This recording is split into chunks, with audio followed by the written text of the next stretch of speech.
Hello, how are you? Good evening. No time for an intro. There's been a launch from Iran.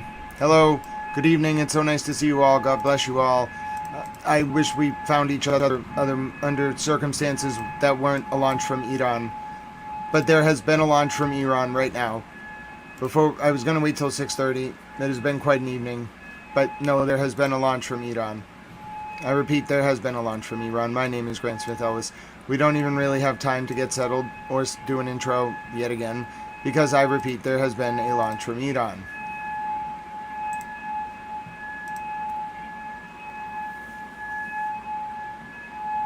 There's also a launch at Kuwait. There has been a launch at Kuwait. You are listening to Kuwait's airport. There has also been a launch towards Israel. Iran is just not stopping. Iran has launched at Kuwait. Iran has launched at Israel at the same time. Damn Iranians. Iran has launched at Kuwait. Iran has launched at Israel. My name is Grant Smith Ellis. We're off to the races. Damn Iranians. I don't even get a moment's peace. Can't even relax until 6:30, which I suppose is no one can relax in a war zone, so I don't deserve to relax. The point is, damn Iranians. My name is Grant Smith Ellis. It's day 27 of the U.S.-Iran war. The reports are swirling of a ground invasion tomorrow. It's Thursday, March 26, 2026 at 5:56 p.m. Eastern U.S. war time. Oh, hold on one second. Hold on, slight buffer. Hold on. Slight buffer. I'm back. Sorry, frame drop issue. Sorry about that. Let's just say there's a lot of activity right now.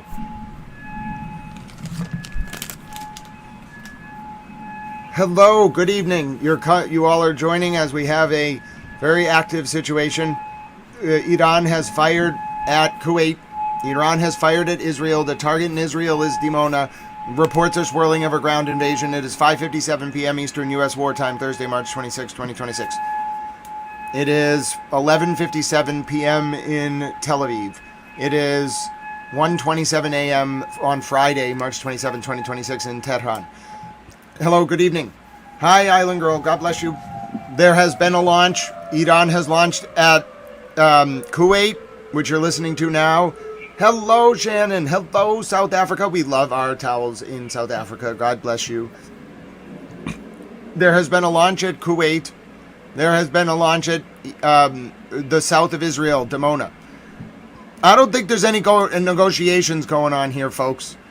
I really don't think there's any negotiations going on. I really don't. We can't even start our day with a recap because every single time, every hour, I shouldn't say every hour, it's been 6 hours since the last launch.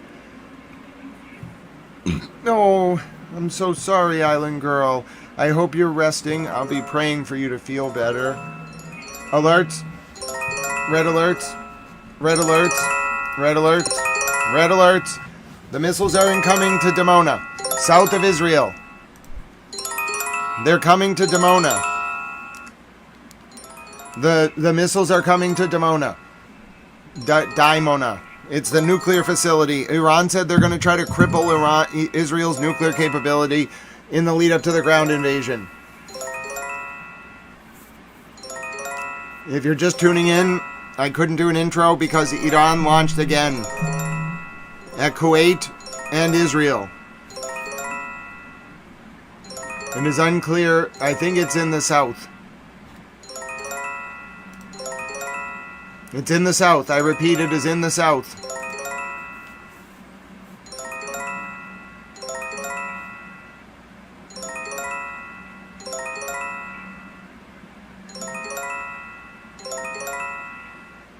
That's a lot of warnings. It should zoom in when we get a sense of where this is going. Normally when they shoot south, actually anything goes. Anything goes. Normally when they shoot south, it's for the nuclear facilities, but they also have shot hypersonic missiles into civilian areas in the south. You can't predict anything with the Iranians. And Hezbollah just fired like 100 rockets an hour ago. Hezbollah is kind of like a central part of the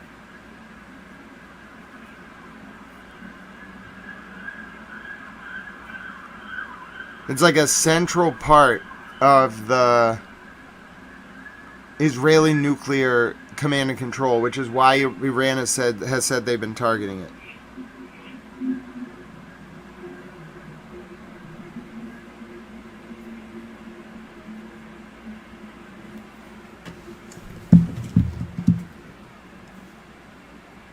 This is the south of Israel right now. I do not have an updated arrival time. It can be what is very odd about the Iranian fire. Oh no. This is the area that was hit the other day with one of those hypersonics. What's bad is that Iran has the capacity to launch these missiles that hit in civilian areas and then use a shockwave to explode outwards. And that this is the exact city they fired that at the other day. I have been doing my best not to get like overly worried, but these missiles are very powerful. Very powerful. The one that was fired at Arad like 3 days ago was one of the most powerful missiles I've ever seen, and it was only 565 kilograms. It was only 1,000 pounds on the warhead, and the Iranians have warheads that go up to 10,000 pounds. And what I've noticed is that the Iranians are responding. They're responding now. I'm going to put my headphones on. There's going to be a slight pause in the screen. It always does that when my headphones turn on. I forgot to put them on. I was wondering why I felt so weird. To really be in the zone, I have to have my headphones on. I don't know why. I bet other people are like that too. It's going to pause for a second while it switches over to my headphones. Causes a buffer. I don't know why. I think it's because it changes the quality of the audio feed. Anyway, if you get a buffer, that was just me turning my headphones on. I feel better now. Sorry. I'm on the spectrum, so if I don't wear my headphones, I don't feel right at all. I've also been a little bit off today because I had to go into the world. I don't know how all of you spend so much time outside. The world baffles me and confounds me. And then I drank an entire iced latte, like a large iced latte, to my face because I tried to go into a restaurant to order dinner and I got overwhelmed. So I just, out of nervousness, just started drinking the only thing I had, which was a large iced latte, and I faced it in 30 seconds. It was not a good life decision. My name is Grant Smith Ellis. I report on the U.S.-Iran war to 182 countries, but I really struggle, outside. Another launch at Kuwait. Another launch at Kuwait.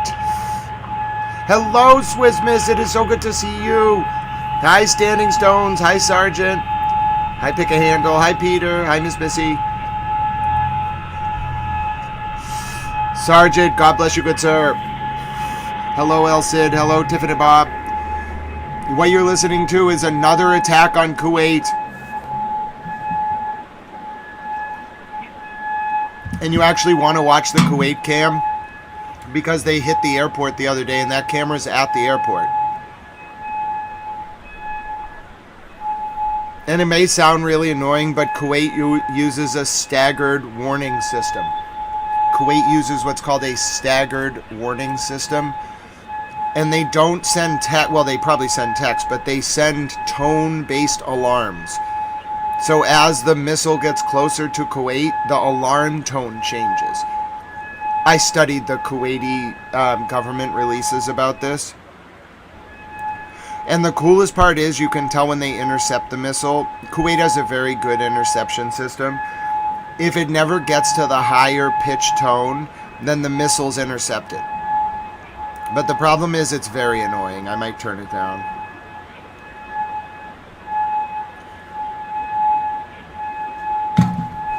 You're looking at the latest launch that just occurred. I'm going to try to get footage for you from the ground.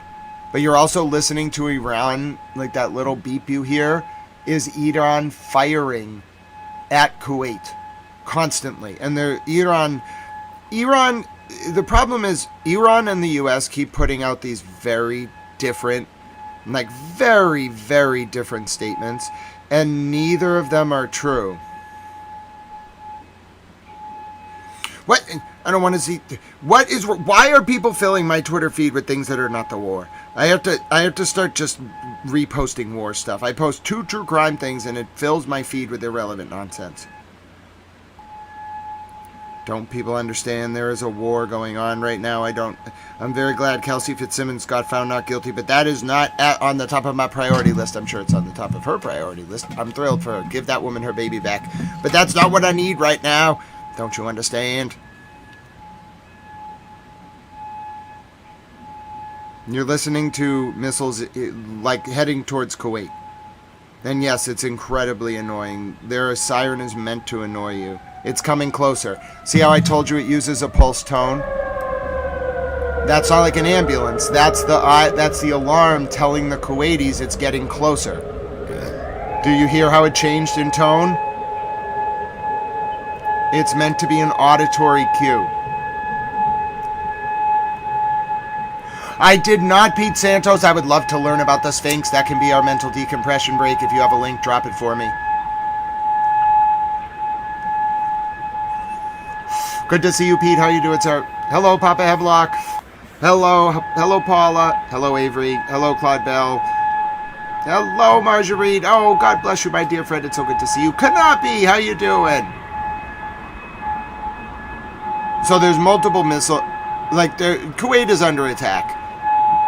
I don't know how we got a Kuwait airport cam. I'm just going to use this to kind of gauge how often Iran is firing.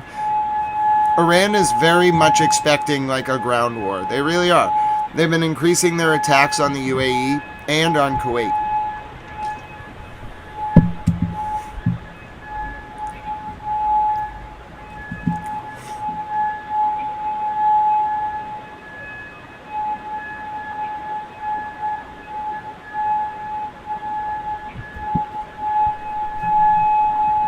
It's such an annoying tone, though. It makes me want to mute it. I get why they do that. So in Israel, they use alerts, and then they, use sirens at the last minute. In Kuwait, I think they prefer to use, auditory cues, and it's very annoying. It's annoying so you don't ignore it. It's like a public safety mechanism. It's interesting to look at how the different countries set up their alert systems. All right, that alert passed. I cannot guarantee you anything about it, though, because getting cameras in the south of Israel is almost impossible. What I can show you is the most recent updates from today. We're in a very weird state of this war. I called this the phony war, the first 30 days, 27 days of this, because we're about to go into an actual war. It's a feint. It's what's called a feint in soccer, where you draw the opponent with a fake sort of angle. Everything right now is a feint. All of this talk about off ramps and everything, peace settlements, etc. It's all a feint. Bibi tipped his hand this morning, which makes me think something big is coming. But if you think about it, if you were the Iranians, you expect the U.S. to come up through the Strait of Hormuz and Bandar Abbas. I would therefore do the opposite.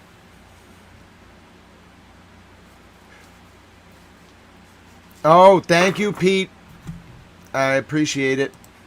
There's something going on with the Sphinx that we're going to look at during our mental decompression break. A second Sphinx. Wow. Thank you very much, Pete. Miss Clutch, what is this? What cryptic message? Yeah, the White House has been posting some weirdly cryptic messages. Oddly cryptic, even for the White House. Very oddly cryptic. No, it's not. They've been doing it for 3 days. For 2 days. So it started last night, but they deleted them. They posted a video of Carolyn Levitt, pointing her camera at her shoe and talking to Bibi Netanyahu, and she was like, it's coming, and then they deleted it. Then they posted a picture of, it was a video, just a blank video where it said, sound on, and then if you turn the sound on, I forget who it was, talking. It wasn't really, it was just another hint. And then today, to troll, they just posted a pixelated picture of Mr. President to troll the people who didn't keep up on the news overnight. It was like the weirdest series of like teasers. It doesn't really make a lot of sense unless everything that's coming out of the U.S. administration is intentional disinformation. That's my analysis. Everything that the U.S. government is saying is intentional wartime disinformation, because none of it is accurate to the ground on purpose. And the press is getting trolled. So my opinion is that something very big is about to happen. I'll show you the latest impacts from in Israel earlier today. Beit Shemesh, Al-Jalalia, Haifa, and Natahanya. All right, these are the latest pictures. I think these were Iranian cluster bombs. The Naratanya one was a Hezbollah missile. Hezbollah actually killed an Israeli civilian today.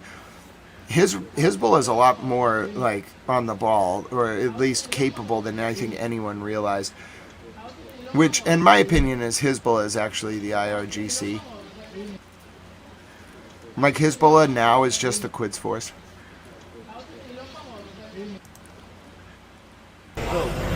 This was Hezbollah's missile hit on Naratanya.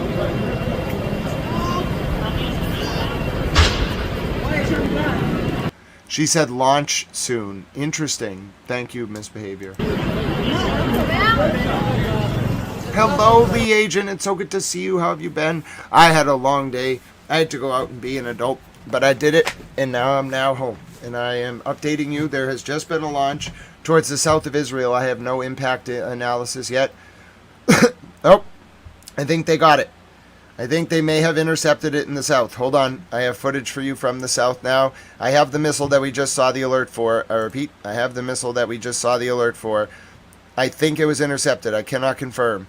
This is the missile that just went towards the south, towards the Negev in Dimona. Here it is. I'll show it to you up on the screen. It might not be right. Yeah, that's right. That's the missile that you just saw an alert for. It apparently was intercepted. I have another footage right now. I don't know if it was actually intercepted. Like, the first reports are always sketchy on a missile, but the initial reports are interception. Oh, Lee, it's so good to see you. God bless you, my dear friend. I wish I could be more active in chat. I'll have some time to do our top of the hour update around 7 p.m. This is the latest from southern Israel.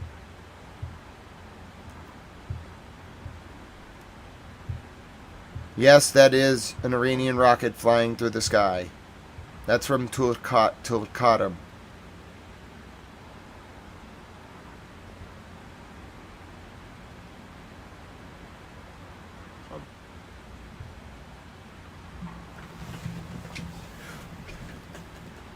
Hello, Ranel. It is so good to see you. It is Towel News Network with you for our evening coverage. The Towel War Room. Yes, this evening's coverage could be... You can tell everyone is on edge. By everyone, I mean all actors in this conflict.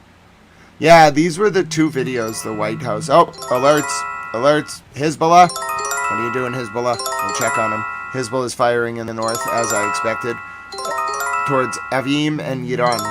Apparently, the northern settlements in Israel are not doing very good.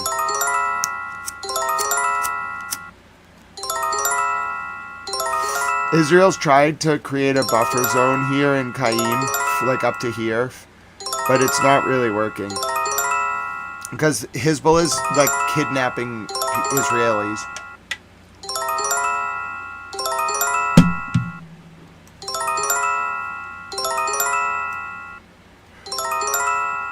Yeah, it's just constant. Drones right now.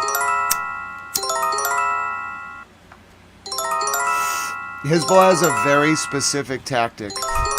Very specific. They wear down the air defenses, and then Iran sends wave after wave. If you're just tuning in, this is the latest missile that just was sent towards the Negev. Echo of explosion after air raids activated in the Negev. Echoes of explosion, but no initial report of an impact. It could be an interception. Air raid sirens activated in the Negev. Echoes of explosion, but I have no updates. Oh, very real. Oh, wow. Very live fighting right now occurring in Al-Naqoura on the Lebanese border. I'll take you right now to El Mana, who has a correspondent on the ground in Al-Naqoura in southern Lebanon. Yeah, that Miss Clutch. I'll take a look at those videos. There's something very strange. A flag with the stripes going down. Interesting. This is Naqoura. من بلدة النقورة. ويمكن الآن بالشاشة وبعدسة الزميل خضر مركيز مباشرة على الهواء أن ننقل بالصورة ما يحدث في البلدة. تحرك عدد من دبابات الميركافا كان واضحا بعد دوي انفجار في داخل البلدة، وفي نفس المكان الذي كانت تتموضع فيه إحدى دبابات الميركافا. نرصد منذ حوالي 10 دقائق إلى الآن نرصد مجموعة من الضربات أو الانفجارات التي دوت في بلدة الناقورة، وكنا نتابعها عبر الشاشة من أجل أن نعرف ما يجري في تلك المنطقة. دبابات الميركافا كانت تتحرك قبل بعض الوقت بشكل مرعب وبشكل هستيري داخل البلدة، والآن كنا لاحظنا قبل دقائق أيضا أو قبل لحظات دوي انفجار آخر في البلدة في نفس المكان الذي كانت تتموضع فيه إحدى الدبابات. أكثر من 4 أو 5 انفجارات دوت في تلك المنطقة، ما أدى إلى تحرك هستيري لدبابات الميركافا في أكثر من نقطة في البلدة، علما أن التحركات الإسرائيلية كانت قد توقفت منذ يوم أمس، وكانت بشكل دوري ومتتالي المقاومة تستهدف تحركات الاحتلال في بلدة. No, a flag hung in that position is a sign of distress. It's like a sign of war. Hanging a flag upside down is a sign of distress.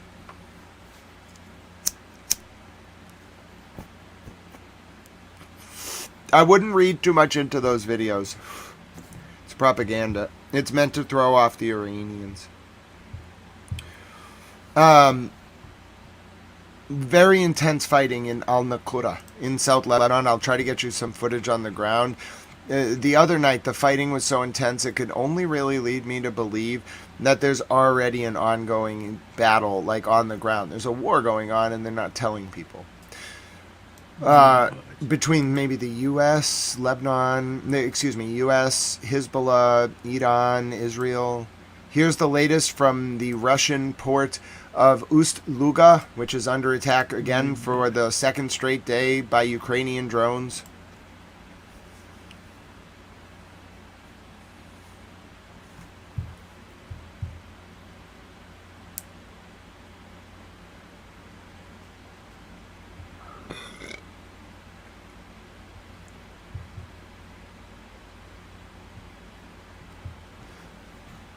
Latest from Ukraine.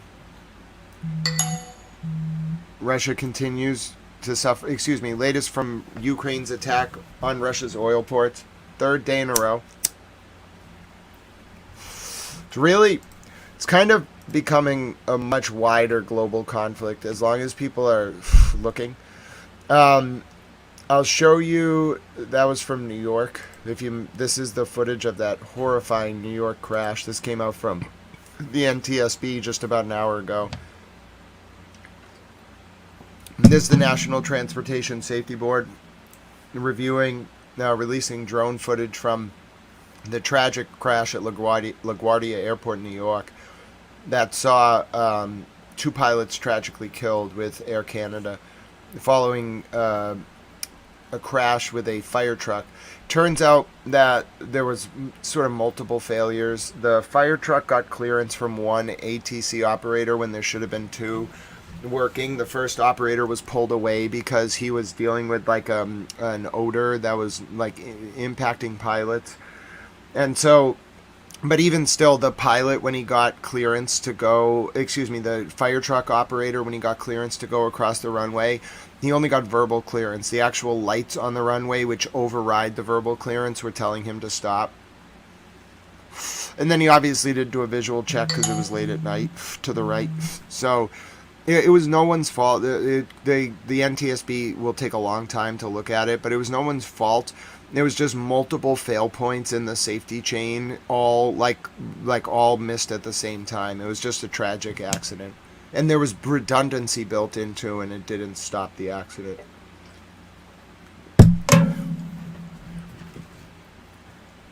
Yeah, and then the other thing is, in general, our air traffic controllers are very understaffed right now. And it looks like it saves money on paper, but it doesn't. It really doesn't. It's better to just take the budget hit and just overstaff than deal with one major incident. That's how I would deal with it. Here's the latest from Hezbollah in southern Lebanon.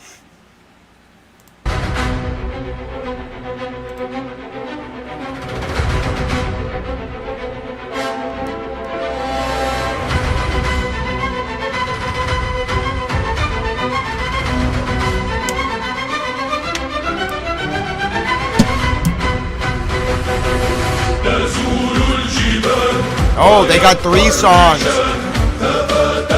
Oh, somebody put the English lyrics on them too. Oh, they got a 3rd song. It's a new Hezbollah song. Translator Tal is going to be bopping. Triple Bob. They want to privatize the airports. Yeah, I think they do. That would concern me.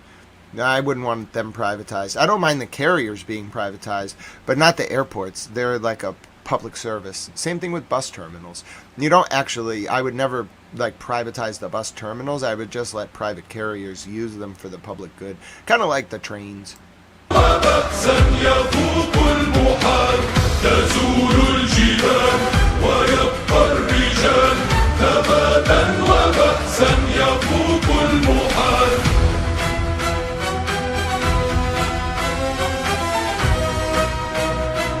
It is a bop, though.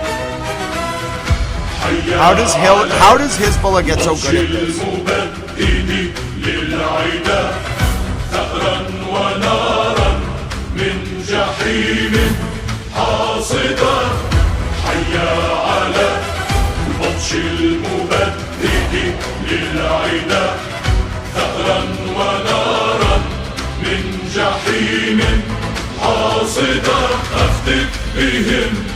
واحصد رقاب جنودهم ارمي وربك من سد I was thinking about Canada today. تزول الجبال ويبقى الرجال يخطون حتما ختام المطار تزول الجبال ويبقى الرجال يخطون حتما ختام المطار. I bet Ifti Ahmad is loving this. Where's our friend Ifti Ahmad? He loves these bops. Listen, I separate the music from the imagery, okay? Like, I have to. I analyze these clips like all the time. The music is actually a signature that the groups use. So the reason I play these clips, I don't endorse anything that is being put out. Like, I don't like war at all. But I'm analyzing a few things.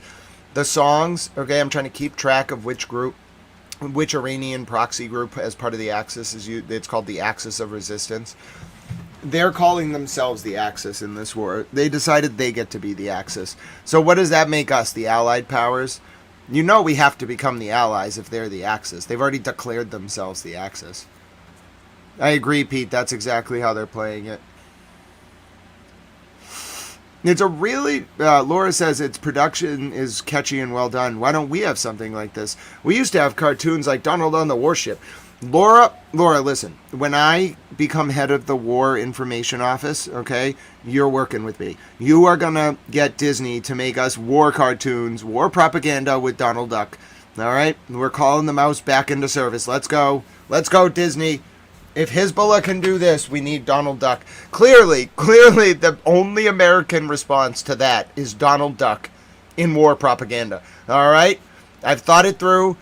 Somebody put me in charge of the War Information Office. It's really called the War Propaganda Board, but we're going to call it the War Information Office as a form of propaganda. It's very meta. Pulsar, exactly. We're the only people in the world who want to expose Jeffrey Epstein and Adnan Khashoggi. All right, so that's the latest from Hezbollah. And again, I show it, all joking aside, although I do think like there is some merit to the comparative analysis between what the West is putting out and just what Hezbollah is putting out. Here's the latest from Shiraz, Iran tonight. They are under heavy bombardment. There is no pause. There is no ceasefire. This is Shiraz, Iran right now. El Cid, you can be the production manager on the Donald Duck cartoon. You got the skills, you got the insights, you got the connections. You can talk Disney into it. Hi, Peter. Our second Peter. We have one Peter, and then we have Peter. It's good to see you, Peter. You're listening to the sounds of Shiraz, Iran tonight.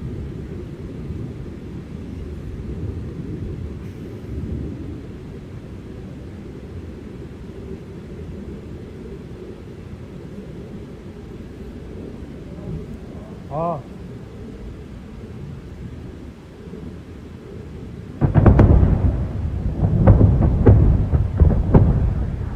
بمباران سنگینی شیراز.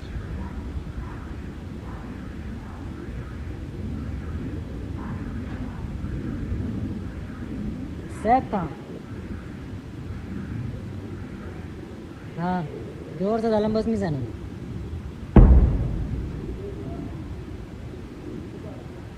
چی رو زد؟ آگاهی رو زد بکنم.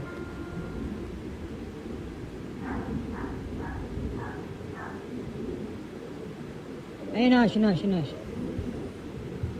This is Shiraz, Iran tonight. That was some very loud bombing. I believe the missile headed towards the south in the Negev was intercepted. I have a report of an explosion, but no report that the missile caused any damage. The last one that Iran sent, if you're just tuning in, literally started our broadcast 30 minutes ago.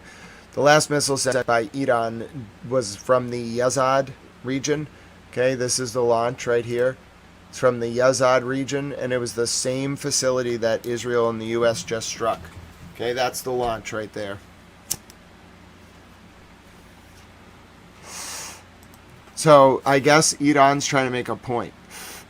Like I said, the U.S. and Israel struck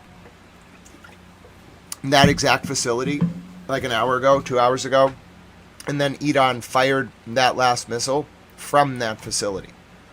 That was the launch itself, about 1:15. Here was the last image of the late Ayatollah Ali Khamenei in the room before his, what they call martyrdom, but I think assassination by the U.S. and Israel is more appropriate. You want to know how that assassination went down? I found out a little bit about it. I cannot confirm or deny anything about what I'm about to tell you. So, basically,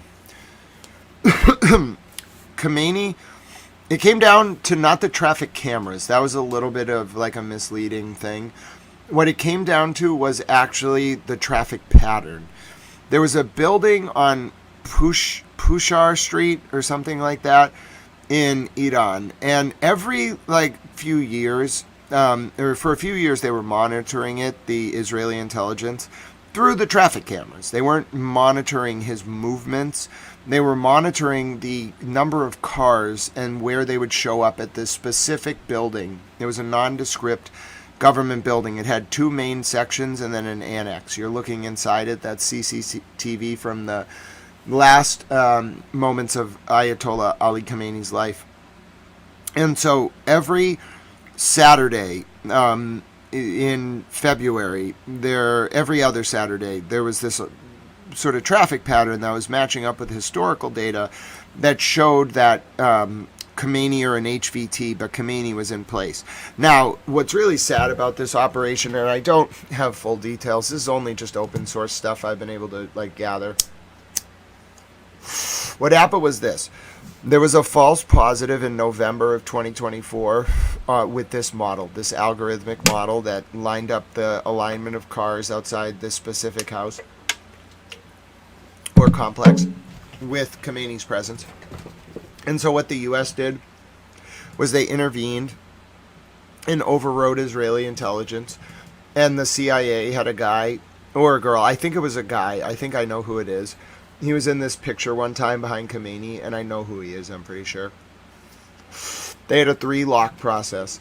So the first lock was the algorithm being above 90% at like certainty that Khomeini was there. The second lock was the human who ran the algorithm keying in that they were good to go. And then the third lock was an actual human source on the ground in Khomeini's inner circle who had access to his schedule. And the problem is, like, well, a few things went wrong. Well, not really wrong, but a few things happened that no one was expecting. And I think people should understand this to understand how this war started. I did some research last night, and I'm 95% sure this is how it went down. So only Khomeini was supposed to be there. Like, the way that they were like doing this was, the goal was to try to get Khomeini at a meeting on a Saturday morning of like a religious council or a government council. Not all his guys were supposed to be there. It was supposed to be him with like a small meeting. Okay. What happened was, there was a fourth car. There was normally 3 cars they were looking for in the traffic alignment. There was a fourth car that came up from the north, and it didn't use the inner ring road. And it just pulled up in a way that was like a little bit off with the pattern. But no one really thought much about it. It turns out that Khomeini's family was in the annex and had been there like overnight. And so not only was Khomeini's family there, but like all of the Iranian leadership was in the other building. So Khomeini's in like the main building. All of the Iranian leadership's in like the second building, and then Khomeini's family's in the annex. Well, you know, I'll tell you, like, the intent was not to do that. The intent was not, maybe get some of the leadership, but the intent was not to kill the Khomeini's family. That was just not, like, expected at all. Beyond that, what else was not expected was the CIA, by doing this, by introducing that third lock, caused like a really serious problem, because they couldn't, the guy lasted like, I don't know, like 2 or 3 hours, the source, after he confirmed Khomeini was there. Because if you think about it, like, everyone was dead, so the Iranian intelligence just immediately figured out who ratted to the US. And that guy was never seen again. He didn't get exfiltrated. I'll take a look right now. God's only sin. Thank you very much. And I'll tell you, when I learned, like, did a little bit of research about how that strike went down, it was wild. Here's the latest from Dan Scavino. What did he post on Facebook? To give up things others aren't willing to give up. But here's the truth. The sacrifice is temporary. The results are forever. Yeah, we're going in. Might be, I wonder if it's going to be tonight. It would be only apropos. So this is the latest from Dan Scavino on Facebook. You'll have to give up things others aren't willing to give up. But here's the truth. The sacrifice is temporary. The results are forever. So trade those cheap pleasures for deep purpose. Trade ease for excellence. Trade average for everything. You can't fake the grind. You'll have... Yeah, very Masonic. That monument in particular, it's a war monument. There's a lot of symbolism concerning. Yeah, I think it will be after markets close tomorrow. Also, I'm being told that I'm reading more and more that the last missile fired at the south of Israel was intercepted. I think we're seeing a higher interception rate, which does make me think that there's some truth that Iranian capabilities are depleted. Because when they want to hit, they can hit. They don't just send one missile. They overwhelm the defenses and they hit. So I don't know. There's a lot of gamesmanship going on.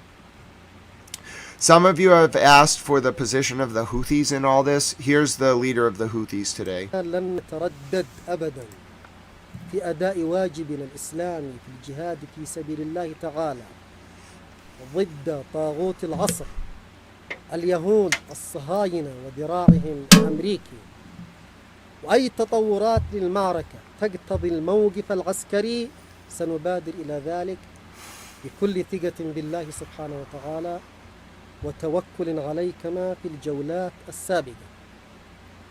وموقفنا واضح وصريح ضد أمريكا وإسرائيل، لا نحمل أي نوايا عدوانية ضد أي بلد مسلم. نحن ندعو كل بلدان العالم الإسلامي إلى التعاون صفا واحدا لوضع حد للعربدة الصهيونية والطغيان الأمريكي الرامي إلى تنفيذ المخطط الصهيوني الذي يستهدف هذه الأمة بكلها. The Houthis are an Iranian proxy in Yemen. They're not like Hezbollah with the Blood Guardians. They're more like their own thing, and they're very proud of being their own thing. They started in the 80s. Mr. Houthi was in the Lebanese Yemen parliament, and he got expelled from the Yemenese parliament, and then he went up into the caves and fought the government in the north. The government killed him pretty quickly, but, because Mr. Houthi, was killed by the government, there was this armed rebellion that started in his name, and now the Houthis control half of North Yemen. Yemen's been in a civil war since 2014, though. The Saudi Arabian government backs the Yemenese National Council in the south, which is very factionalized. It's broken up into these two factions. It doesn't have a lot of power. I guess it has power over the south, but it's backed by Saudi Arabia, so it has power. In the north, the Yemenese sort of people there are governed by the Houthis. The Houthis claim control over the north, and there's an active civil war. Iran backing the Houthis, Saudi Arabia backing the Yemenese National Council. Saudi Arabia and Iran have not liked each other for a long time.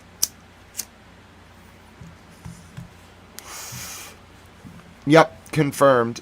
Interception by Israel of that last missile, which is the best possible result. It's not a good sign that the air raid sirens went off, because that means it got very close, but they intercepted it. Here's the latest with Speaker Johnson about the invasion of Kang Island with Brett Baer on Fox a few minutes ago. This is just a clip. There's all this talk about whether soldiers are going to take Karg Island or elsewhere.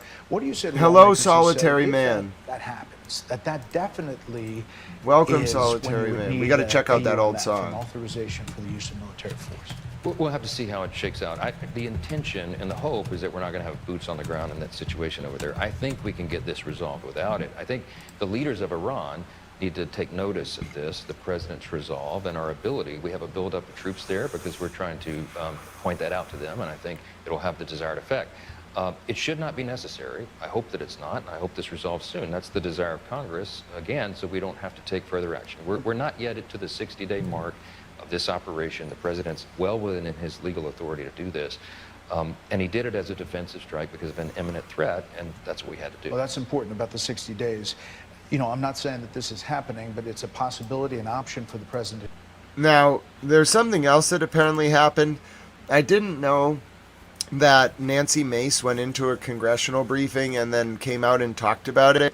Let's see what Brett Baer has to say about that. No, I'm not saying that this is happening, but it's a possibility, an option for the president to consider. Sure. Congresswoman Nancy Mace came out of a classified briefing and seemed to reveal some of what was reportedly discussed about possible ground operations in Iran. There's people who ask, why should the administration brief Congress when Congress can't keep a secret? Are there any punishments for Congresswoman Mace in this instance? Well, it is not lawful to leak classified information. I'm not suggesting that's what Nancy did there, but it is a problem. I mean, we had a big briefing for all House members in the Congressional auditorium, and it's a lower level of classification because some of these things are so sensitive, and there is a breach of trust here. And that's a problem for the institution and something we need to address in the long run, because we've got to get back to these. Secrecy is important, especially at a time of international conflict. Quickly, I want to talk about it midterms. Yeah. I mean, that's the right answer. I don't like that she did that, but she's Congresswoman. She has speech and debate. But still, national security information is different. Here's the latest pictures and video from Yazd, where citizens are saying that 2 missiles were launched from behind Kustan Park. Okay, these were the missiles just launched at Israel that were intercepted. This is from Iran. This is actually the launch of the missile.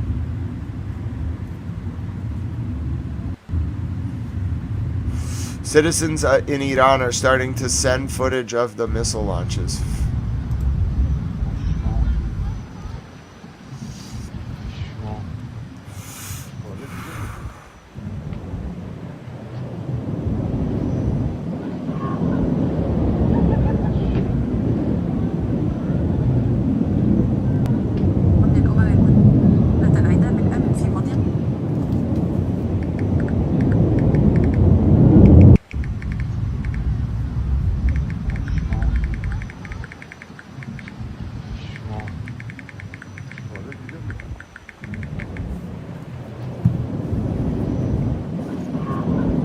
The latest from on the ground in Iran.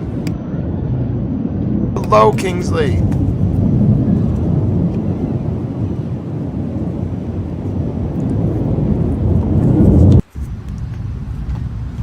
Latest from on the ground in Iran.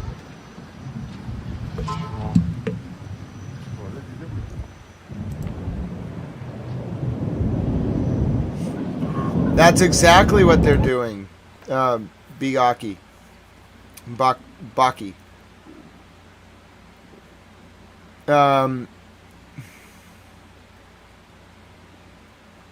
That's exactly they're each side is testing each other. That's why I call it the phony war. They're testing their interceptor technology and also their missile technology. A lot of these missiles are untested. They look like they've been tested because they function so well. But some of these missiles have been seen maybe once in public. They don't even test them in the atmosphere because it's like that. You can't. Where are you going to send a missile 2,000 kilometers? You can't. People would notice. Iran is a big, big place, but you can't, only certain distances in Iran could you even test a missile in your own soil. People would see it too. And you can't really test a missile underground. I guess if you built a really, really big underground cave, that would be on the order of magnitude I don't even know if I can conceptualize. Oh, Rick Ray, God bless you. That is so kind of you. God bless you, Rick Ray. I forgot to even set up my poll tonight. And you have come in and given me one of the kindest super chats. We love the country of Canada. We love our Canadian towels. And it is my honor to have been of service and help to you. Oh, that's very kind of you, Rick Ray. Really, one of the kindest things anyone has ever done for Little Tao. There's a lot of kind things people do for Little Tao. I'm not very good with getting gifts. I try to say I'm very grateful. I really am. You all helping Towel News become a real thing. It's all nice, and I feel, I don't know if I'm stable in my life, but I'm getting there, and it's all thanks to you all. And maybe I'll get to run a news network. That would make me happy. And I could, I have other aspirations. We don't have to talk about those now. I think you all know what I want to be eventually. But news network towel's good. I also am never going to sell it. I commit to you right now, this channel will never be sold, ever, to anyone. They will pry it from my hands before it is sold. And that will never happen because I'll never let anyone get ownership of it. So, yeah. God bless all of you for supporting independent media and Towel News Network. We actually have a TNN logo now. Towel News Network. Hashtag Towel News. I made it myself. Thank you, Triple Bob. Hashtag support Towel News. Every single one of you who makes this network possible. I'm so grateful. I give you lots of virtual hugs and real life hugs. And I say thank you and God bless you. Being autistic's a little weird, but that's what makes me smart, I guess. So I just take the good with the bad. It's not really bad. It's just I don't know how to receive love and compassion. And you all are so nice to me, so I'm grateful. That was the latest from citizens launching from Iran. Now, pardon me, Miss Clutch, Valhalla has an update for us. And then I think Miss Clutch, it might have been Valhalla. Someone also wanted to update us on the update from the U.S. base. Thank you very much, Valhalla. Thank you very much, Rick Ray. Thank you very much to all of you. I'm having an off day. Can you tell I had to go outside? It makes me very, exhausted. Just want to say God bless you again to Rick Ray. That was so kind. Going outside makes me so exhausted.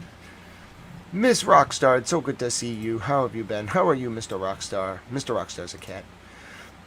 All right, let's take a look at the update on the mail bomb in something quite serious. The mail bomb that was found, an explosive device that was planted on March 10th at a U.S. military base.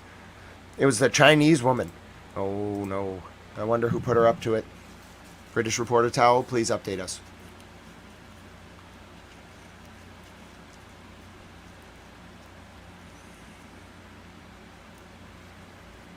British reporter Towel? Moment now. No, you can do it, British reporter Towel. I have faith in you. Conversation. New details reveal the explosive device was planted on March 10th and went undetected for 6 days before being discovered, thankfully never detonated, where authorities say it was fully capable of causing serious harm. Suspect Alan Zheng allegedly called 911 himself after planting the IED. He fled to China on March 12th after selling his car.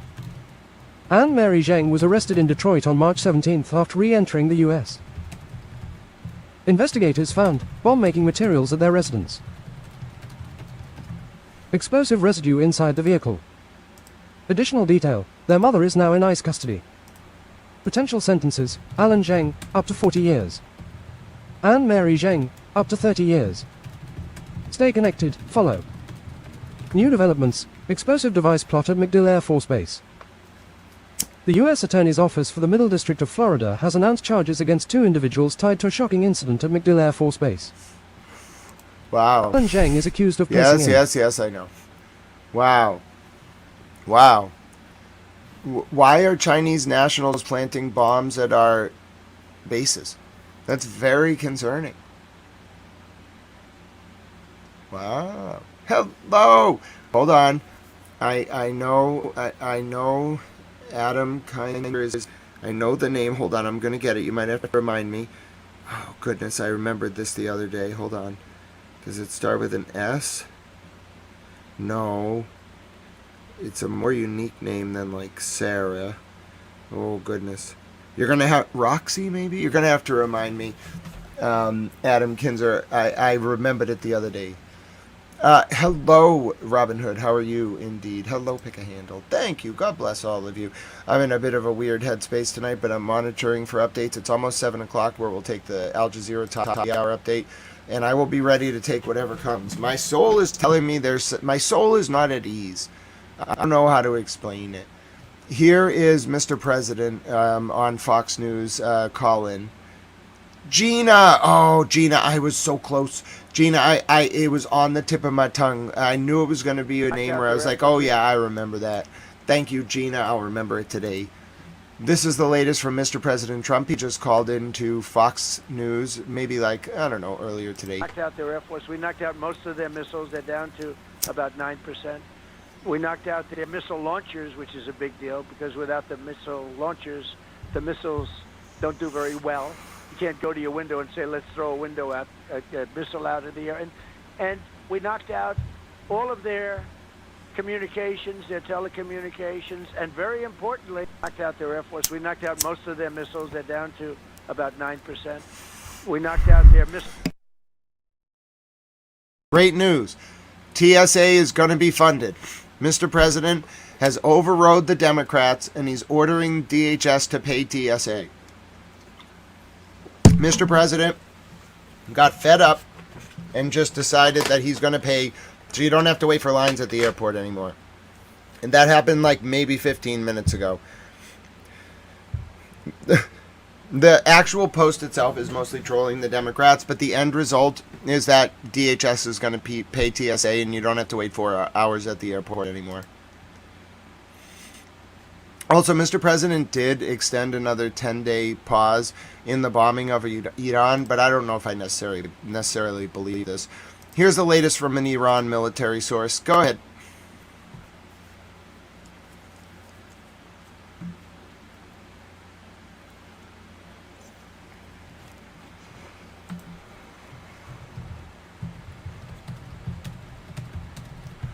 British reporter Tao, could you please? Conversation. Translated from Arabic. An Iranian military source in the know. A new strategic plan for the Iranian armed forces aligns with field developments, the role of the UAE and Bahrain in supporting the latest US threat to launch a ground assault on the Iranian islands. In response to any attack on the Iranian islands, special and unprecedented preparations have been planned for these two countries, which will be highly damaging and profoundly significant.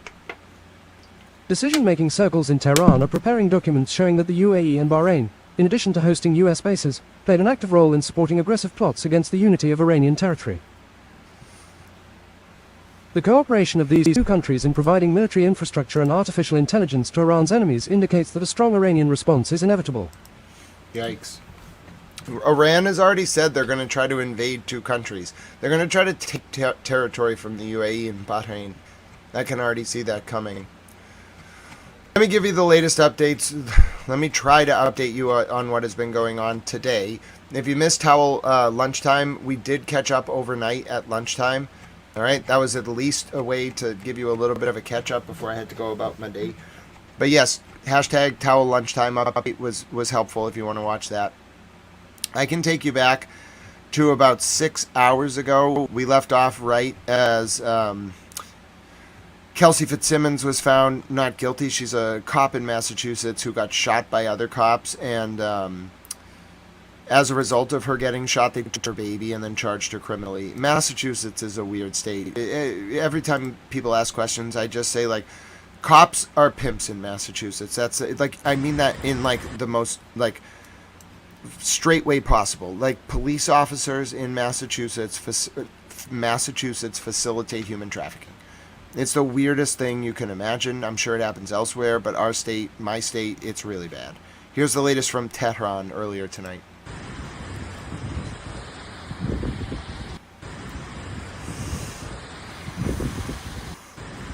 Mimi, God bless you, my friend. How are you doing? I am doing well, Mimi. I went to the doctor today.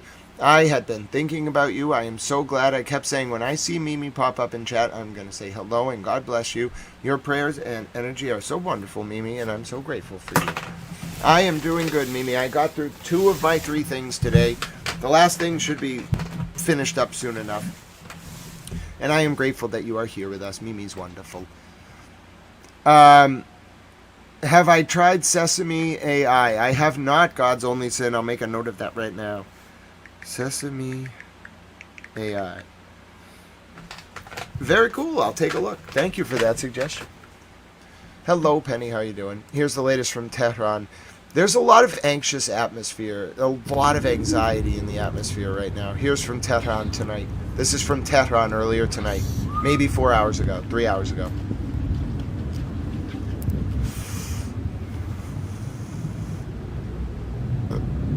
I will do that, Primo. Send Primo your pennies. Hashtag pennies for Primo.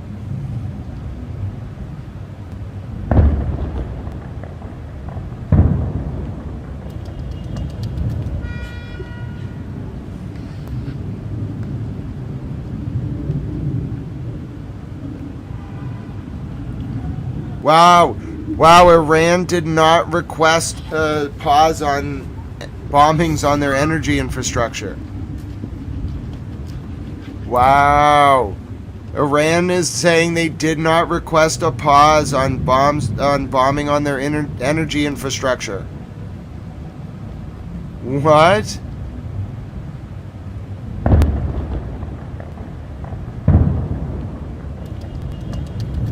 I only have it for you in Arabic, but apparently Tehran is denying what Mr. President said. Hello, Sammy. Hello, Denmark. God bless you, Sammy. And God bless the country of Denmark. And God bless Denmark. We love the Danish towels. Danish towels are wonderful. I hope to meet the king one day. That would be very nice to him. Okay, I have to show you this update. It just came out. I told you, all of this is propaganda. Iran is saying they did not request that their energy sites not be struck. خبر العاجل وول ستريت جورنال تقول ان Per the Wall Street Journal. يقولون ان ايران لم تطلب تعليق الضربات على مواقع الطاقه.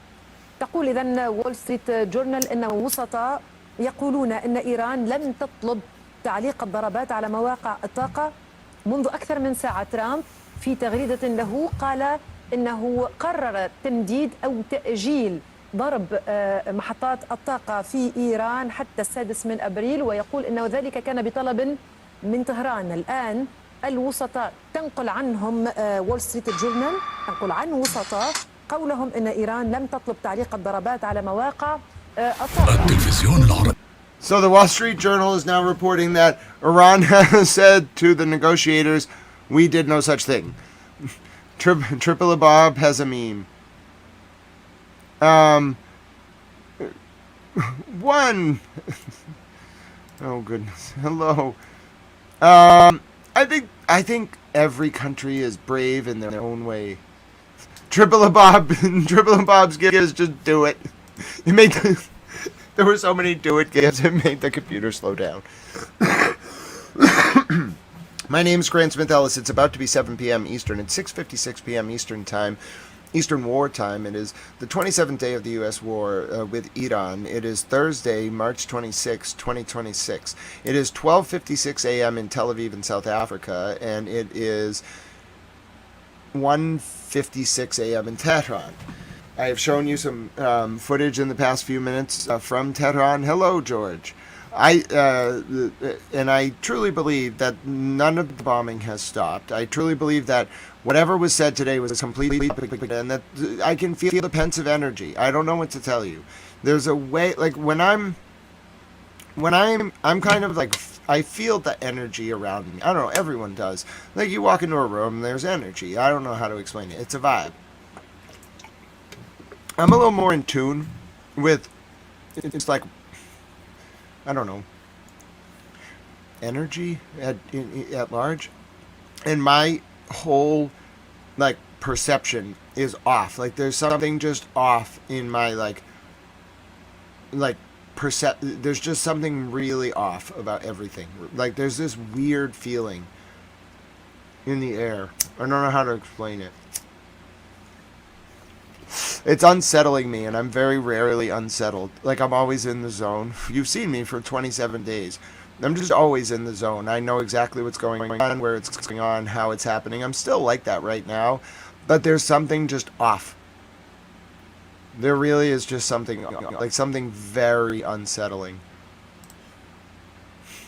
Here's the latest from inside Iran. I have a few things from state TV, because I think there is about to be a war. Like, probably within 24 hours.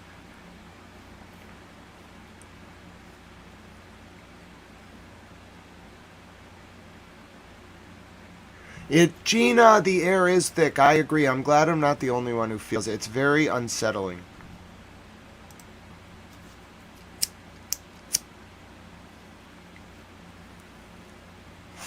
Go ahead, British Conversation. Reporter. Iran Now, the Iranian Revolutionary Guard Corps Media Operations Center publishes. No trolling. Detection and location of a sensitive I'm military looking, and intelligence no system trolling. belonging to the Zionist entity. No trolling.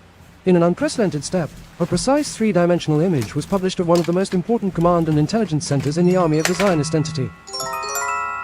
A center that ranks among the primary bases for planning and executing attacks and operations against the Islamic Republic of Iran. In light of the operational plan being implemented by the Iranian armed forces, a warning is directed to the Zionist settlers of the necessity to immediately leave the occupied Palestinian territories and to comply with the issued warnings. Let me know if you have it, Valhalla. I'll translate out of reach of targeting. More right now. This is the latest from Iran TV on what they're going to target in Israel. This was released by Iran.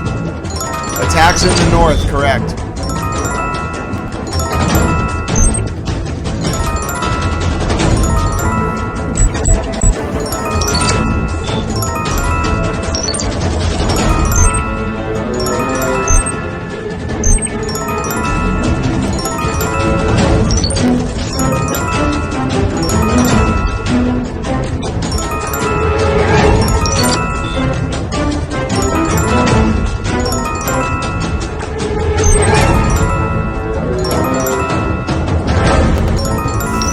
You're hilarious, Paul, sir.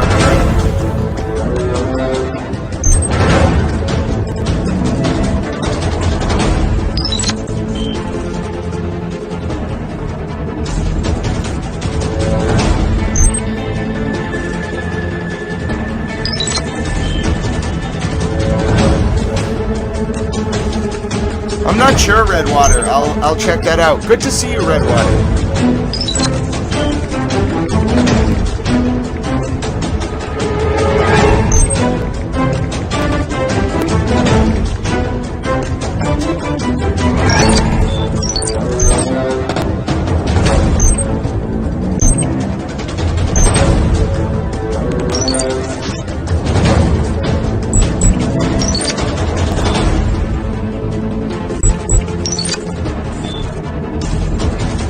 Yeah, I don't think there's any troops left in Afghanistan.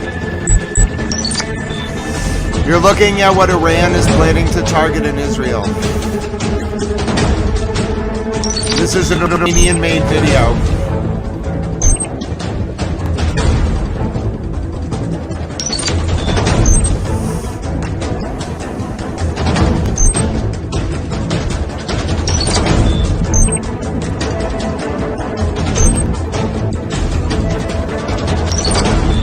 Welcome to Towel Town.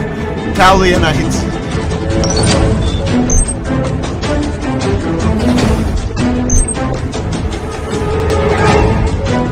Iran's trying to be James Bond.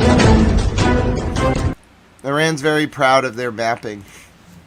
It's because Israel did a map like that of Tehran and used it in propaganda. So now Iran is using it as well. All right, I'm trying to find the latest from the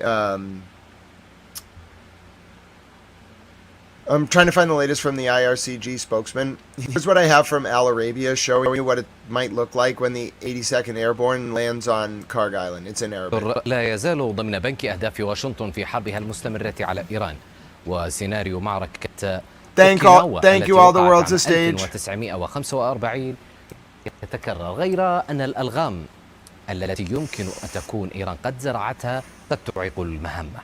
جزر إيران القريبة من مضيق هرمز أصبحت تشكل أهدافا عالية القيمة بالنسبة لواشنطن، والسيطرة عليها مهمة بالنسبة لترامب، سيما جزيرة خارك الاستراتيجية هنا. فمع اقتراب وصول وحدة المارينز 31 من الوصول للمنطقة قادمة من اليابان، والتي ستنضم طبعا للفرقة 82 المحمولة جوا، وأيضا فرقة المشاة البحرية 11 المتمركزة في USS بوكسر، سؤال واحد يطرح: كيف سيتم إنزال المارينز على جزيرة خارك من قبل سفينتي تريبولي أو بوكسر مع قوات المظليين الجوية؟ السيناريو المرجح هو أن تنفذ البحرية الأمريكية عملية إنزال برمائي وتنفيذ هجوم قصير مباغت وعنيف في نفس الوقت، باستخدام ذخائر دقيقة لضرب ما تبقى من الدفاعات الإيرانية على الجزيرة وفي البر القريب، على أن يتبع ذلك هجوم جوي واسع النطاق لإدخال القوات بواسطة المروحيات أو الطائرات وإحداث صدمة والاستيلاء على الأرض بالكامل. هناك طريقتان يمكن للمارينز أن ينفذوا بهما الإنزال: بحرا أو جوا، ومن المرجح أن تكون USS تريبولي هي المنصة الأرجح لشن هجوم، حيث تصعد القوات إلى طائرات V-22 وتهبط على الجزيرة. عن طريق البحر سيتجه مشاة البحرية والمعدات إلى الشاطئ على متن زوارق الإنزال، قد تشمل هذه المعدات مركبات مدرعة وقاذفات صواريخ هايمارس ومنظومات دفاع جوي.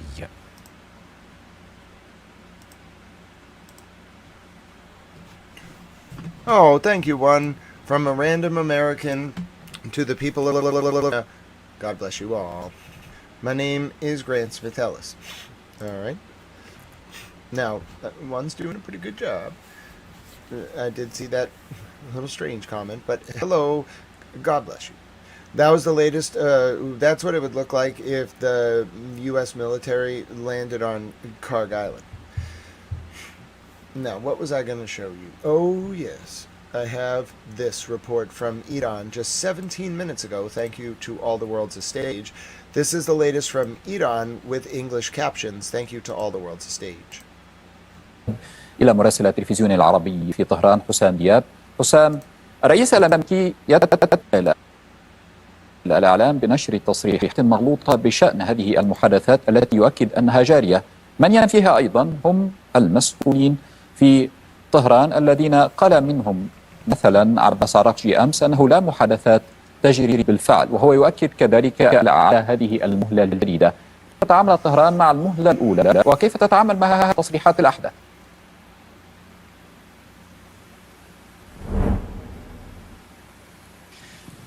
حتى وإن لم يكن هناك مباحثات بشكل رسمي حتى الآن، لكن ما يرشح عبر وسائل الإعلام الرسمية وما يمكن استخلاصه من كلام المسؤولين الإيرانيين رغم اللغة الحادة بنسبة 90% تقريبا في لهجة المسؤولين مسؤولي الصف الأول تحديدا الخارجية الإيرانية، والتي تنطلق مطالب الغير قابلة للتفاوض، والتي تقول إيران بأنها مختلفة نوعا ما أو بشكل جزئي عن المطالب التي كانت متواجدة على طاولة المفاوضات قبيل هذه الحرب. لكن يمكن القول بأن إيران تتعامل كما الولايات المتحدة الأمريكية مع هذه الحرب على أنها أشبه بجولات الملاكمة. هي لم تصل بعد لمرحلة الغزو أو سياسة الأرض المحروقة إن صح التعبير كما هو متعارف عليه في الحروب الكبرى. هي جولات، الإيرانيون يضربون مرة، يرد الإسرائيليون والأمريكيون مرة أخرى.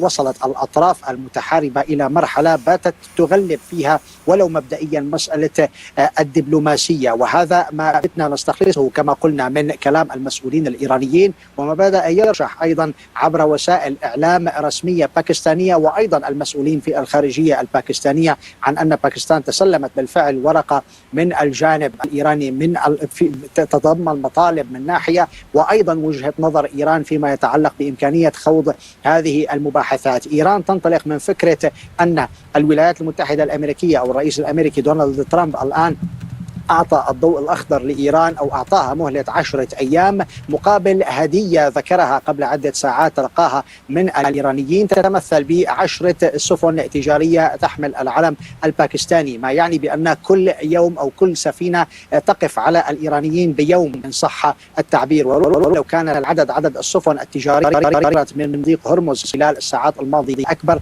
لكانت المهلة المعطاة للإيرانيين أكبر من ذلك. مهلة 10 أيام كافية بأن تفعل الكثير على مستوى إعادة ترتيب الأوراق في الداخل، خاصة إن كانت مرافقة مع خفض نسبي في عمليات الاستهداف إن صح التعبير. قبل عدة ساعات كان هناك استهدافات مكثفة في مختلف أنحاء العاصمة الإيرانية طهران. هنا في شمال شرق العاصمة تعرضت المنطقة للكثير من عمليات الاستهداف. لم يخرج حتى الآن شيء على المستوى الرسمي حول طبيعة هذه الاستهدافات، وستتكشف خلال الساعات المقبلة بطبيعة الحال. لكن يمكن القول أحد أنه ما يدفع الإيرانيين للعودة إلى طاولة المفاوضات وحتى الأمريكيين هو واحد من 3 أسباب: إما أن تكون الأطراف قد ملت من هذه الحرب ووجدت بأنه يجب العودة إلى طاولة التفاوض لأن هذه الحرب نتيجتها صفرية في نهاية المطاف، أو أن الوساطة استطاعت عمل شيء ما واستطاعت كسر الحواجز وكسر الجليد بين الأطراف المتحاربة. نتحدث عن باكستان وتركيا وعن دور يقال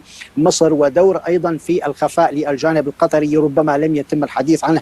بعض وسائل الإعلام الغربية أشارت لشيء من هذا أيضا خلال الساعات القليلة الماضية. يمكن أيضا القول بأن خشية ربما أو أن المنتصر ربما لا يحب أو لا يرغب بترك الحرب أو ترك ساحة المعركة إن كان قادر على تحقيق كامل أهدافه، والأطراف المتحاربة حاليا لم تتمكن من تحقيق أهدافها بالشكل الكامل. إن تحدث عن أمريكا لم تتمكن من إسقاط النظام الإيراني، لم تتمكن من تحريك الداخل حتى الآن، لم تتمكن من فرض هيمنة أو سيادة ما على مضيق هرمز واستخلاص هذه الورقة من الإيرانيين التي يعتبرها الجانب الأمريكي أو الرئيس الأمريكي دونالد ترامب بالتحديد هي السقطة الأمريكية على المستوى العسكري حتى الآن، مقابل أكثر من 90% من نسبة الانتصار التي حققها على الأرض. هناك روايات أخرى تتحدث عن أن قدرة إيران العسكرية على الصمود حتى الآن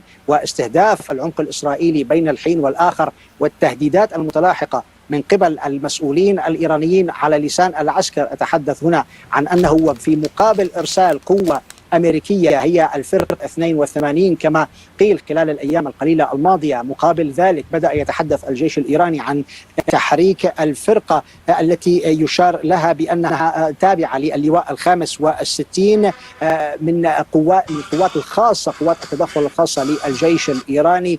وهذه أيضا نقطة في غاية الأهمية لأن هذا اللواء تابع للجيش وليس للحرس الثوري الإيراني. تقول إيران على لسان قادة في الجيش الإيراني بأن هذه الوحدة مخصصة من الآن وصاعدا للقيام بعمليات خطف وملاحقة لمستثمرين، رجال أعمال أمريكيين ورجال مهمين ومسؤولين أمريكيين في المنطقة، في جبهة تبدأ من كردستان في إقليم كردستان العراق وتنتهي في الإمارات. ربما تحاول إيران أن تصعد على المستوى الأمني والعسكري كأيضا ورقة ضغط، ربما تقلق الجانب الأمريكي. ربما أمريكا لا تريد أن تصل الأمور لمسؤوليها ومستثمريها في المنطقة إلى مرحلة يتم تهديدهم بشكل مباشر عبر الجيش الإيراني والقوات المسلحة الإيرانية بشكل عام.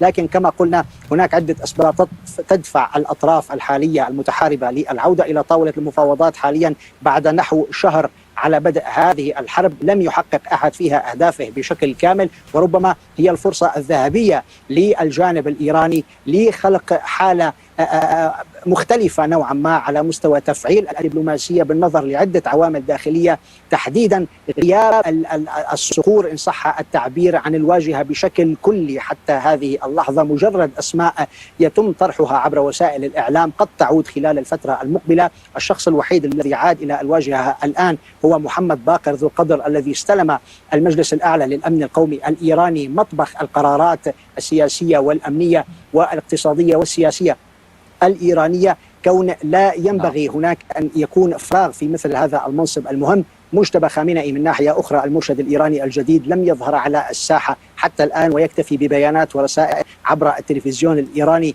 كل عدة أيام لا أكثر. إذا الكرة الآن في ملعب الخارجية الإيرانية. شخص كعراقشي قيل بأن اسمه أزيل عن قائمة الاغتيالات هو ومحمد باقر قالباف خلال الساعات القليلة الماضية عبر مسؤولين باكستانيين بعد وساطة قدمت للجانب الإسرائيلي والأمريكي. على ما يبدو يعني هذا بأن الكرة كما قلنا باتت في ملعب الخارجية الإيرانية، وربما الآن هي الفرصة الذهبية لعباس عراقشي ليبرر قدرته الدبلوماسية. كون الرجل أن الحرب هي يجب أن تكون آخر حل تصل إليه الأطراف المتنازعة دائما، وأن الدبلوماسية هي من يجب أن تقول كلمتها أولا وأخيرا قبل الدخول في ساحة المعركة. ربما هي الفرصة الذهبية لعراقشي للقيام بشيء ما خلال الأسبوع المقبل إن فعلا عادت الأطراف لطاولة المفاوضات. من طهران مراسل التلفزيون العربي حسام. شكرا جزيلا لك حسام على هذه. Thank you so much to All the World's a Stage for that excellent clip. That was extremely helpful. All the World's a Stage oftentimes finds extremely useful on-the-ground clips from Iran. I did not see the speedboats being hit. Oh, I did actually Valhalla yesterday, but if you have footage, please let me know. There are active conflicts now in the village of Al-Fakundaima in the West Bank, where there is flares and fires, an exchange of tensions, where Israeli settlers have been clashing with Palestinian residents for the past 3 days. Here you can the last report where the last report you heard of sirens on the phone resulted in air raid sirens in the Upper Galilee after rocket fire from Hezbollah. التلفزيون العربي تفعيل صفارات الإنذار في الجليل الأعلى قرب الحدود مع لبنان خشية سقوط صواريخ. إذا مشاهدينا نشير إلى الأخبار العاجلة. Yes, we're going to make Primo king of something. Whatever country you want, Primo. الحدود مع لبنان خشية سقوط صواريخ. التلفزيون العربي. My name is Grant Smith Ellis. That's the latest where it said that there was rockets in the Upper Galilee. Here is some footage published by the U.S. Air Force of an F-35 being refueled. That's an F-35 being refueled mid-air. Latest from the U.S. Air Force. That's what the U.S. Air Force released tonight.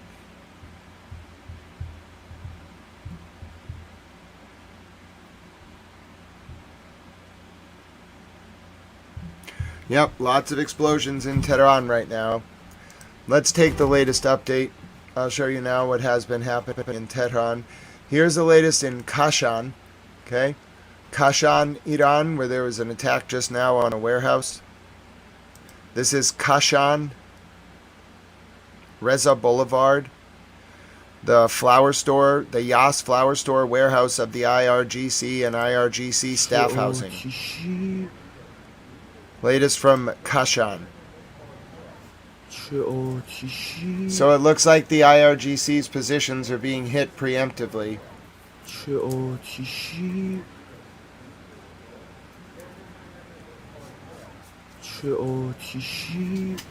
Latest from on the ground in Iran, where a major strike has hit Kashan.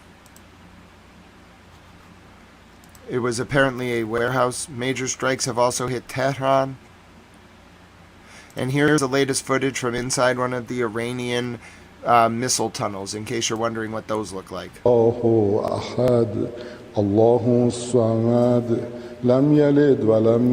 was published on Iranian TV today.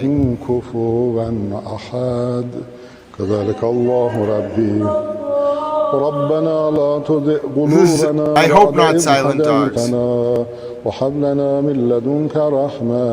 إنك أنت الوهاب الله أكبر سبحان ربي العظيم وبحمده الله أكبر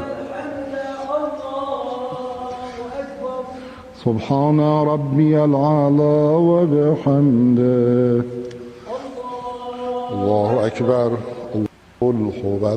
So this is inside an Iranian missile tunnel. This is where they load the missiles. ولم يكن له كفوا أحد كذلك الله ربي ربنا لا تزغ قلوبنا بعد إذ هديتنا وهب لنا من لدنك رحمة إنك أنت الوهاب الله أكبر سبحان ربي العظيم وبحمده الله أكبر سبحان ربي العلى وبحمده الله أكبر. So probably the only footage we'll see inside these tunnels before they're captured. لم يلد ولم يولد ولم يكن له كفوا أحد. They've been preparing for this for decades. And you know, I think really it comes down to like, they didn't build this in a month. They had this the whole time. They were becoming a huge superpower. And eventually they were gonna do something about it. 1 second, gotta organize. This is my big moment. Hello. I'm so excited. This is the last thing I have to do today. Is it gonna work? Oh, I hope you're all excited for me.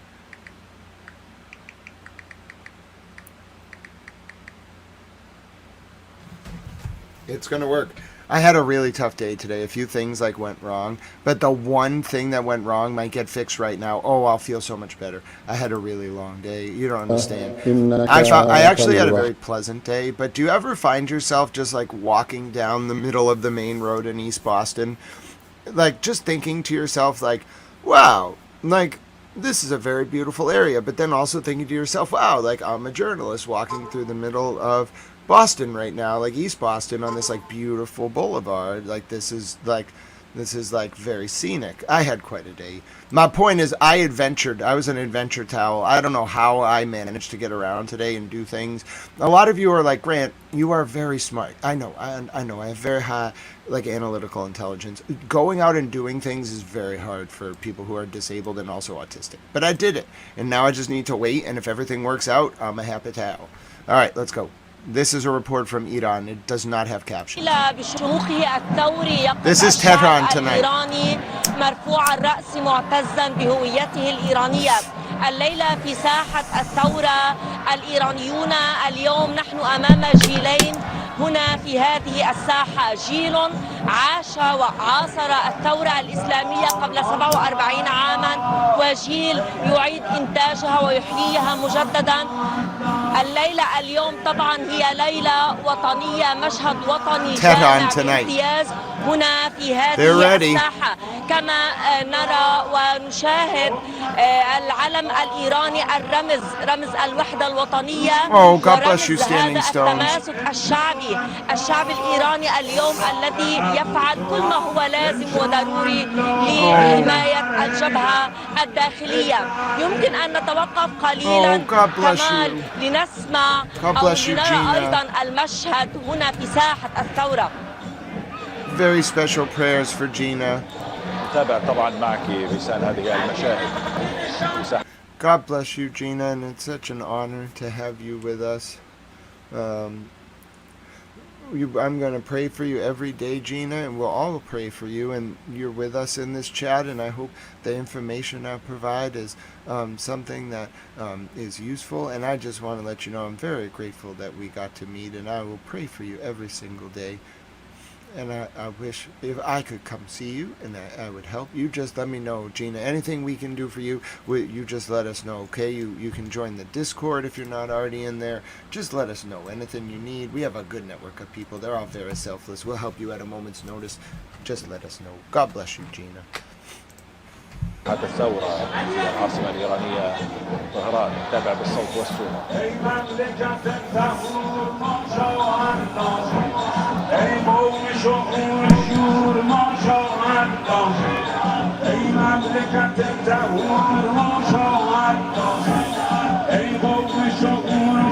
This is Tehran tonight.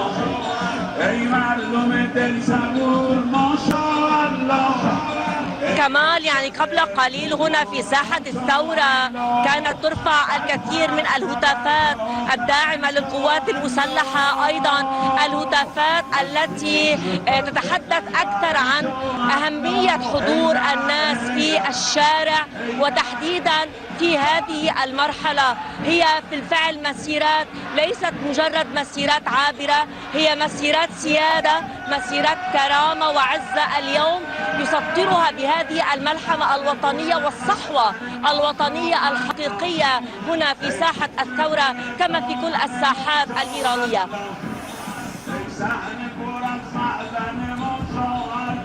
Again, this is Tehran tonight.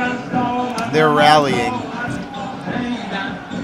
كمان أيضا أود أن أشير بأن اليوم الطقس ماطر هنا، ومع ذلك اليوم ساحة الثورة ممتلئة بعشرات الآلاف من الإيرانيين هنا في الساحة، وأيضا في كل الشوارع التي تصلك إلى هنا إلى هذه الساحة، لأن الليلة هي ليلة الشهداء وليلة خاصة تكريمية وتقدير للقائد الأمة السيد الشهيد علي خامنئي. So that's the latest report. It's hard to actually... People very rarely go out on the ground in Iran. Al Mayadeen does because they're Hezbollah's channel. So they have like reporters who are actually in the rallies. So, Johnny, hello, how you doing? I mean, it's certainly a rally. There's no doubt about that. Yes, Lame Matrix, I think we all pray for peace. We have Mimi leading the charge. Mimi is our prayer leader. So if you ever run into Mimi in the chat, she's always going to be praying for peace or for me or for just wonderful things. So if you ever run into Mimi, don't forget when she prays for peace, you pray right along with her. We love Mimi very much. And we love Gina. And don't forget to pray for Gina. I'll remember that every day. I have to put it in my notes. Some things I do have to take notes on. It's not like because I forget, it's just because like my brain segments information and I sometimes have to take a note. But I got Gina's name like immediately. I didn't even have to write it down earlier. So I'm proud of myself. Names are hard sometimes. Here's the latest from Kashan just an hour and a half ago in Tehran. I'm going to get you the Al Jazeera top of the hour update. I think we should still have Imran Khan. Normally he goes to bed though. He works like the 12 to 8 Eastern shift normally. He's a really good host on Al Jazeera. But the reason I watch Al Jazeera English is to check on my friend Ali Hashim. I'm a little bit worried about him. He's in Tehran. He's an English language reporter. He does like the day shift though, so I don't catch him most days. I might catch him today because I'm going to be up pretty late. We started at like 6:30, so after I do like one thing tonight, and I don't even have to like leave my home, I just make this one thing happen, I'll feel so much better. So I'm going to do that in like, I don't know, 10 minutes. Maybe longer than that. But I'll be with you no matter what. I don't have to leave anymore. My legs hurt. Give me 1 second to take you back to the top of the hour update. Their prices. So this was the top of the hour update on Al Jazeera. I just want to see if my friend Ali Hashim's doing all right. He might not be on right now. Sometimes it's the night guy.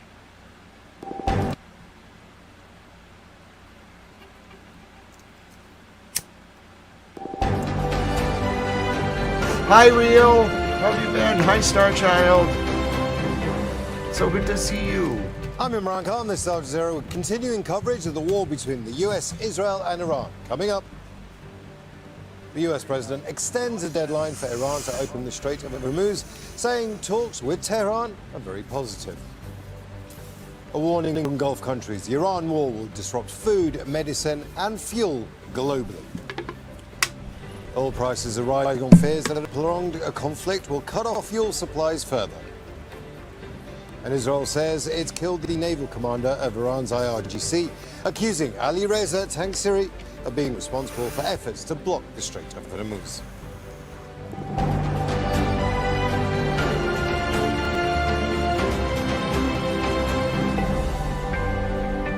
Nearly a month into the war between the US, Israel and Iran, Washington is sending mixed signals, talking about diplomacy while continuing to build up force in the region.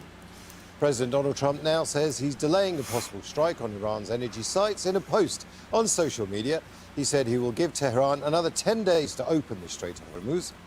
The extension comes just hours after his first cabinet meeting since the conflict began. Trump also claimed that Iran is begging for a deal. Meanwhile, Gulf leaders are warning the impact of the war is spreading. The Gulf Cooperation Council says key shipping routes are disrupted, raising fears of shortages for global food supplies. This systematic escalation has affected the international economy immediately. Prices have risen, the costs of transportation have risen, and the Strait of Hormuz is almost closed, which affects navigation. Supply chains are also affected, and they must be protected. This is a joint international responsibility. What represents a threat today will only get worse, and this will contribute to wider damage that will hit the digital economy. Now, the war is also top of the agenda at a meeting of G7 foreign ministers. Officials say the conflict and resulting energy shock could overshadow long-term economic priorities. Now, we have correspondents in Washington, D.C., Tehran, Kuwait City and Baghdad. But first, this report from our chief U.S. correspondent, Alan Fisher. Mr. President, it is my distinct honor. As Donald Trump's cabinet gathered at the White House an insight to the peace talks underway with the Iranians. I can report to you today that we have, along with your foreign policy team, presented a 15 action list that forms the framework for a peace deal. This has been circulated through the Pakistani government, acting as the mediator. And this has resulted in strong and positive messaging in talks, as you just indicated to the press. And confirmation too that Vice President J.D. Vance is involved with the threat of further strikes if those talks fail. Military options, but what we have now that we didn't have when the president took over just a little over a year ago is the ability to use every tool at our disposal to ensure that Iran doesn't get a nuclear weapon. Donald Trump started the day on social media describing Iran's negotiators as different and strange, adding, "They're only looking at our proposal wrong. They better get serious soon before it's too late." Trump initially gave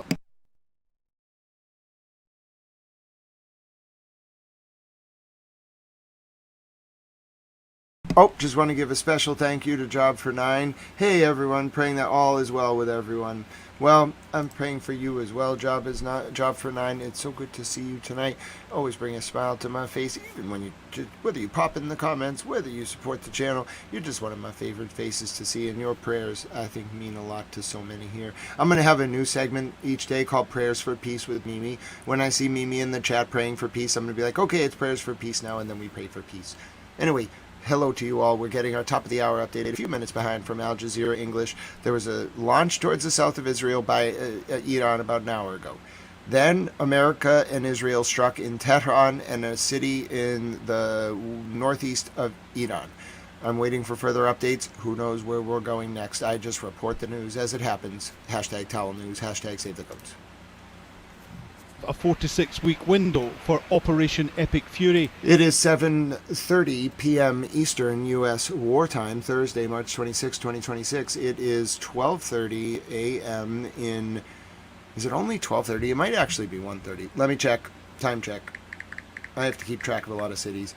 It is 1:30 a.m. on Friday, March 27, 2026 in Tel Aviv and South Africa, and it is 3 a.m. in Tehran. You have me all evening. I have things I must stay up for, so who knows how long we'll be here. I think the silence is eerie. There's a heavy, sort of ominous air hanging. I think a lot of people know that tomorrow is the day.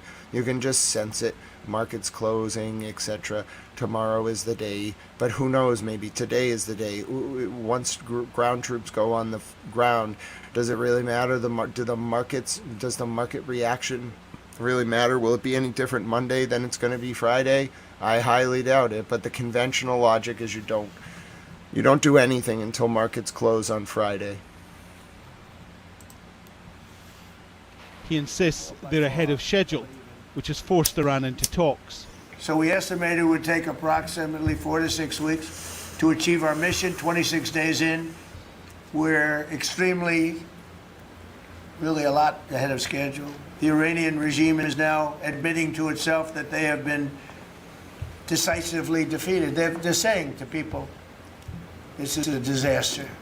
They know it. That's why they're talking to us. Donald Trump revealed that the gift the Iranians gave him earlier this week to prove that they were serious was to allow 8 oil tankers to pass through the Strait of Hormuz with no incident. This, he believes, shows that the man they are talking to has power and credibility. But he warned if the Iranians weren't serious about peace, they would, his words, keep bombing them anyway. Alan Fisher, Al Jazeera House. Roosevelt is live for us in Washington, D.C. He says one thing in the morning and then he says something different in the evening. It's called war.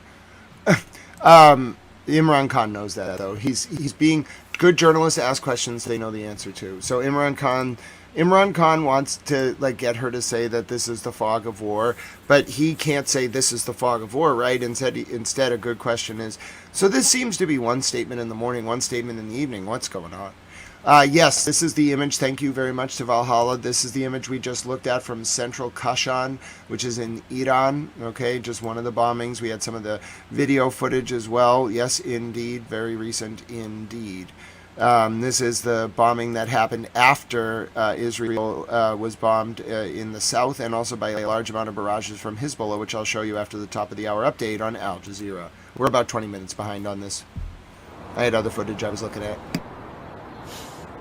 Certainly. We have been seeing a different message from the U.S. president, especially since this war started. And an example of it is what happened last week. On Friday morning, he said the United States was not ready for a ceasefire.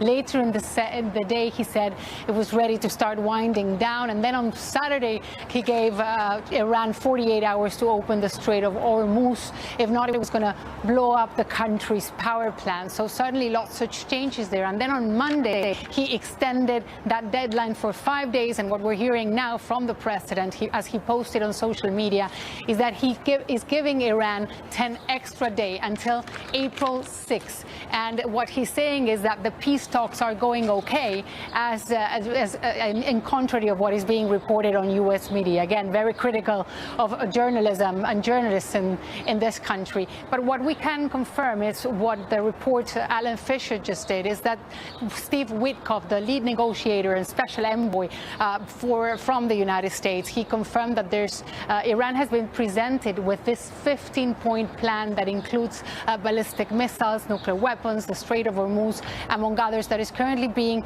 negotiated and mediated by Pakistan. Certainly, as the United States continues with these talks, it continues to send thousands of troops to the Middle East, 2,500 Marines, U.S. Marines from Japan, 2,500 Marines from California, and then again the deployment of this special unit, the 82nd Airborne Division, a rapid response unit that can be deployed anywhere in the world in just 24 hours. So in a way, many here are perceiving that this change of tone by Trump is, some say that it's related to lack of planning and that he's trying to find a way out of this war. He's coming under increased scrutiny, especially because of the rise in the price of oil, of the rise of gas in this country. It has gone up almost $1 since this war started, and this has a huge impact, mostly because there's midterm elections later this year. And it's historic that in this country, when the price of gas goes up, it has a big impact on how people vote. Teresa, stay there. We're going to come back to you in just a second, but let's bring in Mohammed Val, who's in Tehran. Now, Mohammed, Donald Trump says that Iran is begging for a deal, but the Iranians beg to differ. Absolutely. The Iranian leaders are saying, and they have been saying since the beginning of this war, that they are not looking forward to a ceasefire. They're not looking forward to negotiations. And I have been listening to my colleague Teresa talk about the confusion that Trump's statements cause in the United States and across the world. Iranians don't want to be in that situation. They have been very clear about their stance towards the statements coming from Donald Trump. They don't trust them. They don't care about them. They care only about the fighting, and they think that whatever words coming from the US should not cause them to change any of their plans regarding this war. They respond to actions with retaliations in Israel, in the region, with military might, and that's their line until now. As to the negotiations, they're not even also saying much about them, no clarity there. They're not saying that they have responded. There are conflicting reports. Only a news agency that is close to the government has said that they responded to those 15 points, but also other sources telling Al Jazeera that they have not yet responded. So there is an ambiguity regarding the negotiations from the Iranian perspective, and nobody here knows who is the man President Trump is praising and saying that he's someone to talk to and so on. They don't know also who is representing them in. I'm talking here about the general public, and also from the statements of the government, they're not that much interested in those talks so far, because the 15 points are not even on the table for the Iranians. They have their 5 demands that they have been very clear about, and those demands have to be accommodated on the other side. Otherwise, there is no common ground for negotiations. And the first and the primary thing they have been demanding over the last couple of days is that there is an end to the hostilities, and also guarantees for the future, and Iran should be considered as sovereign nation like any other nation. It has rights over the Strait of Hormuz, and also there should be reparations for the destruction that has been visited on Iran, and several other demands. So that's what they are sticking to, and they are not changing it. And the only course of action they think is viable and is going to lead to results is the continuation of fighting, just as they have done from day one. Now, that's Mohammed Val in Tehran. Let's go back to Teresa, who is in Washington, D.C. The Qatari Prime Minister is in Washington, and he's taking meetings.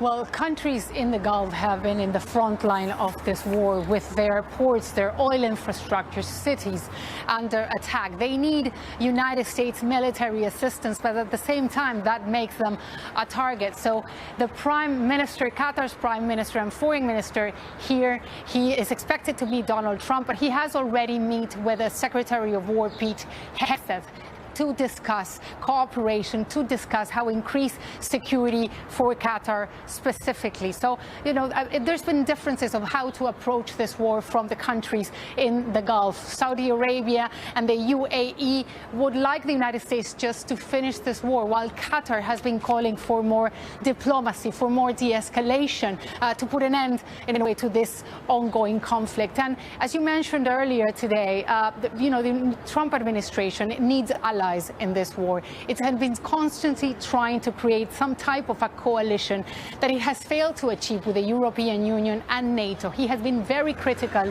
with NATO. In fact, today said that NATO in the long term was going to pay a costly because of its not assisting the United States in opening the Strait of Hormuz. He has been very critical, calling them cowards, among other things. And what we know right now is that NATO is already discussing with launch from Iran. Alert! Alert! Launch from Iran. Alert! Alert! Launch from Iran. Alert! Alert! Launch from Iran. So much for watching Al Jazeera. There has been a launch from Iran. I repeat, there has been a launch from Iran. This is not a drill. You have 6 minutes and 48 seconds. There has been a launch from Iran. I repeat, this is not a drill. It's Tel Aviv. Oh, goodness. Oh, no. Ladies and gentlemen, I have to do my thing here. I have to stay in reporter towel mode. We were doing a little bit of catch up there, but no, the Iranians are not done. They fired again. Oh, damn Iranians. Damn Iranians. Iranians have fired again. Incoming to Tel Aviv. Breaking. Iran, for the second time in 2 hours, has fired at Israel. The target is Tel Aviv. Time to arrival, 6 minutes from this post. Oh no! Oh no, that's the bad siren. We don't like the bad siren. That's a bad sign. Oh no, it's coming to Tel Aviv. They know it's coming to Tel Aviv. Oh no. I get very worried. I have friends there. You must understand. I hope you will pray my indulgence. That's the siren that sounds when they know something's coming.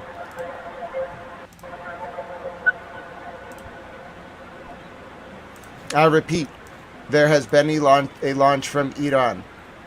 You have 5 minutes and 30 seconds. It is Tel Aviv. You have 5 minutes and 30 seconds. It is Tel Aviv. It is Tel Aviv. I repeat, it is Tel Aviv. You have 5 minutes and 30 seconds.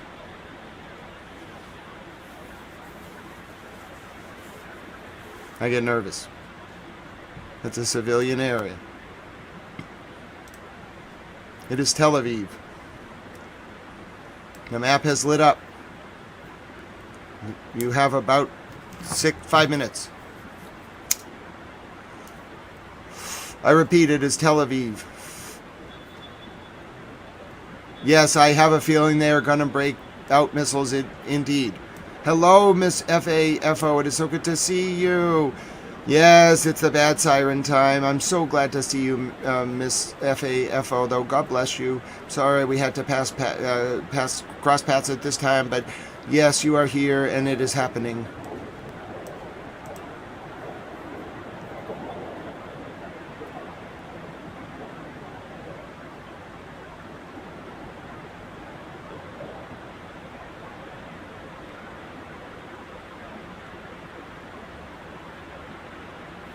Four minutes. The target is Tel Aviv. You have 4 minutes.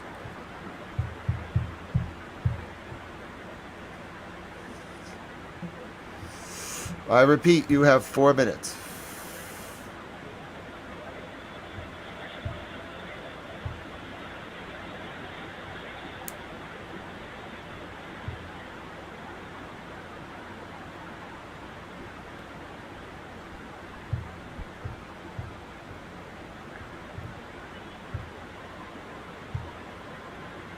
You have 3 minutes. 3 minutes.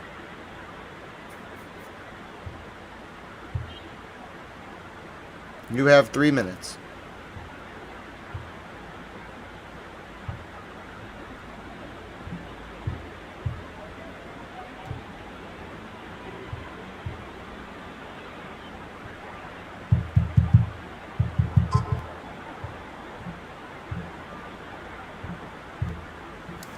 You have 3 minutes.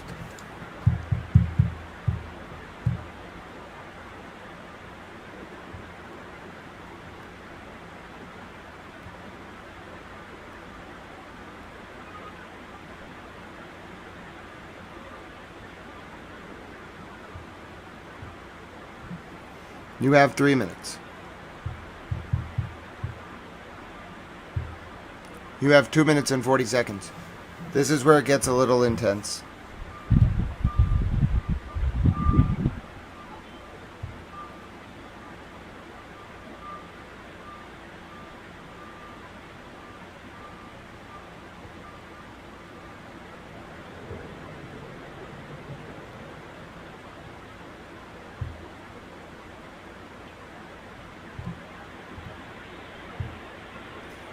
About 2 minutes.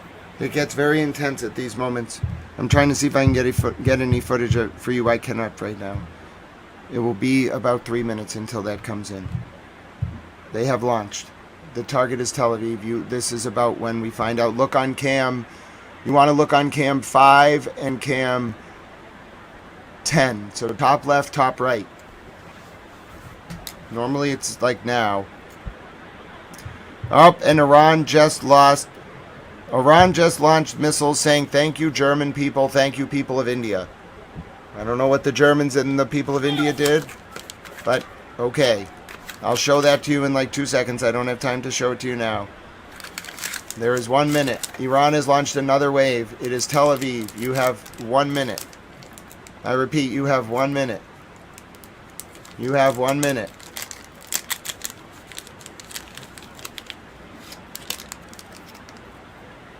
May God protect the innocents. Hashtag save the goats. Hashtag save the goats.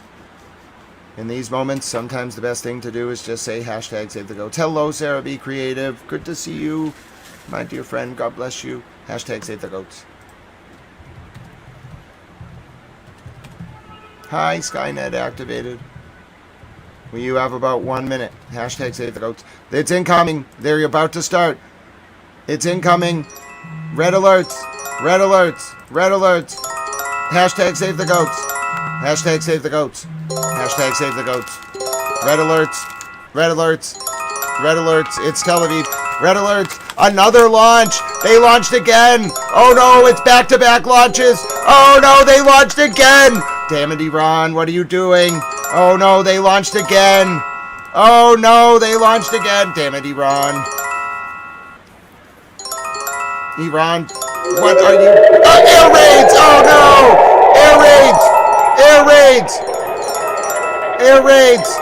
Air raids! Air raids! Air raids! Air raids! Air raids in Tel Aviv! Air raids! Air raids! Air raids! Air raids! Air raids! Air raids! Air raids!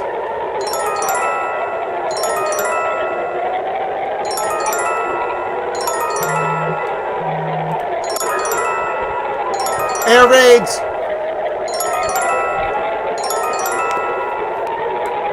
Hashtag save the goats. I'm gonna control myself. I've been practicing my trauma training. Hashtag save the goats.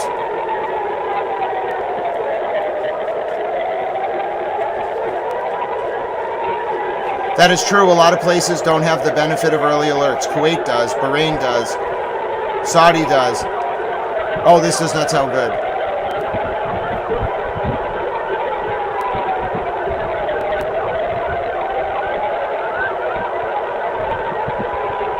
Just a flood of ambulances. The air raid sirens are still going. I don't know what to tell you.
Lots of sirens in Tel Aviv.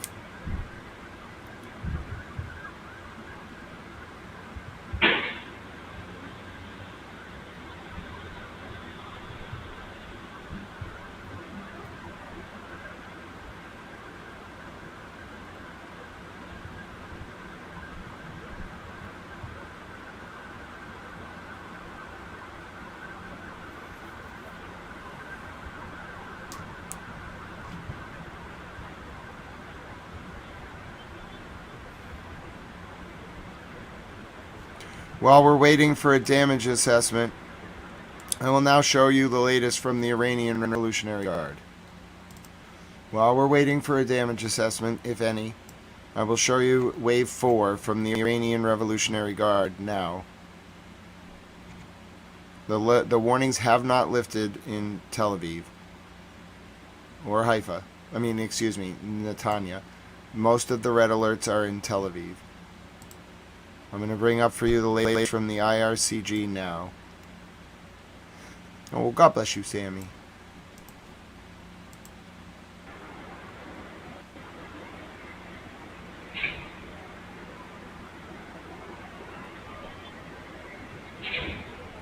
The alerts have not lifted in Tel Aviv.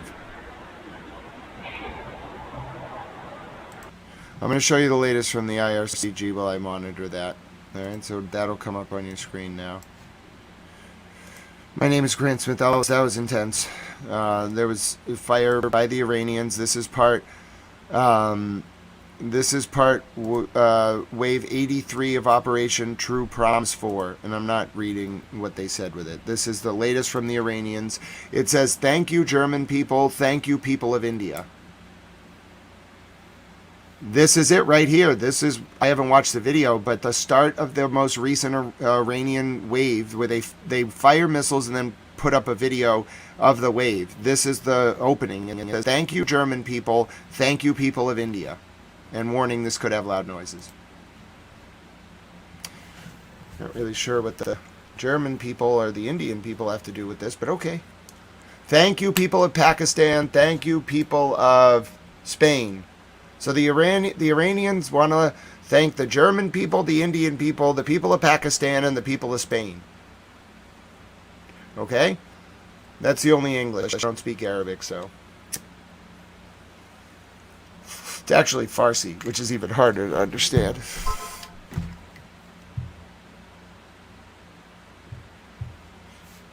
You're looking at the latest from the Iranians. That's in Farsi.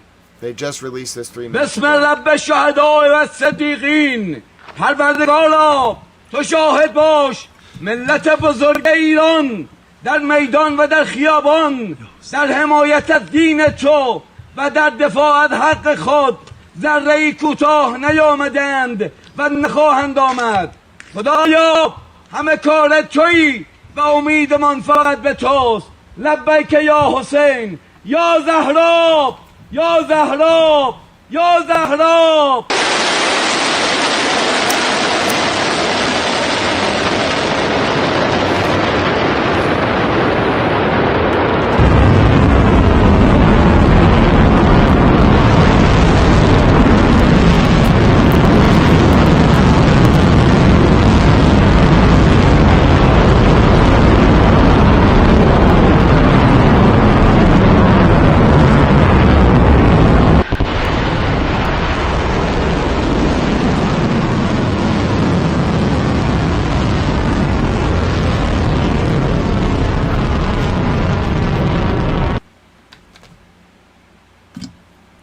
The latest from the Iranians.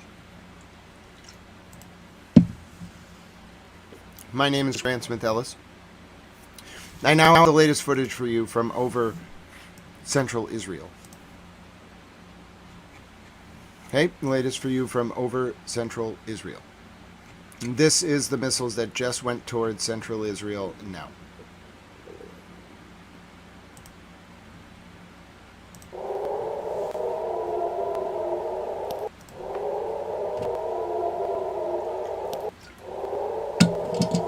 It was a fission missile.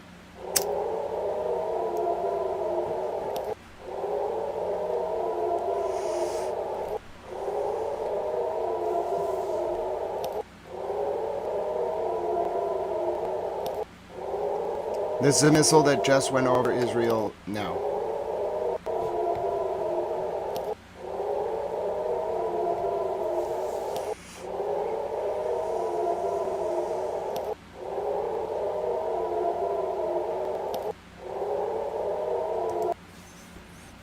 A fission missile that just went over Israel now. I'll show you the latest images as well. This is the latest from Iran fired at Jerusalem. I do not have impact assessments.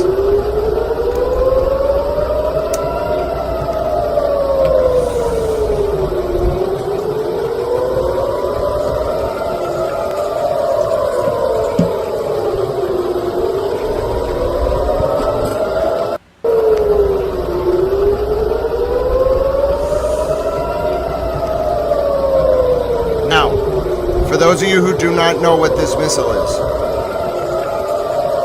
it is a Cororum Shahar.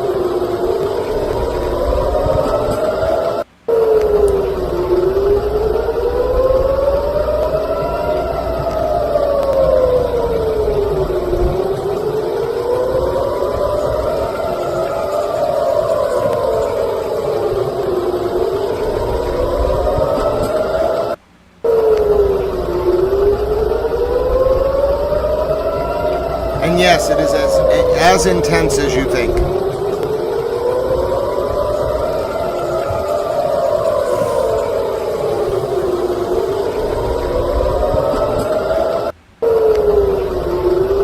Oh, my favorite video's gone about the Cororum Shahar. Our instructional video, I can't find it.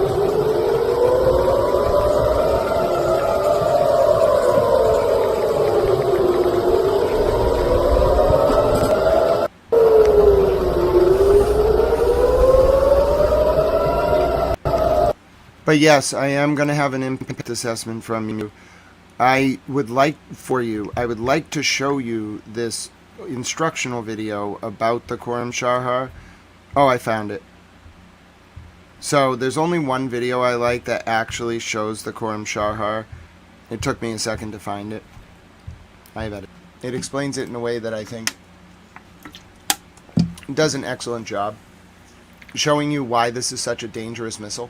All right. Now, Chat Mom Lynn went all through the War-Tune videos and learned far more than she probably wanted to about ballistic missiles. This is not meant for kids. I want to just reiterate, this is a learning tool for adults about complex ballistic missiles. It's not meant to show to kids. It has the style of a cartoon because ballistic missiles are very complicated, but just it's a little deceiving in the presentation. It is meant to teach complex ballistic missile technology to adults in lay terms. So I'm going to show you now an overview of the missile you just saw literally 5 minutes ago. You saw the alert, you saw the missile, and now this is what it was.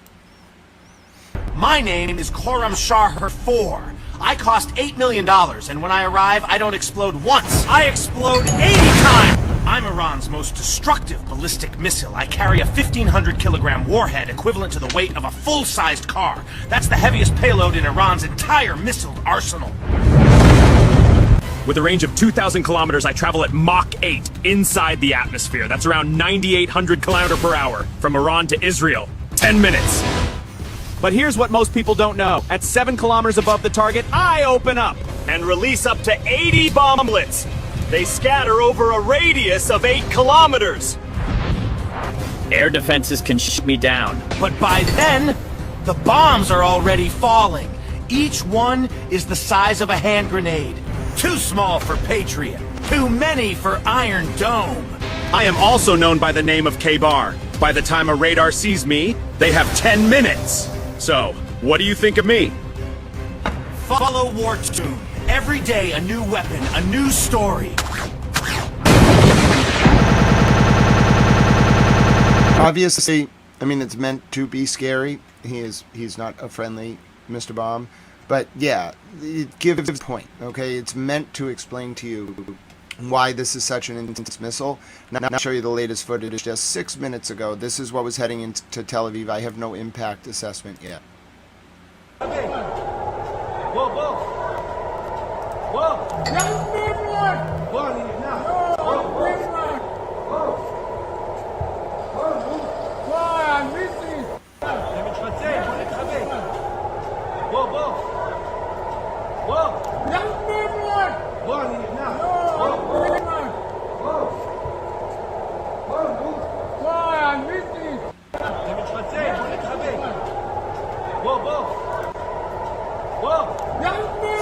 So that was the latest from Tel Aviv. I'll now show you the opening of that missile, the one that just went over Tel Aviv.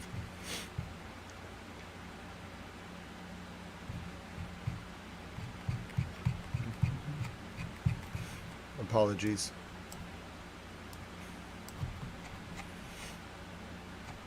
This is the activation of that missile from just a few minutes ago over Tel Aviv. This is the missile actually activating.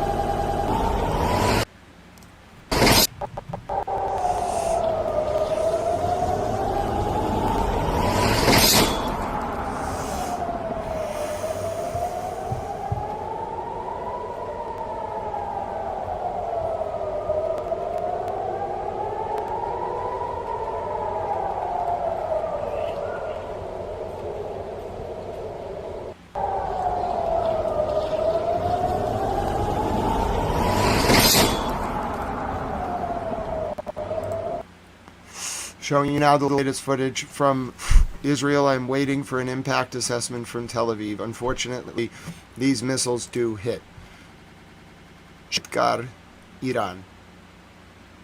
Very heavy explosions in the past, hour and a half. Shiraz, Iran.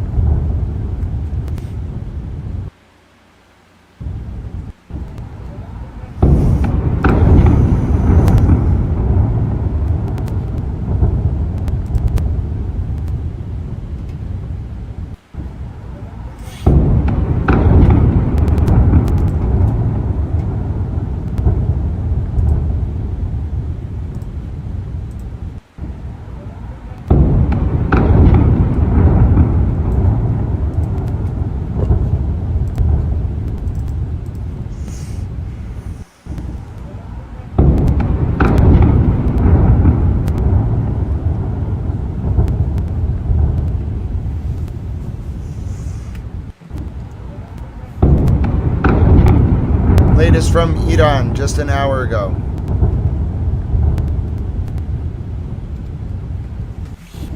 Okay, take you the latest. That's the latest from Iran. Now I'll take you the latest from Al Jazeera English. I expect the night to continue like this. When Iran starts this way, and when there are bombs falling in Iran, Iran always tends to retaliate. Almost always. And they immediately fired at Tel Aviv. I do not have an impact assessment. I will get that for you as soon as possible. My name is Grant Smith Ellis, a tired Grant Smith Ellis, but I'm here with you. It is 8:03 p.m. Eastern, U.S. wartime, Thursday, March 26, 2026. I do have an energy drink, and I will stay with you throughout the evening. We will see the sunrise in the Middle East. I expect tomorrow to be an intense day. I must be awake and ready with you circa 3 p.m. Maybe a little bit after Eastern time tomorrow. I'm going to take you now to Al Jazeera for the top of the hour update, where I'm going to things have ferociously escalated. You will find that Al Jazeera has a man in Tehran who begrudgingly will talk about Tehran being bombed because he has permission from the IRGC to be where he is. His updates are actually the most accurate in English. Some of the most accurate English updates. Him and Ali Hashim have connections with the IRGC. That's how they got in there through Qatar. They're like an impartial state. Al Jazeera is very impartial. They have people accuse them of being anti-Israel, which is true, but Israel is anti-Qatar or anti-Al Jazeera. What I'm going to show you now, though, is the top of the hour update that will have the Al Jazeera reporter in Iran. Although he will not give you the full picture, he will tell you the latest from what his people in the IRGC say, which is why this is incredibly valuable.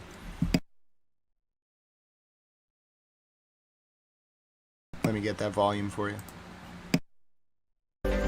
I'm Tom McRae. This is Al Jazeera with continuing coverage of the war between the US, Israel and Iran. Coming up, the US president extends a deadline for Iran to open the Strait of Hormuz, saying talks with Tehran are very positive. A warning from Gulf countries, the Iran war will disrupt food, medicine and fuel globally. Israel says it has killed the naval commander of Iran's IRGC, accusing Ali Reza Tangsiri of being responsible for efforts to block the Strait of Hormuz. And on This Is America, who controls the narrative? We take a deep dive on Donald Trump's relationship with the media and ask if Americans believe what they're seeing and hearing.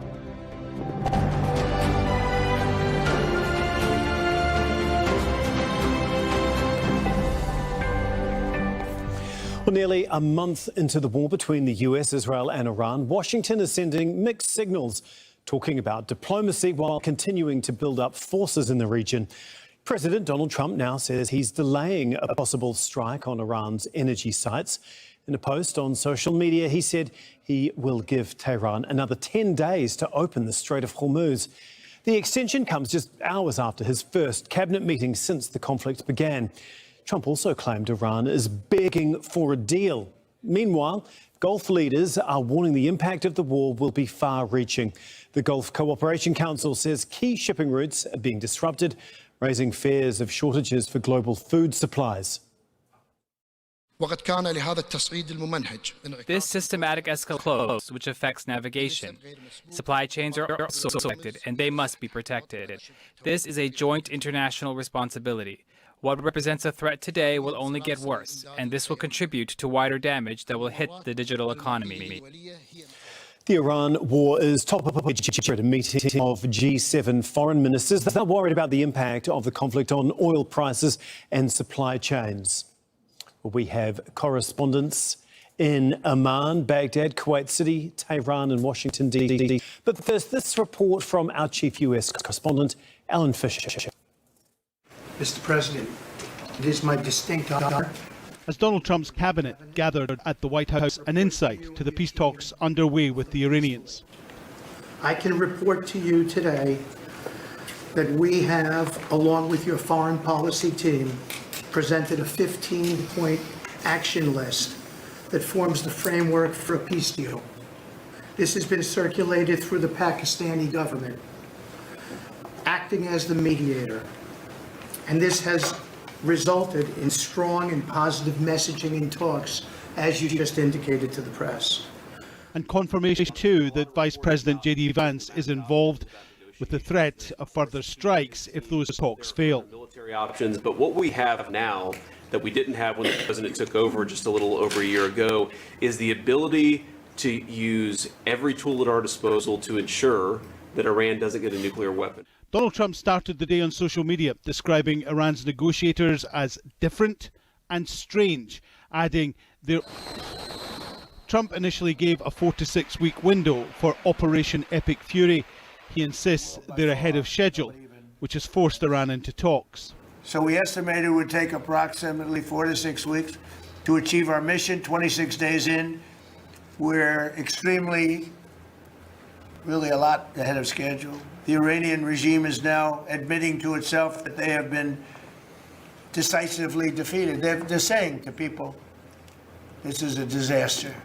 They know it. That's why they're talking to us. Donald Trump revealed that the gift the Iranians gave him earlier this week to prove they were serious was to allow 8 oil tankers to pass through the Strait of Hormuz with no incident. This, he believes, shows that the man they are talking to has power and credibility. But he warned if the Iranians weren't serious about peace, they would, in his word, keep bombing them anyway.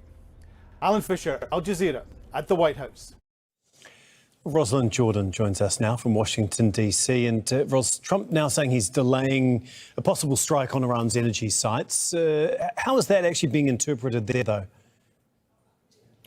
Well, essentially, this is an indication from the Trump administration that whether or not direct negotiations are happening, some sort of negotiations is happening, and the president feels confident enough to delay his threat to bomb Iranian infrastructure for another 10 days. Exactly 10 days from this moment is the deadline for some sort of deal being reached between Iran, Israel, and the U.S. to end this conflict that is now entering its 28th day. If there is no agreement, Donald Trump, the U.S. president, says that he will instruct the U.S. military to go ahead and do all that it can to destroy energy plants, water desalination plants, water treatment facilities, and other critical infrastructure in Iran. We know in parts of America this war is deeply unpopular. Has Trump gotten any more pushback from Congress about the war? It's significant that a Republican Senator, Lisa Murkowski of Alaska, a longtime conservative, is now circulating a draft of an authorization that would allow the U.S. to consider going into war against Iran. There is no official congressional authorization for this war, and that's been a point of contention from the very day of the first airstrikes on February 28th. However, it is early days. She's also running up against a very tight deadline. Both chambers of Congress are supposed to go out after Friday evening for a week-long or 2-week-long holiday break, and they would have to stay in town and vote on that measure. An actual draft can be pulled together and enough bipartisan support can be pulled together in order to have both chambers vote on this measure very, very quickly. And just finally, Ros, the Qatari Prime Minister has been in Washington, D.C. and met with Trump a short while ago. Do we know exactly what they discussed? We don't know what the outcome of a meeting at the White House has been. We do know from a statement from the Qatari government that the Foreign Minister, Sheikh Mohammed Al Thani, did have a meeting with the Defense Secretary, or Secretary of War, as he likes to call himself, Pete Hegseth. And in that statement, it says that Al Thani and Hegseth agreed on the need for mutual agreement on the way forward in dealing with Iran. OK, thank you so much, Ros. Rosalind Jordan for us in Washington, D.C. We're going to bring in Mohammed Val, who's in Tehran with the latest from Iran now. And Donald Trump said that the request to extend that deadline of attacks on Iranian infrastructure, energy infrastructure, actually came from the Iranians. What have they been saying? Well, Tom, if the Iranians have begged for this delay in the extension of the deadline, they're not sharing that with the Iranian public, nor is it being circulated in the Iranian media here. What we know is that they have been talking about the negotiations, or at least those messages going between the Iranians and the Americans through the Pakistani mediators. There is talk about that in the media here. There is talk about, there are two reports, one of them saying that they have responded to those 15 points. And there is another report saying that they have not responded to those 15 points. And what we know is that Iran is sticking to its stance in this regard. They have 5 demands, very well known. They have reiterated them from the beginning of the war until now. No change to that. And also, what they say is that they're not impressed by those 15 points that have been presented by the Americans. So the picture here, what is being presented to the public here in Iran, is that we are still very far from an agreement, or even from sitting around a negotiation table with the Americans, because there is that deficit of trust that is still there, lingering here. And also, they don't listen to the words of Donald Trump as something serious. They consider that he's a person who changes his mind by the minute, and they are only observing actions that are being taken by the Americans and the Israelis, and those actions so far are just bombardment. Just today, I told you, about 9 cities have been bombarded heavily over the last several hours, most heavily in Tehran. So for the Iranians, what they hear and what they see is the bombs falling from the sky, and the war escalating day by day, and that's what they are responding to. Negotiations is not a headline here in the Iranian news, and as I said, it's not being shared. No details of that are being shared with the public here. Okay, thanks so much, Mohammed. Mohammed Val, Tehran. Going to bring in Malik Trainer, who's in Kuwait City for us. And Malik, can you just talk us through the... Before we go to Kuwait City, I just wanted to say thank you to Super Towel Sarah Be Creative. Look at that emoji. It's laughing. It's got hair. I needed that. I just want to give her a little head pat. Oh, God bless you, Sarah Be Creative. I gave the little Super Towel emoji a head pat. Oh, those Super Towel emojis, they're adorable. They bring me back to a more simple, quaint time on this channel. God bless all of you. We have old friends here, new friends here. I really appreciate how kind you all are to each other in chat. I was up really early today, and I walked a lot for my condition, so I'm gonna be a little out of it, because walking is really hard for me. But you're all being so kind and nice to each other, and I'm keeping up with chat. And overall, God bless each and every one of you. My name's Grant Satellis. It's 8:15 p.m. Eastern, U.S. wartime, Thursday, March 26, 2026. It is 2:15 a.m. in Tel Aviv in South Africa, and it is 3:45 a.m. in Tehran.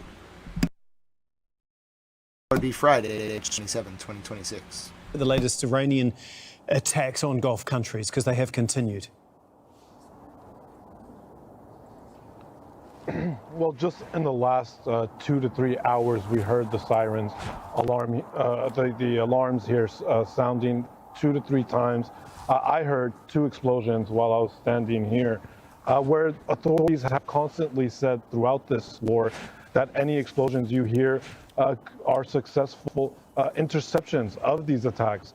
But what we've learned here in the Gulf throughout this conflict is that even when the interceptions happen, that could be very dangerous, very deadly. We saw in the UAE yesterday how debris from an interception killed 2 people and injured 3 others. So there's been an array of attacks across the Gulf tonight. Saudi Arabia saying that they've intercepted drones in the eastern area, the UAE also intercepting, and the alarm sounding in Bahrain as well as Kuwait. So, these attacks have been relentless from Iran since the beginning of this war, and they keep on going. Yeah, indeed. Can you just take us through some of the grave consequences that the GCC is warning that this war will have for the world? Because it is not just about oil. Yeah, that's exactly right. I mean, we heard in the meeting of the Secretary General of the GCC putting out grave warnings how the repercussions of this war are far-reaching the entire globe. I mean, I think people across the entire world are starting to feel it. Fuel prices are up. It's starting to reach people's pockets. Also, fertilizers, farmers, in the Midwest, from the Midwest all the way to Asia, are feeling it as well. The Strait of Hormuz, 30% of fertilizer flows through the Strait of Hormuz. He warned that this has far-reaching economic repercussions. We're already feeling it now. It's hard to imagine how bad it could possibly be. But I think throughout the resounding message from the GCC has been de-escalation. We saw these messages coming. They said that. All right, I'm calling for a chat reset. You know what that means. Hashtag save the goats. Talmom Lynn. Chat Mom Lynn loves penguins. Got to throw in some penguins. I don't know what happened in chat. I know Miss Clutch and Towel Mom Bunny were on it. But you know what it means when we have a towel chat reset. This is just our way of letting you all get it out of your system. I did not see what happened. It's just a nice way to let people kind of get it out of their system. And then normally by the time the chat calms down, everyone's feeling better. Back to Al Jazeera English. I'm tired. We want to be. Did I not eat tonight? My belly's telling me good relationships with them. But, Iran hasn't been acting as a good neighbor. These attacks need to stop immediately in order for a diplomatic path to be reached. We know that most of the GCC countries are not talking with Iran directly right now. But we do know that Oman, which has a very neutral stance when it comes to Iran and the West and the U.S. They've been talking to them as well. They've been critical of Israel and U.S. Through those attacks. The foreign minister said that these were unlawful attacks by the U.S. and Israel, but they've also condemned Iran for these attacks.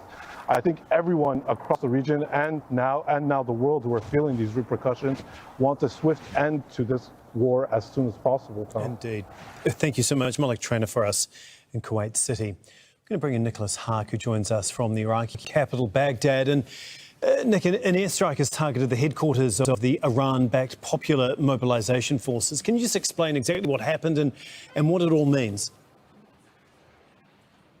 Well, it's significant. There's another airstrike on a base on this Popular Mobilization movement, because that is a paramilitary force that, in theory, is under the command of Baghdad. But in reality, some elements are Iran-backed factions, armed groups that are autonomous and that are acting independently. In fact, some of them, Tom, are directly targeting American interests here in Iraq, but also throughout the region. And there was a complaint from Gulf countries and Jordan asking for Baghdad's government to rein in on these factions or these armed groups. And the latest is in the region of Kirkuk, where this is 100 kilometers south of Erbil, and there was a strike on this Popular Mobilization Force, and there's no casualties. There was just damage, but it came so Kirkuk is just 100 kilometers away from the autonomous region of Kurdistan and Erbil, where there is an important U.S. military base, and that has come under heavy attack. Lots of attempted drone strikes. Of course, there's these U.S. air defense systems that have been activated, CRAMs that have been activated, and there was an attack just moments after the one that happened in Kirkuk. And it's important because in Erbil is perhaps the closest military base to the Iranian border. It's called the Harir base. And if there was any incursions from the American, then that could be one staging location. Interestingly, Marco Rubio just spoke to the prime minister of the Kurdish autonomous region, thanking him for his cooperation. They talked about the fact that they are using the region to fuel, to bring oil out of Iraq instead of using the Straits of Hormuz. But of course, there were behind the doors conversation about this location that is so strategic to the Americans. And as we speak, Tom, I can hear warplanes above us. Now, the American State Department says that it is not targeting Iraqi forces and Iraqi army base, and that comes on the heels of an attack on an Iraqi military base that we visited earlier on today. But they're not denying that they're up in the sky, and this is the new battleground. It's happening up above Iraqi airspace. Tom? Indeed. Thank you so much, Nick. Nicholas Hart for us there in Baghdad. Well, Israel's Prime Minister says his army has killed the naval commander of Iran's Revolutionary Guard, Ali Reza Tangsiri. He was reportedly assassinated in a strike on the Iranian port city of Bandar Abbas over the Strait of Hormuz. The other senior officers of the naval command. He was instrumental in shaping Iran's strategy in the Strait of Hormuz. Tehran has not confirmed the report. We continue to strike with force the targets of the Iranian terror regime. Last night, we eliminated the commander of the Navy of the Revolutionary Guards. This man has a lot of blood on his hands, and in addition, he was the one who led the closure of the Strait of Hormuz. This is yet another example of the cooperation between us and our friend in the United States. Well, a man has been killed in a rocket attack. Israel, the latest from Al Jazeera. Iran's foreign minister asserts the legal right to block enemy vessels in the Strait of Hormuz. I'm not surprised. Back in northern Israel, the projectile was fired from Lebanon by Hezbollah, striking a residential building. Hezbollah began firing rockets into Israel in retaliation for the killing of Iran's supreme leader, Ayatollah Ali Khamenei. Israel has since launched strikes across Lebanon and sent ground troops to the south. And fighting in southern Lebanon continuing between Iran's ally Hezbollah and Israeli forces. Hezbollah fighters destroyed Israeli army tanks in the town of Tabi. The Israeli military says 2 soldiers have been killed. We're going to speak to Rob Bride, who's following developments in Israel from the Jordanian capital of Amman. And Rob, just talk us through the latest developments with Israel's push into southern Lebanon. Yeah, that's right. I mean, still all through Thursday and now into the early hours of Friday morning, fairly intensive exchanges and also alerts in northern Israeli towns being reported at a number of locations along this border with Lebanon and into Lebanon itself as Israeli forces continue their push north, fighting with Hezbollah groups. The Israeli authorities reckon that by Thursday evening, a total of 100 rockets had died during the day from southern Lebanon into northern Israel, with dozens more rockets being fired inside Lebanon itself at groups of Israeli troops moving forward. On Thursday evening, they confirmed the death of the latest soldier and the wounding of 2 other of this tank crew that was hit by an anti-tank missile, an anti-tank rocket, and also the rockets that were fired into northern Israel on Thursday. There was this strike in the northern town of Nahariya. This resulted in the death of an Israeli man and also the injuring of 14 other people.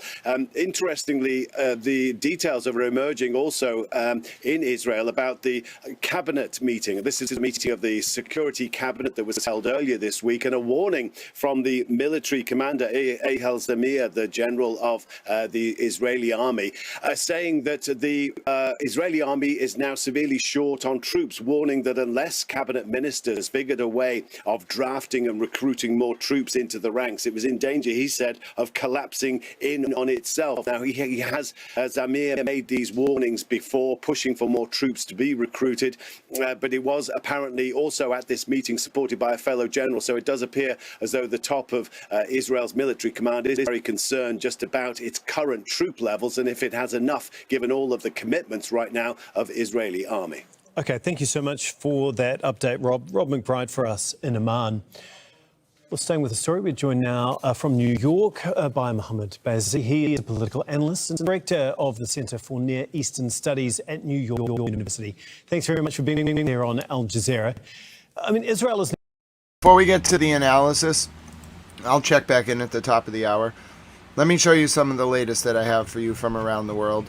My name is Grant Smith Ellis. It's coming up on 8:30 p.m. Eastern U.S. War Time, March 26, 2026. It is I believe it is 2:36 a.m. in Tel Aviv in South Africa, and it is 3:57 in Tehran. The sun is about to rise on Tehran. Here's the latest with the Ukrainian, which I was trying to say, the latest with the Ukrainian President Vladimir Zelensky with the Crown Prince of Saudi Arabia, Mohammed bin Salman, where a drone deal is being organized in, I would imagine, Riyadh today. نتابع وإياكم هذه الأخبار العاجلة والصور أيضا للقاء ولي العهد السعودي الأمير محمد بن سلمان بالرئيس الأوكراني فولوديمير زيلينسكي في جدة. إذن ولي العهد السعودي الأمير محمد بن سلمان يلتقي الرئيس الأوكراني فولوديمير زيلينسكي في جدة.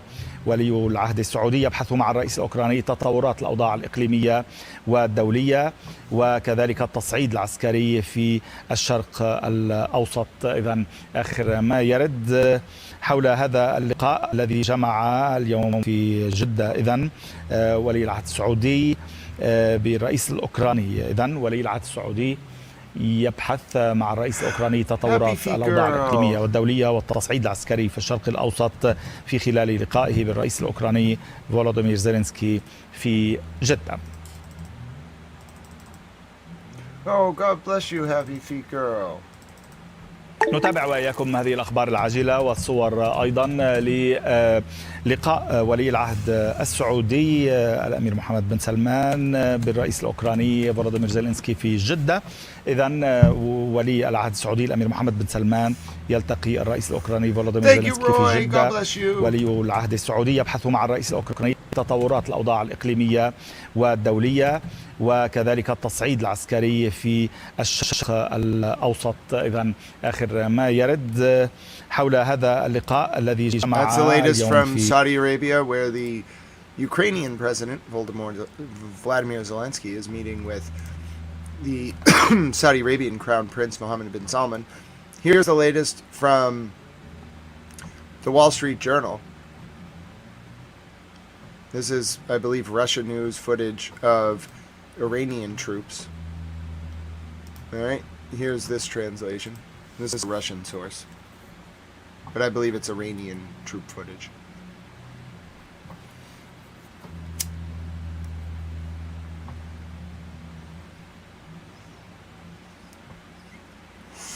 Go ahead, British reporter Tao.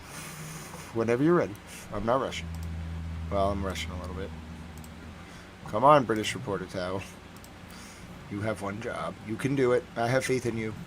Thank you. Go ahead, British reporter Tao. British reporter Tao's getting tired. You could do it.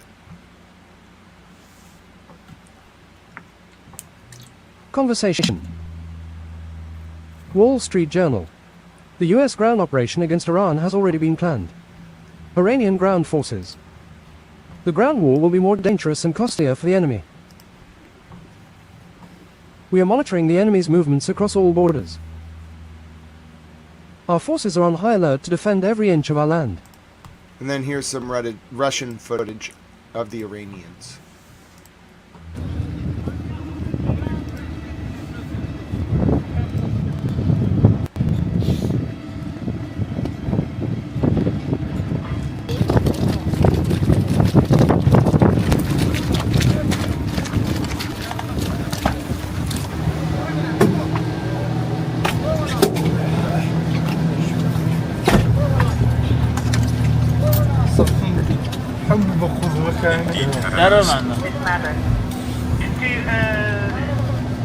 يا الله.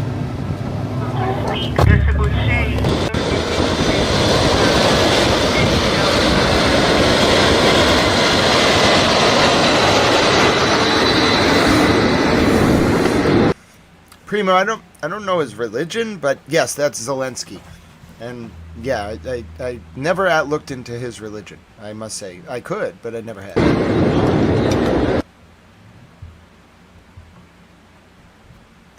This is the latest from Russia.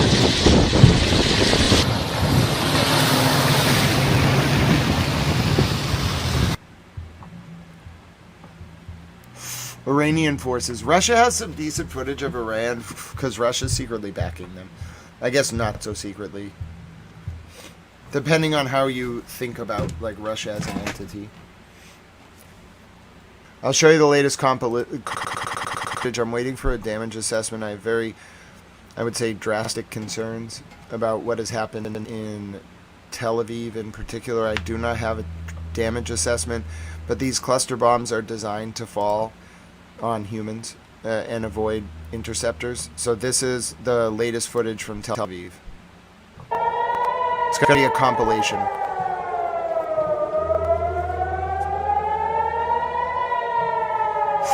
The Razor, the latest update to answer your question on the Strait of Hormuz. Iran is only accepting Chinese currency for the tolls to go through the strait, and they are allowing non-enemy aligned vessels to go through the strait.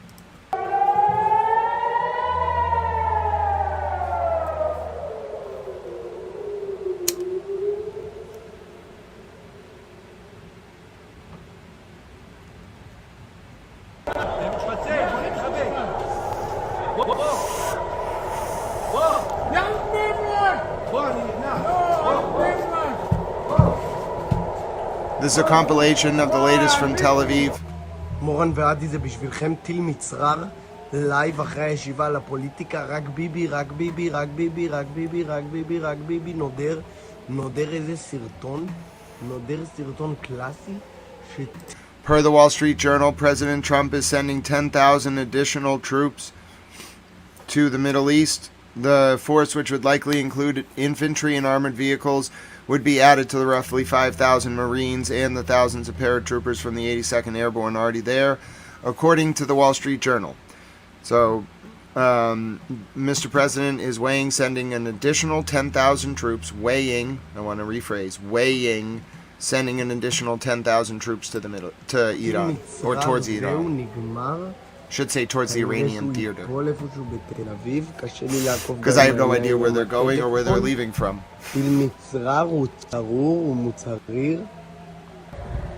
איזה מצרר, החולמניות. איזה מצרר, צרה צרורה המצרר הזה. הנה חלק נפלו בדרך כבר. איזה צרה צרורה המצרר. 2 דקות לבום.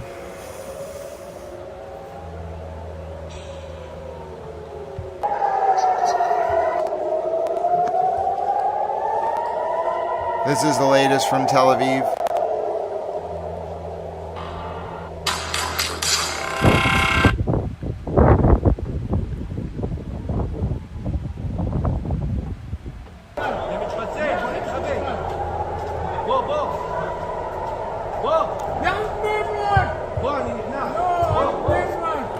It's all the same missile, but that is the missile. We do not know where it is hit. Part of what's very scary about these missiles is they fall over a large impact. I have an impact. No casualties. The impact fell in Shoham. Shoham. Let me get you where that is located.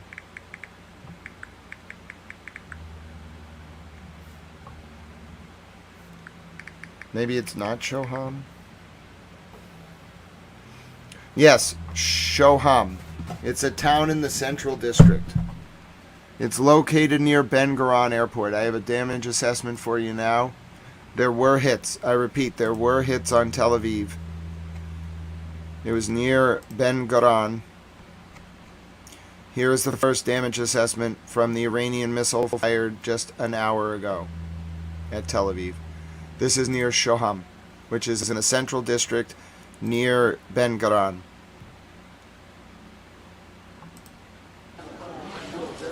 Latest from on the ground, Tel Aviv.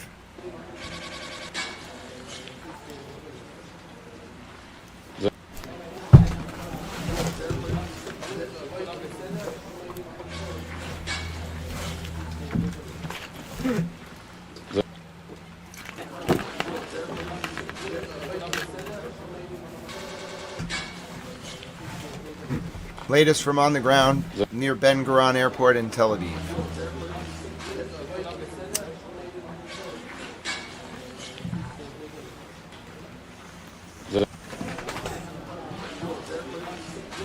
Okay, they call it an impact from shrapnel, but it is in fact an impact from a bomblet, I would guess.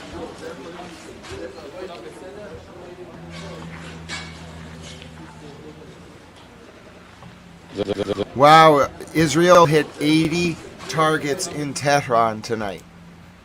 Israel has conducted its largest wave of airstrikes of the war in Tehran. That's why Iran is hitting back. So I have some footage from Western Tehran, which is Shitgar. I showed you this earlier, but apparently the wave of airstrikes has been the largest of the war on Tehran.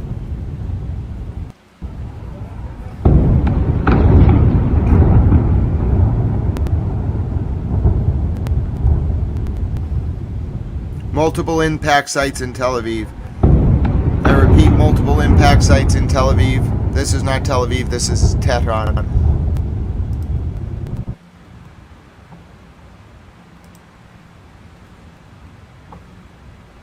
This is Tehran.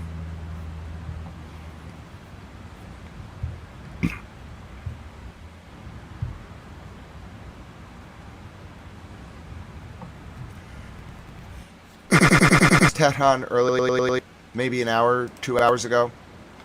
Also Tehran. Largest wave of airstrikes in Tehran of the war.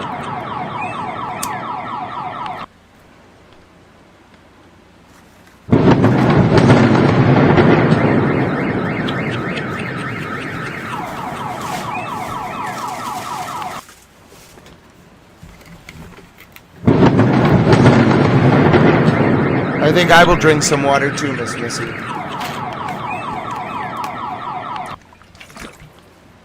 More cryptic tweets from the White House. There's a war coming, folks.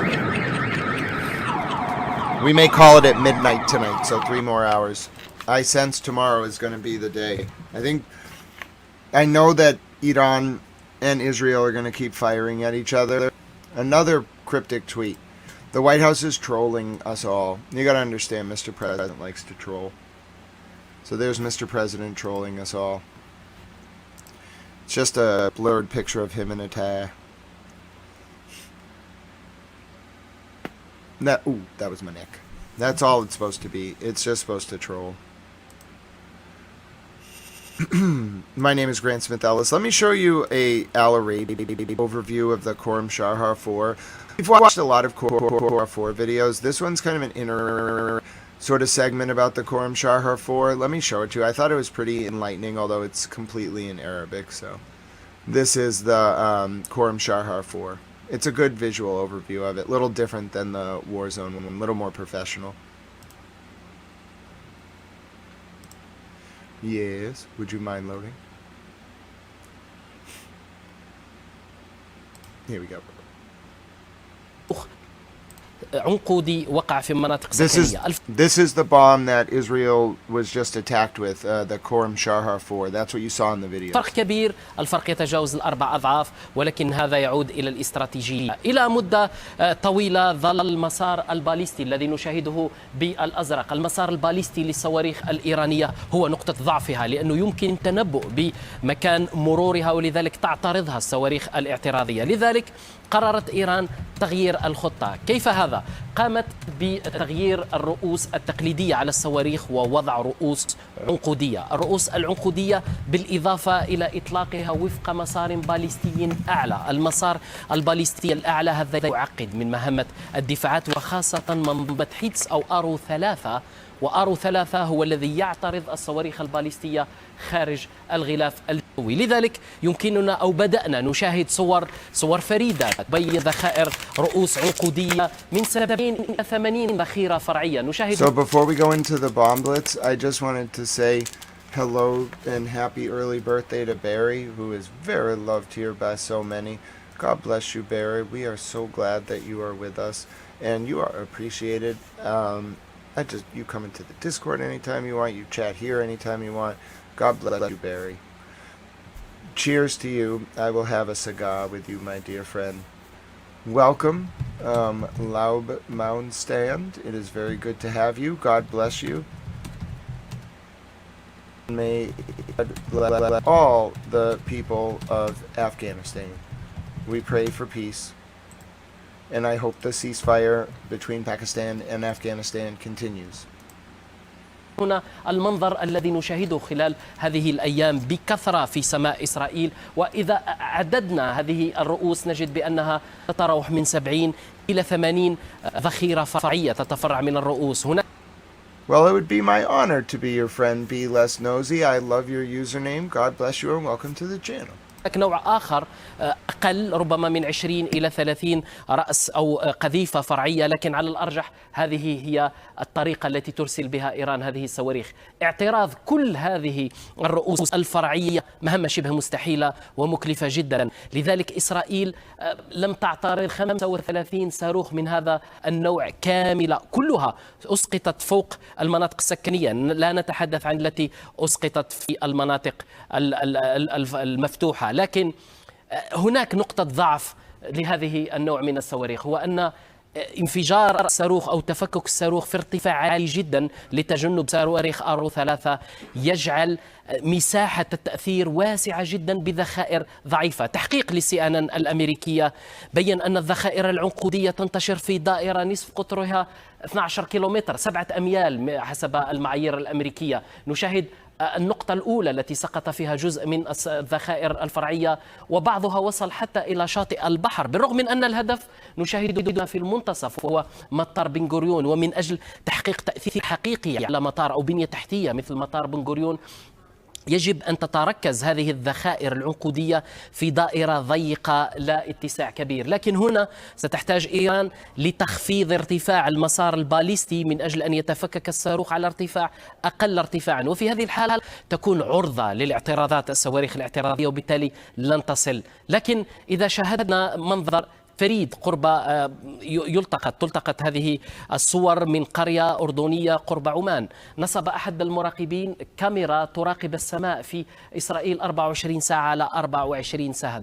عمان حتى نكون أكثر دقة، لأن السماء الإسرائيلية هي مفتوحة ومكشوفة في هذا الارتفاع. لكن هنا نشاهد منظومة أرو 3 أو منظومة السهم وهي تنطلق في اتجاه مخالف للرأس العنقودي. في نفس الوقت لاحظنا بأن عدد كبير من صفحات تيليجرام التي ينشط فيها بعض المراقبين المقربين من الجيش الإسرائيلي يحذرون من نوعية الرأس العنقودي حتى قبل وصوله. إذن إسرائيل هي تعرف بأن الرأس سيكون عنقوديا عند إطلاقه، وتعرف بأنه تقليدي أيضا عند انطلاقه، لكنها لا تحاول اعتراضه. لماذا؟ لأنها قررت في نهاية المطاف أن صواريخ أرو 3 التي لا تنتج أكثر من 30 صاروخ سنويا وسعرها يتجاوز $5 ملايين للرأس الواحد لا تحقق الهدف عندما تعترض رأس عنقودي نتائجه على الأرض ضعيفة ومبالغ اعتراضه أكبر. Very good overview there by Al Arabia. Those Cororum Shahar missiles are not easy to understand. They're a complex sort of missile, and putting the side-by-side of the missile and the missile sort of firing, the sort of mock-up and the video is great. Al Arabia, they're from Saudi Arabia. They obviously are very anti-Iran because Saudi Arabia is very anti-Iran, but their news channel is top-notch. I wish They do a little bit of Al Arabia in English, but it's just such an HD feed, it's not worth taking. They don't offer like a 360p version of it, and it's hard to like find in English. The thing I want to talk about that I like is that, unlike in America, the Middle East really has news figured out. What Middle Eastern news channels do that make them so effective and respected and well-renowned is, one, most of them aren't doing it for profit. Like, they're more just trying to get information out. And two, they distribute their feeds through something called an M3U. When you put your feed out there like that, more people watch it. They figured this out a long time ago, probably like 10 years ago. I remember when it first came about. Because they realize, like, if you just try to do it through TV service providers or like different like options, it's never going to work. You got people on like cell phones with 3G connections throughout the Middle East. So they figured out the most genius plan. You don't geolocate it, you don't lock it down, you just put it out there on an M3U. And it's resulted in, quite frankly, the Middle Eastern news channels probably surpassing the BBC and every American news channel in relevance and ability to get information and sources. There's some written papers like The Guardian that keep up, but they're not live news channels. Everything in the Middle East is miles away, like in quality, like miles ahead of anything on American news. And it's a testament, quite frankly, to how they distribute their news. It's just different than us. Can tell I was getting a little tired. Might have to go to bed early, but I haven't forgotten my. Oh, God bless you. Someone said, oh, good reminder to stay hydrated. God bless you. If you just got a heart from me, I absolutely am going to take a sip of water in your honor right now. I can tell I'm really tired today.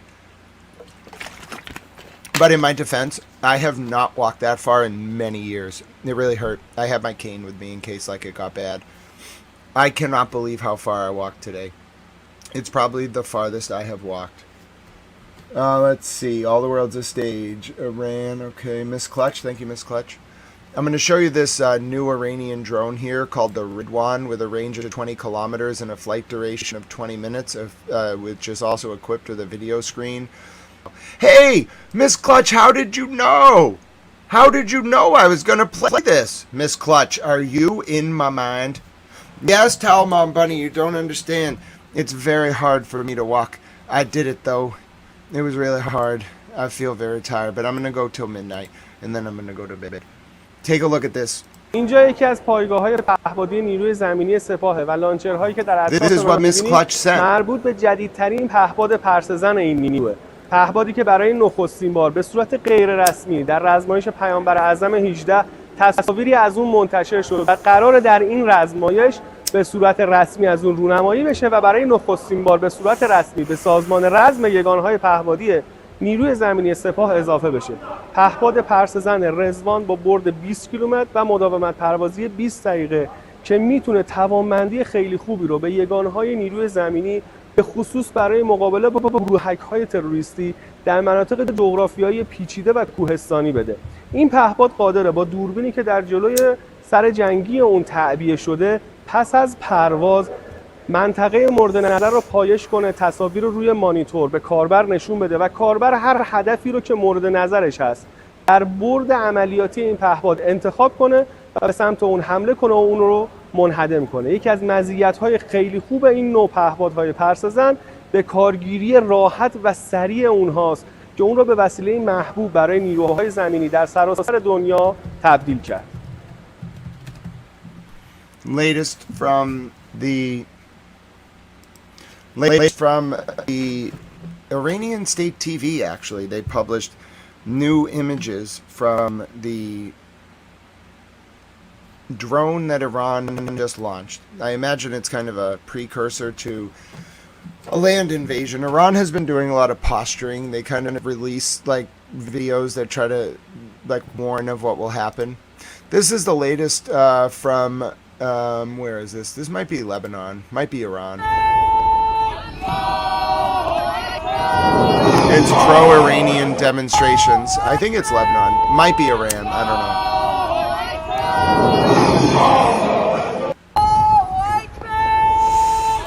Anyone recognize those license plates? It's probably Lebanon. Anyone recognize the license plate? I think it's Lebanon.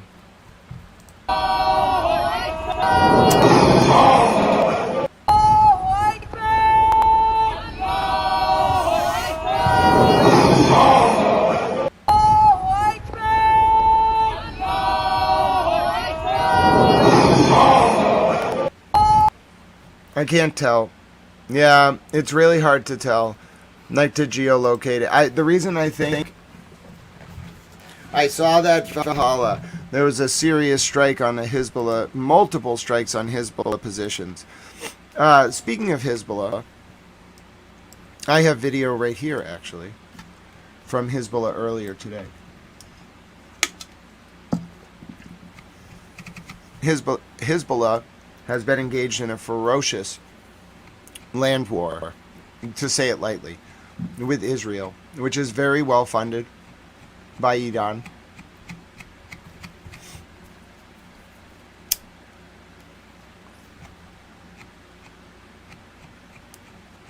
And Hezbollah's strategy is trying to show that they can actually compete with Israel on the ground. And so Hezbollah has a sort of tendency, a propensity, you may say, to release lots of footage of their attacks. I'll see if I can find you the most recent footage from earlier today on the ground. Was this it? No, that was the one with their song. Oh, come. We love our Canadian towels. Every time I see Rigged Outcome's name, I think of just open, vast expanses of land. Which is a very positive thing, if you think. A testament to kind of how Hezbollah has been sort of fighting. Oh, but first, here's a decompression video. Here's a loose cow at a Michigan McDonald's.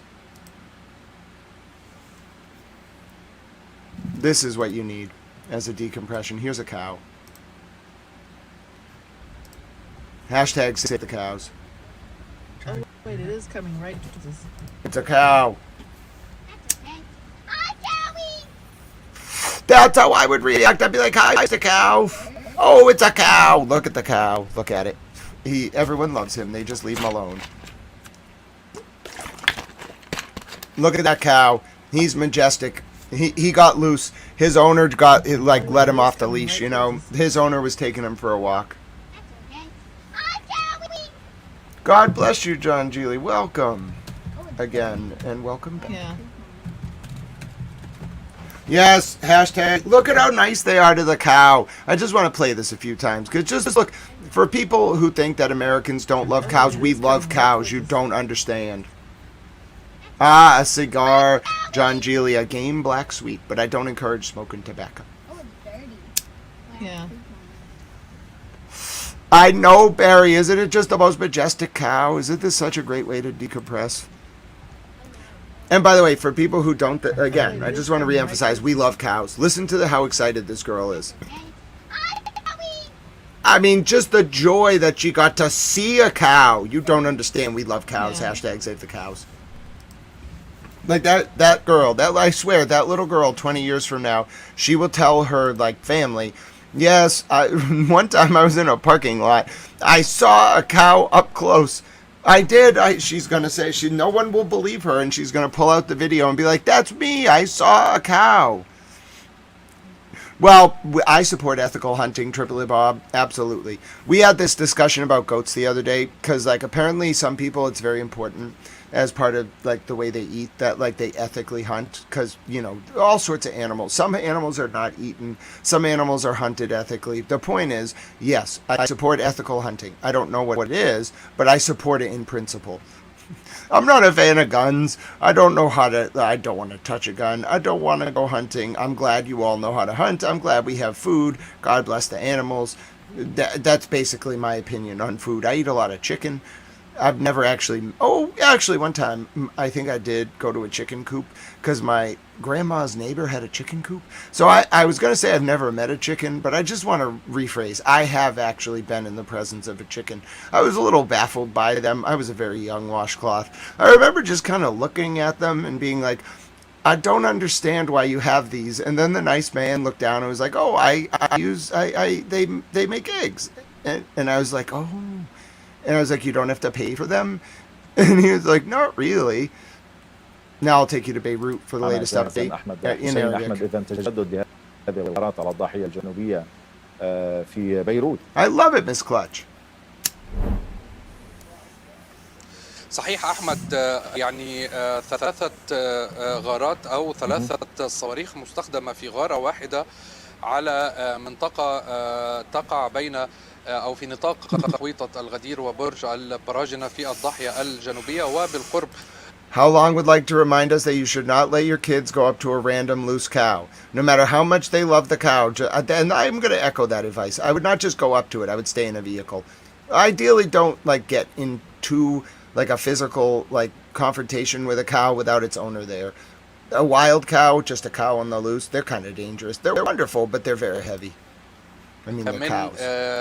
مطار بيروت الدولي، الغارات وقعت دون تحذير مسبق ودون حتى التحذير اليومي الذي يطلقه الجيش الإسرائيلي لمختلف الأحياء في الضاحية الجنوبية، والذي عادة ما يمهد لليلة من الغارات أو من الغارات على الضاحية الجنوبية. قبل دقائق ودون سابق إنذار سمعنا تحليقا سريعا للطيران الحربي أعقبه مباشرة إطلاق ثلاثة صواريخ على هذه المنطقة التي يعني يندلع منها دخان كثيف، ويبدو أنها ربما قد تكون عملية استهداف لأحد الأشخاص في هذه المنطقة، ولكن بشكل مكثف وعنيف على الضاحية الجنوبية. هذه الغارة غير معتادة نظرا الإسرائيلي كان خلال موجة التصعيد الحالية إما أن Not smiling at this report. By the way, I don't speak Arabic, so I don't really... He's talking about the recent bombing in Beirut near the airport. I was smiling because Tripoli Bob explained why he couldn't become a veterinarian. And I just want to be clear. أنه يحذر مبنى محدد سواء في العاصمة بيروت أو في الضاحية الجنوبية في الأيام الأولى لهذا العدوان، لكن بعد ذلك بات يحذر جميع أحياء الضاحية الجنوبية. في الأيام التي لم تحدث فيها غارات على الضاحية الجنوبية لم يكن يطلق التحذير اليومي العام لجميع أحياء الضاحية الجنوبية أو معظم الأحياء. الجيش الإسرائيلي لم يعلن غارة وحيدة على الضاحية الجنوبية، لذلك يعني نحاول معرفة موقع هذه الغارة بشكل دقيق وسط الظلام الذي يحيط بالضاحية الجنوبية، ونحاول فهم سياق هذه الغارة تحديدا كونها كما ذكرت حدثت دون تحذير مسبق وحتى التحذير العام لأحياء الضاحية.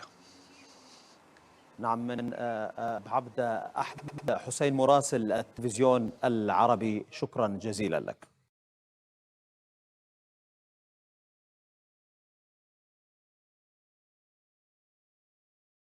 Latest from Al Jazeera. Hello, 10 State fan. Hola, Francisco Castillo, mi amigo, ¿cómo estás? My friends, I deliver an update in Spanish to my friend Francisco Castillo personally when I see him in the chat. I hope you'll forgive me. It also allows me to practice my Spanish. Francisco, tenemos muchas cosas que ocurriendo en los horas pasado. 8 o 10 horas pasado. Primero, la primera cosa. Hay muchas bombas que ocurriendo o le fusilate de Irán a Israel y de Israel y los Estados Unidos a Irán. Los bombas son los bombas son en Tel Aviv y también y el norte de Israel sobre Lebanon. También los bombas son en el Tehran. La otra cosa, muchas, let me see, I have to learn this word, ground troops in Spanish. Tropas, muchas tropas de los Estados Unidos son en la proximidad del Irán, en el sur, sobre el Strait of Hormuz. Y las tropas son muchas batallones, muchas batallones. Y, let's see, tomorrow, what is the word for tomorrow? Ayer is yesterday, tomorrow in Spanish. I haven't said this word in a while. Mañana es posible que los tropas tengo que fight. What's the word for fight in Spanish? Las tropas tienen que luchar en el ground con Irán mañana. No sé es la verdad, no sé cuándo ocurriendo, pero es posible mañana. Thank you all for paying attention to that Spanish update. I told my friend Francisco that there were a lot of bombs falling on Tehran and also Tel Aviv. And then I also explained that there are a lot of troops on the ground or heading to the ground in the south of Iran. And then, God bless you in Spanish. Dios lo bendiga, mi amigo Francisco, y gracias por su tiempo esta noche. Creo que el idioma del español son muy importante por toda la gente en el mundo y creo que puedo hablar español y entonces yo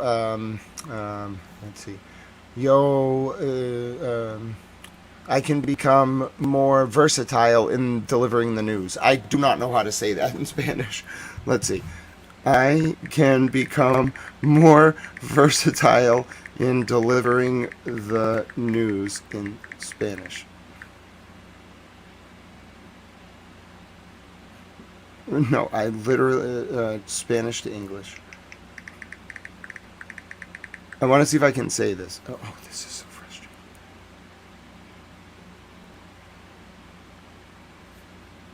You're all gonna wait while I do this.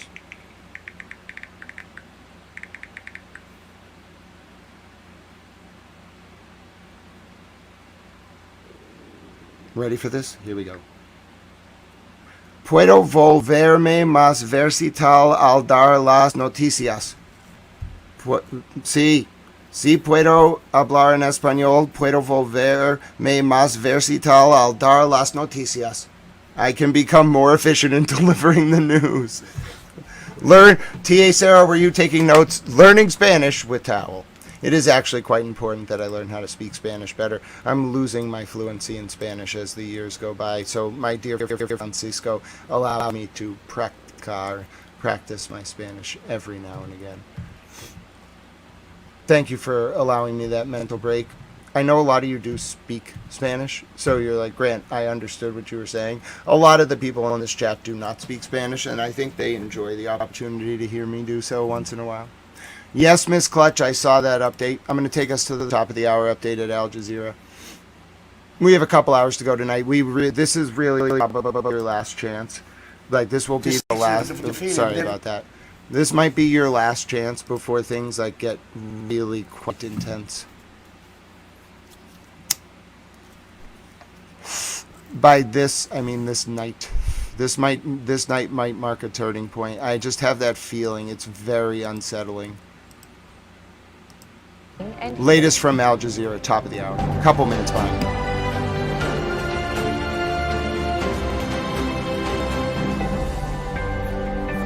Nearly a month into the war between the US, Israel and Iran, Washington is sending mixed signals talking about diplomacy while continuing to build up forces in the region. President Donald Trump now says he's delaying a possible strike on Iran's energy sites. In a post on social media, he said he will give Tehran another 10 days to open the Strait of Hormuz. The extension comes just hours after his first cabinet meeting since the conflict began. Trump also claimed Iran is begging for a deal. Meanwhile, Gulf leaders are warning the impact of the war will be far-reaching. The Gulf Cooperation Council says key shipping routes are being disrupted, raising fears of shortages for global food supplies. This systematic escalation has affected the international economy immediately. Prices have risen, the costs of transportation have risen, and the Strait of Hormuz is almost closed, which affects navigation. Supply chains are also affected, and they must be protected. This is a joint international responsibility. What represents a threat today will only get worse, and this will contribute to wider damage that will hit the digital economy. And the Iran war is top of the agenda at a meeting of G7 foreign ministers. They are worried about the impact of the conflict on oil prices and supply chains. Well, we have a team of correspondents following all of the latest developments in Washington, D.C., Tehran, Kuwait City, Amman, as well as Beirut. But first, this report from our chief U.S. correspondent, Alan Fisher. Mr. President, it is my distinct honor. As Donald Trump's cabinet gathered at the White House an insight to the peace talks underway with the Iranians. I can report to you today that we have, along with your foreign policy team, presented a 15-point action list that forms the framework for a peace deal. This has been circulated through the Pakistani government, acting as the mediator. And this has resulted in strong and positive messaging in talks, as you just indicated to the press. And confirmation too that Vice President J.D. Vance is involved with the threat of further strikes if those talks fail. Military options, but what we have now that we didn't have when the president took over just a little over a year ago is the ability to use every tool at our disposal to ensure that Iran doesn't get a nuclear weapon. Donald Trump started the day on social media describing Iran's negotiators as different and strange, adding, "They're only looking at our proposal wrong. They better get serious soon before it's too late." Trump initially gave a 4 to 6 week window for Operation Epic Fury. They're ahead of schedule, which has forced Iran into talks. So we estimated it would take approximately 4 to 6 weeks to achieve our mission. 26 days in, we're really a lot ahead of schedule. The Iranian regime is now admitting to itself that they have been decisively defeated. They're saying to people, it's a disaster. They know it. That's why they're talking to us. Donald Trump revealed that the gift the Iranians gave him earlier this week to prove that they were serious was to allow 8 oil tankers to pass through the Strait of Hormuz with no incident. This, he believes, shows that the man they are talking to has power and credibility. But he warned if the Iranians were serious about peace, they would, in his words, keep bombing them anyway. Alan Fisher, Al Jazeera, at the White House. Well, Rosalind Jordan joins us now from Washington, D.C. And Trump saying he's delaying possible strikes on Iran's energy sites. How is that being interpreted there? Well, essentially, this is the third deadline that the U.S. President Donald Trump has imposed on Iran for accepting the U.S.'s 15-point peace plan. And this is happening a little less than 239 hours from now. 8 p.m. Eastern Time on Monday, April 6th is the new deadline. It also comes the day after Easter in the Christian calendar for those who might be looking for some sort of convergence or coincidental moment there. What is important is that there is a growing discomfort with the U.S.'s continued prosecution of the war. A leading Republican Senator, Lisa Murkowski, is now circulating a draft resolution that would give official congressional authorization for the war. But time is running out for getting that sort of approval through because members of Congress are about to leave town for a 2-week break. But doing so could put significant on how the U.S. military is conducting the war in Iran. We're going to bring in Mahaval, who is in Tehran now. And despite Donald Trump pushing out that deadline, there have been more strikes on Tehran. What more can you tell us? Yes, Tom, I can say that 9 cities at least have been bombarded throughout the day, and the heaviest bombardment was on Tehran. That's something that has continued throughout the day. We had blasts. We saw some of that during the night also, activity of aircraft bombarding Tehran. We can say that also Isfahan, Kashan, Ahwaz, Qum, Qazvin, Karaj, Arumiya, Tabriz, all the cities have been heavily bombarded throughout the day, and that comes as President Trump has extended the deadline for 10 more days. The Iranians here are looking at this situation and they see it as very much contradictory messages being sent to them. One of them talking about peace, and one is in action, a message in action, that heavy bombardment. And they are listening more and watching more and paying more attention to the strikes than to the words. Of course, we don't know what's going on behind the scenes. There is not that is being shared with the general public regarding the negotiations. We hear the Americans saying that the negotiations are going well, but here in Iran, we are hearing only officials talking about what Iran is doing on the ground and the little trust they have in the American side. And those 15 points being not really favorable to the Iranians, the 5 demands that Iran has, and is not about to compromise on them, including sovereignty, future sovereignty over the Strait of Hormuz, compensations for the destructions that has been visited on Iranian cities and the killing of Iranian people. All those, and the most... Wow, listen to this. Billy Farwell was the father of Sandra Birchmore's unborn baby. Oh my word. If you don't know, the Discord link is dead. Let me get the updated Discord link. Oh goodness. Folks, it has just come across the wires. Sandra Birchmore was a young girl who was abused and groomed by police officers in Stoughton, Massachusetts. It has just come across the wire. Oh, thank you so much, Primo. I'm sorry if I did the link wrong. That's probably the right link. Thank you, Primo. I'll save that right link. But yes, I have it just now from the Boston Globe. The father of Sandra Birchmore's unborn child, the girl who at 14 was groomed into the Police Explorers program in Stoughton, Massachusetts, which has connections to Jeffrey Epstein through the Learning for Life charity and a man named Robert Devine.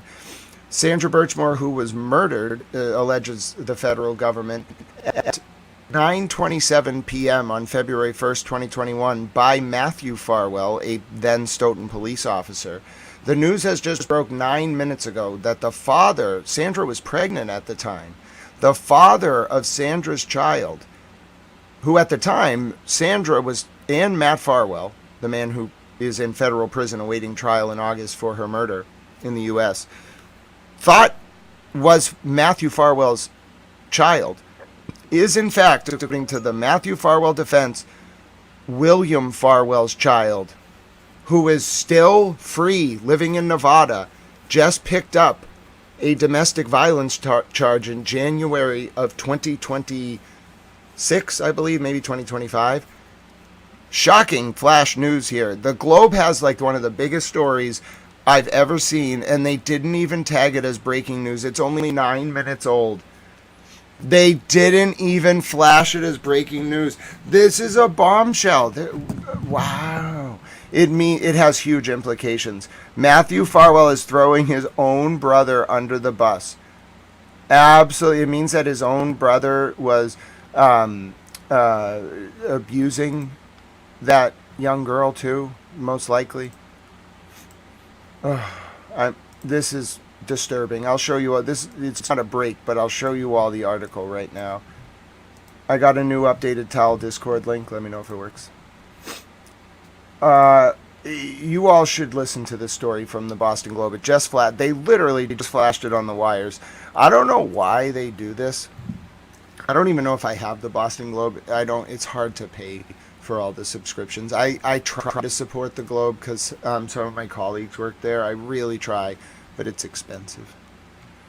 They try to make it reasonable if you're like a younger person or a student, but it's still really expensive. So this is the latest from the Globe. I don't know if I'm going to be able to read it because I don't know if I have a subscription. Sometimes they give you one article a month to let you like analyze it. Not always though. Let's see if Reporter Towel can get it out before. Yes, I know I'm unable to pay. Can you just let me read this one article, please? I would really appreciate that, Boston Globe. It's kind of embarrassing, but I'm sorry. When eating and getting around and going to the doctor is a priority, there's rocket fire in the north of Israel.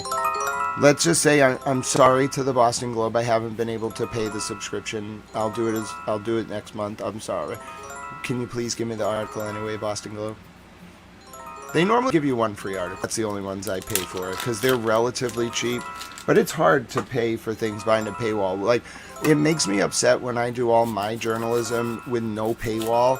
When these publications that are way more funded, put up a paywall. I don't know. Maybe my colleagues and I just come from different eras of journalism, but I really don't like it. All right. I think they're going to give me this one article. They give you one free article a month, so I'll analyze this for you. All right. What do you got, Boston Globe? And there is rocket fire in the north. It's 16 minutes ago. Laura Cromaldi with the great scoop. She's a good reporter. I don't know her personally, but she's a good reporter. I might have talked to her before. I don't remember. Any second now, British reporter Tal. Would you mind reading this out for us? What? Just you want to reload it? My voice is a little tired.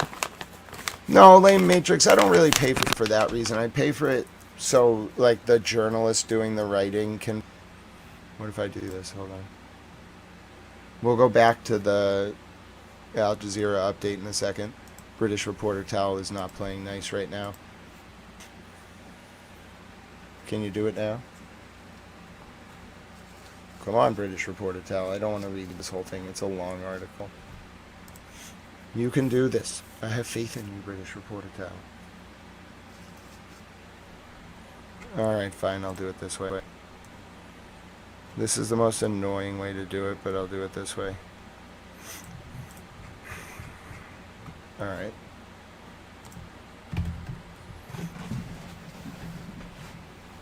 Delay, but this is a very important. We have a little bit of time. I think Iran's about to fire another wave, so I have maybe 5 minutes to do this story.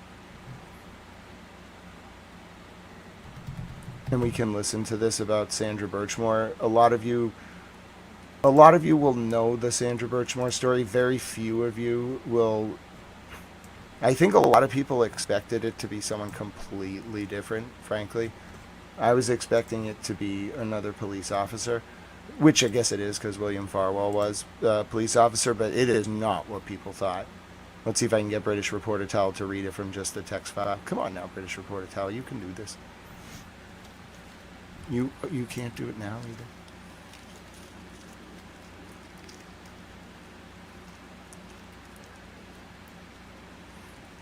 Oh, he's really struggling tonight.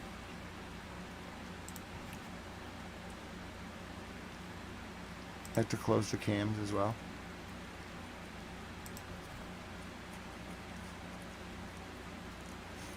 This is the first time British reporter Tal has refused to read text. Come on, British reporter Tal.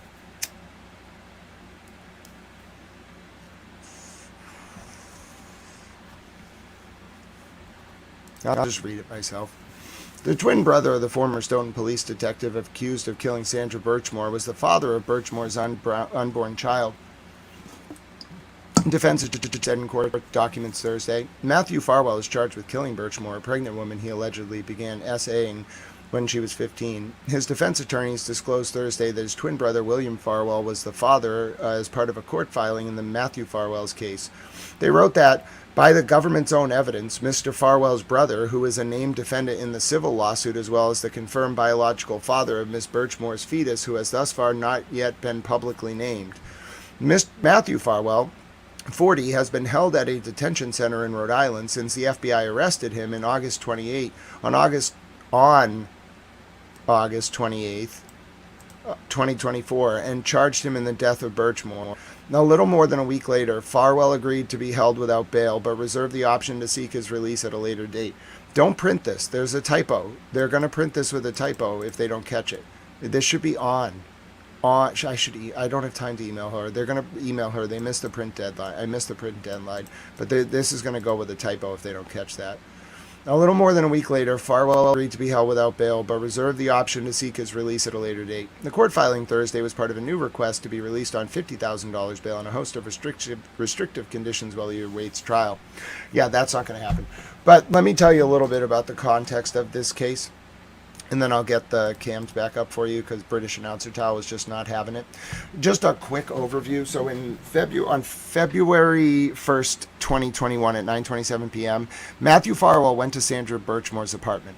He allegedly killed her by hanging her from a door and also took the life of her unborn 8 to 10-week-old baby boy. On February 4th, 2021, a few days later, the Canton police got a wellness check.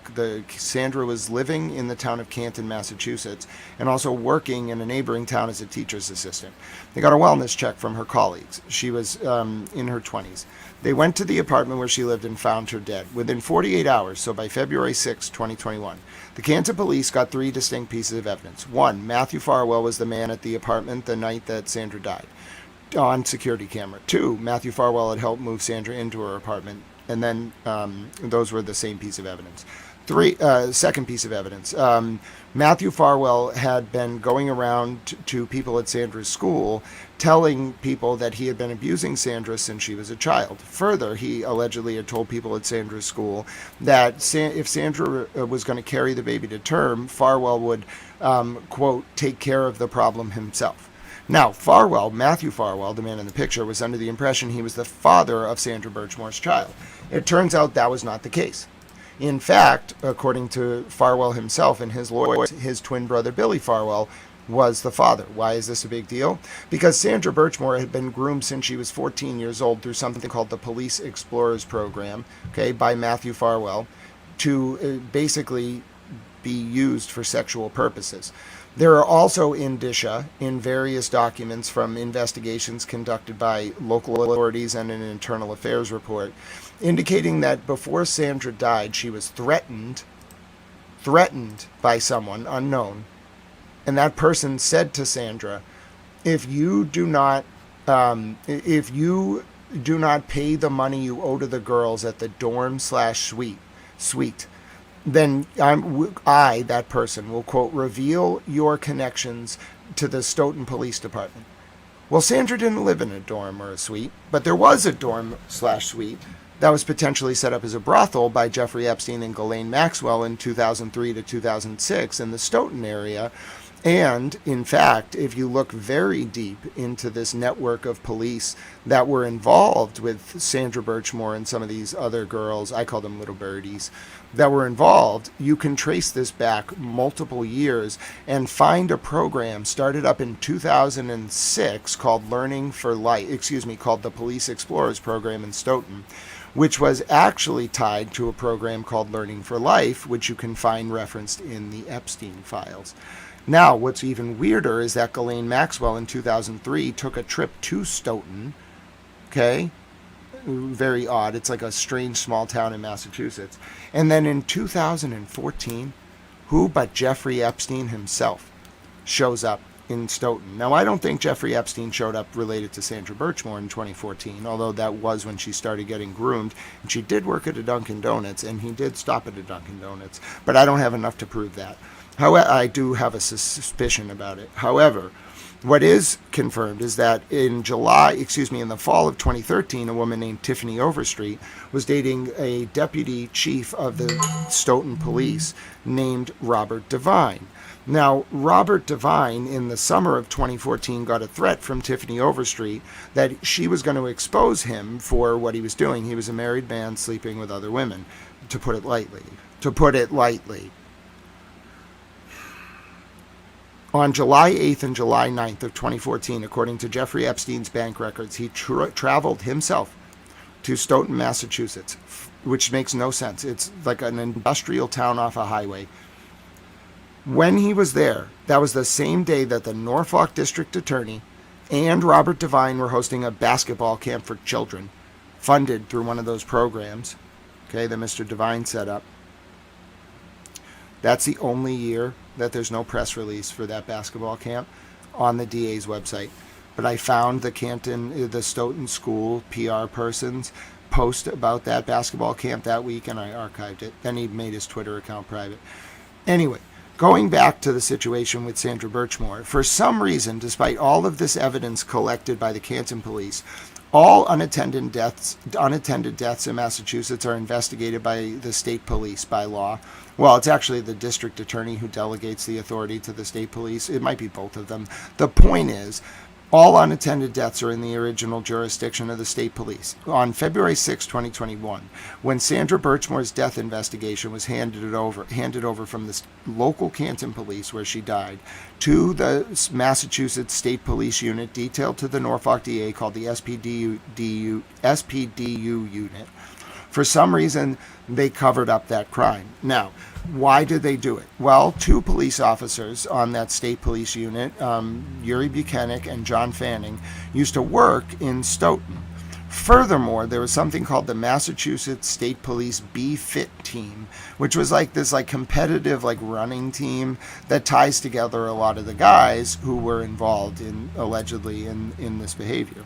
Now, what's so scary about this is the federal government, starting in August of 2023, had to come in and do their own indictment of Matthew Farwell, which was handed down in August of 2024 for Sandra's murder, because the state police to this day and the Norfolk DA have it classified as self-harm. They blame Sandra for her own death. Now, jump forward. In the fall of 2025, Matthew Farwell gets a superseding federal indictment for the death of Sandra's unborn baby. He's going to trial in August of 2026. For the first time in a filing today, literally, maybe 3 hours ago. The Globe got it first because I didn't have time to read it. Kudos to Laura Cromaldi. Matthew Farwell admitted in the document that the father of Sandra's unborn baby was actually his twin brother. What you will find when you look into this case, when you look into the different women who were kind of brought up on, oh, that's what I forgot to say, Tiffany Overstreet, one of the women who tried to come forward in 2014, she was all of a sudden charged with trumped up fake criminal charges when she tried to expose Devine by the Norfolk County State Police Detective Unit. Karen Reed, charged by the same unit. Aiden Turtleboy Carney, charged by the same unit. Sandra Birchmore's case, covered up by the same unit. It's very likely, if not even plausible, that there's a network of police officers in Massachusetts, some of whom are free, a lot of whom are getting arrested. Who knows why that's happening? I have no idea. I truly have no idea. I have no comment on any of that. I think it's fascinating, isn't it? Anyway, my point is, there's a network of police officers who I, on this stream, for a month before the war started, kept saying, these people are going to get arrested. They're running brothels. They're hurting little birdies and little children. I'm very mad. I'm going to get them all arrested. And then all of a sudden people start to get arrested. I had nothing to do with that. I'm just saying sometimes you pray for things and they just happen. So anyway, my point is, now that Matthew Farwell has admitted that his own brother, who is also a cop, is the father of Sandra Birchmore, was the father of Sandra Birchmore's unborn child, it's almost impossible to not criminally charge that man federally. It's also basically impossible to not realize that there was a substantial multi-decade corruption ring involving underage girls, houses of prostitution, cops running prostitutes, cops using trumped up charges to keep the girls in line, forced addiction, some of the worst behavior you've ever seen in your life, and it all tied back to Jeffrey Epstein. So what is Billy Farwell? Where he's in Nevada. He now knows that his own brother has threw him under the proverbial bus. How will the feds respond? How will it play out? It's certainly important news, I'll tell you that. Let me take this call.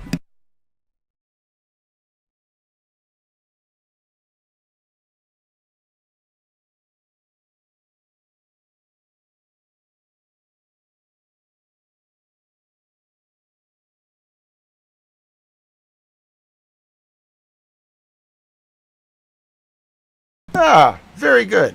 Okay, that's what I needed to take care of. I have to put Al Jazeera on for you for 1 second, and then I'll come back. But yes, in very, very important news right there regarding Sandra Birchmore. Quite important. Thank you for your indulgence. I shall return in like 2 minutes. I had to get something important done today, and it just got done, and I'm very grateful to all of you for your indulgence and patience. And I'll just put Al Jazeera on, and I'll skip Subscribe. the It's how you stop explaining the same thing. I'm very excited. Thank you all for your patience. I was very nervous I had to get this done today, so I'll be back in a few minutes. Just behave and take a listen to Al Jazeera.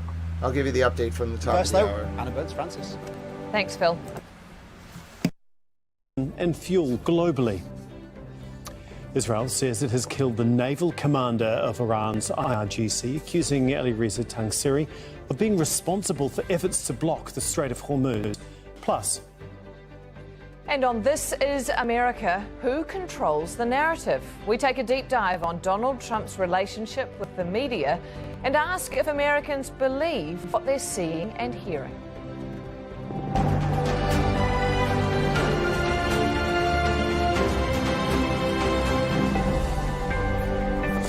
nearly a month into the war between the US, Israel and Iran, Washington is sending mixed signals talking about diplomacy while continuing to build up forces in the region. President Donald Trump now says he's delaying a possible strike on Iran's energy sites.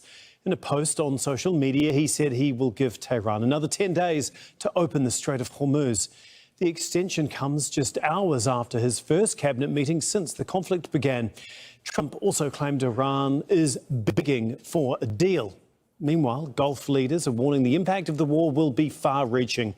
The Gulf Cooperation Council says key shipping routes are being disrupted, raising fears of shortages for global food supplies. This systematic escalation has affected the international economy immediately. Prices have risen, the costs of transportation have risen, and the Strait of Hormuz is almost closed, which affects navigation. Supply chains are also affected, and they must be protected. This is a joint international responsibility. What represents a threat today will only get worse, and this will contribute to wider damage that will hit the digital economy. And the Iran war is top of the agenda at a meeting of G7 foreign ministers. They are worried about the impact of the conflict on oil prices and supply chains. Well, we have a team of correspondents following all of the latest developments in Washington, D.C., Tehran, Kuwait City, Amman, as well as Beirut. But first, this report from our chief U.S. correspondent, Alan Fisher. Mr. President, it is my distinct honor as Donald Trump's cabinet gathered at the White House insight to the peace talks underway with the Iranians. I can report to you today that we have, along with your foreign policy team, presented a 15-point action list that forms the framework for a peace deal. This has been circulated through the Pakistani government, acting as the mediator, and this has resulted in strong and positive messaging in talks, as you just indicated to the press. And confirmation too that Vice President J.D. Vance is involved with the threat of further strikes if those talks fail. Military options, but what we have now that we didn't have when the president took over just a little over a year ago is the ability to use every tool at our disposal to ensure that Iran doesn't get a nuclear weapon. Donald Trump started the day on social media describing Iran's negotiators as different and strange, adding, "They're only looking at our proposal wrong. They better get serious soon before it's too late." Trump initially gave a 4 to 6 week window for Operation Epic Fury. He insists they're ahead of schedule, which has forced Iran into talks. So we estimated it would take approximately 4 to 6 weeks to achieve our mission. 26 days in, we're really a lot ahead of schedule. The Iranian regime is now admitting to itself that they have been decisively defeated. They're saying to people, this is a disaster.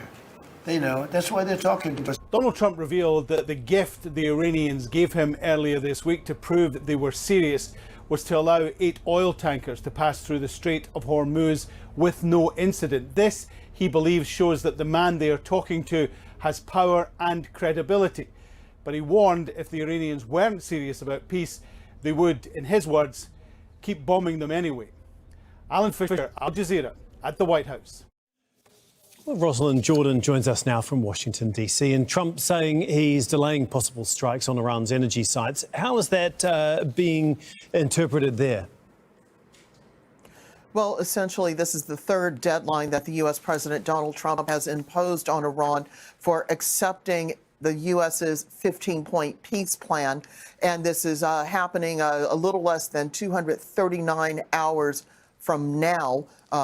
8 p.m. Eastern Time on Monday, April 6th is the new deadline.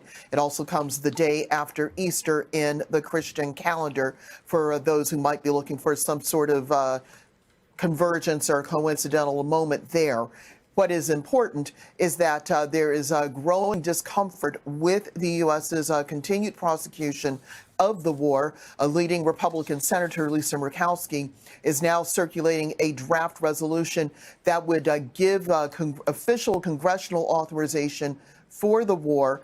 But time is running out for getting that sort of approval through because members of Congress are about to leave town for a 2-week break. But doing so could put significant limits on how the U.S. military is conducting the war on Iran. We're going to bring in Mohammed Val, who is in Tehran now. And despite Donald Trump pushing out that deadline, there have been more strikes on Tehran. What more can you tell us? Yes, Tom, I can say that 9 cities at least have been bombarded throughout the day, and the heaviest bombardment was on Tehran. That's something that has continued throughout the day. We had blasts. We saw some of that during the night or so, activity of aircraft. Oh, hello. No. I had to...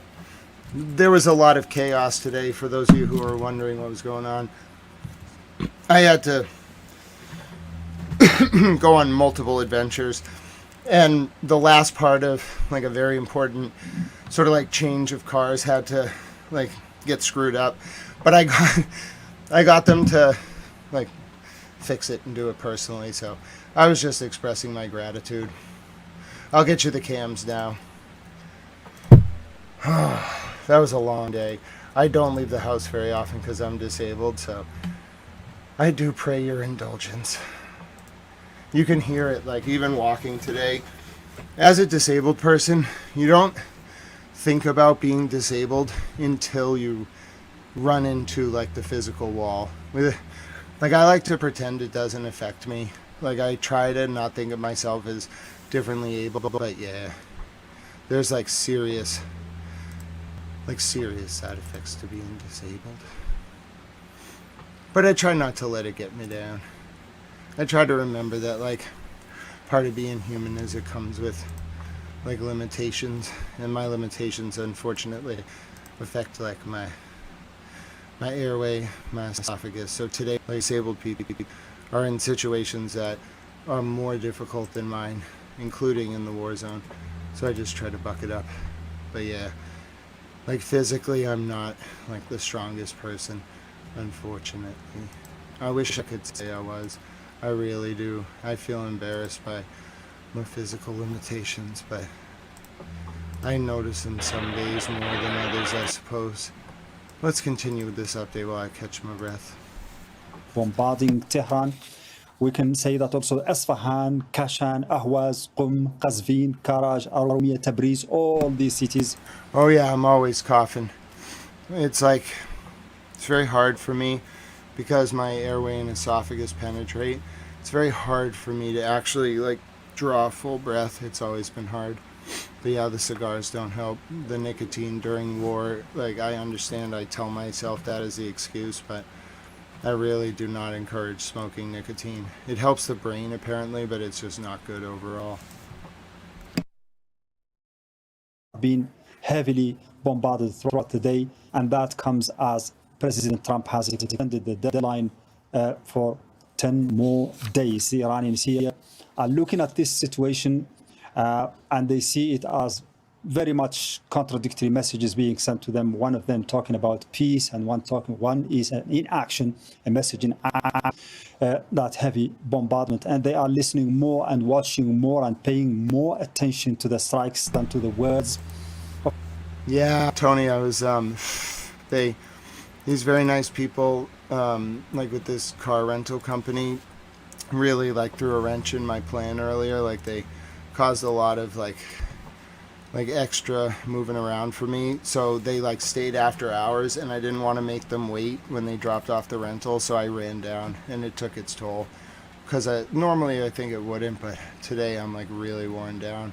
Let's go back to Al Jazeera. I'll give you at least another like hour, but I have to keep my physical health. Like it's a very important balance. If I push like too hard on like the physical like element of it, like especially getting up at like 6 a.m. today and then like going all through the city and then having my cane, and it was just a lot. Like as much as I want to sit here and tell you like yeah, you know, I do this all the time, and you know I'm very strong-willed, and I can just like go out, you know, and I can't. Like I can do this because my physical body is like very broken down, so I can channel it into like my cognitive like space, and then forget about how like much my body hurts and doesn't work. But yeah, today it really wore me down to go out. Like it really did. I feel like very weak and like kind of ashamed, and I don't want to hide it from you. Like it's not a pleasant thing to realize that your body is like permanently disabled and so you can't get around. It's very embarrassing.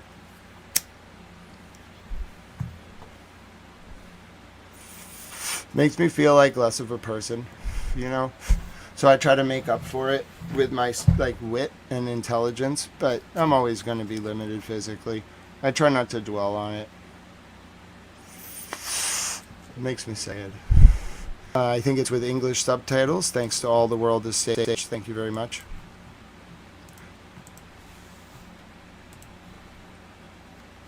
إسرائيل بتفجير أكثرية الجسور الواقعة على نهر الليطاني بمسعى لفصل هذه المنطقة عن بقية الأراضي اللبنانية. ترافق ذلك مع عملية تهجير جماعي لسكان المدن والقرى الواقعة جنوب الليطاني وعملية قضم يومي للأراضي وهدم منازلها وأحيانا جرفها بالكامل، وكأنها إشارة أن لا عودة للمدنيين لمنازلهم في القريب العاجل.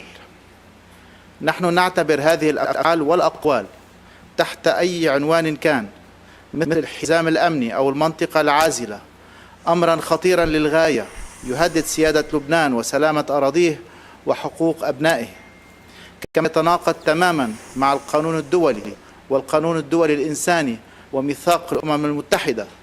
لذلك أضاف دولة الرئيس، أطلب من وزير الخارجية والمغتربين القيام فورا بتقديم شكوى أمام مجلس الأمن الدولي بهذا الخصوص.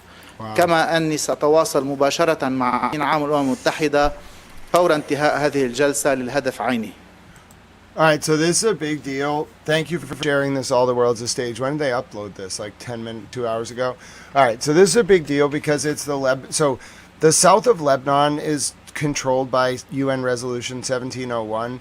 And this is a big deal because it's technically enforced, the border, like the blue line, by the UN. So Israel, by putting in a buffer zone, and they probably have a decent claim to do it because Hezbollah has a lot of weaponry. Hezbollah can't have it both ways. They can't have a lot of weaponry and then say, and show it off and then say Israel doesn't have a right to defend itself. Of course they do. But the Lebanese state is not Hezbollah. They're two different entities. And so the Lebanese state here is saying, even though we're not in favor of what Hezbollah is doing, we're very uncomfortable, like very upset with Israel taking territory near Qaim in the south of Lebanon. They're going to go to the UN. I doubt the UN will do anything because the US is on the Security Council, but it could be a topic of debate at the UN. Oh, Francine, good night. God bless you. I'm so glad I got to see you. I know you want to see your friend, so I'll put them up on the screen. I'm not feeling great myself, my dear friend. I'll tell you that. I don't know. Something wore me down today. I normally feel like so awake and I don't know what it is. I'm just not. I might have to go to bed early. I have to listen to my body though. Like my body normally tells me go or sleep, and something's just wrong. Maybe I just pushed too hard today. I did really good though. I went to the doctors. I switched rental cars. There was chaos during that process. I don't deal well with chaos. I need structure. So anyway. Good one. Francine, it's your best friend Pete Bonnetal. Maybe it's a good breaking point. I feel very off. I want to just sleep, I think. There's been no alerts as well for like 2 hours. Which again, they fired at Tel Aviv and then no alerts for 2 hours. This is a very strange pattern. We're in a very strange pattern right now. I do, Francine. So Francine, today I switched, tried to get like a really healthy like grilled chicken meal. I got it with rice. It was a good move in the right direction. I also got where I want to get more like prepared foods that I can make at home. My like as an autistic person, I don't know if this is all autistic people, but I only eat like 4 foods, like bread, cheese, like chicken, and like crackers, maybe M&Ms if I'm really feeling adventurous. And I've eaten that every day of my entire life for like 15 years. Like grilled chicken, rice, like some kind of sauce, maybe bread, maybe a cheeseburger if I'm like really going out on the limb, but like, nah, I don't really like food. I need to learn to eat better food for my own health, but I don't find food good. I used to be very big. Someone asked what my disability was. I was very big, 300 pounds or so, about 130 kilograms. And I lost probably 50 kilograms over 9 months naturally, just diet and exercise. It was a long time ago, maybe like 20 years ago. And at the end of that period, I was very young, and I had all this skin on my stomach. And I did get like a gastric bypass, but I had skin removed in a way that like caused me to have like a scar from one hip to the other.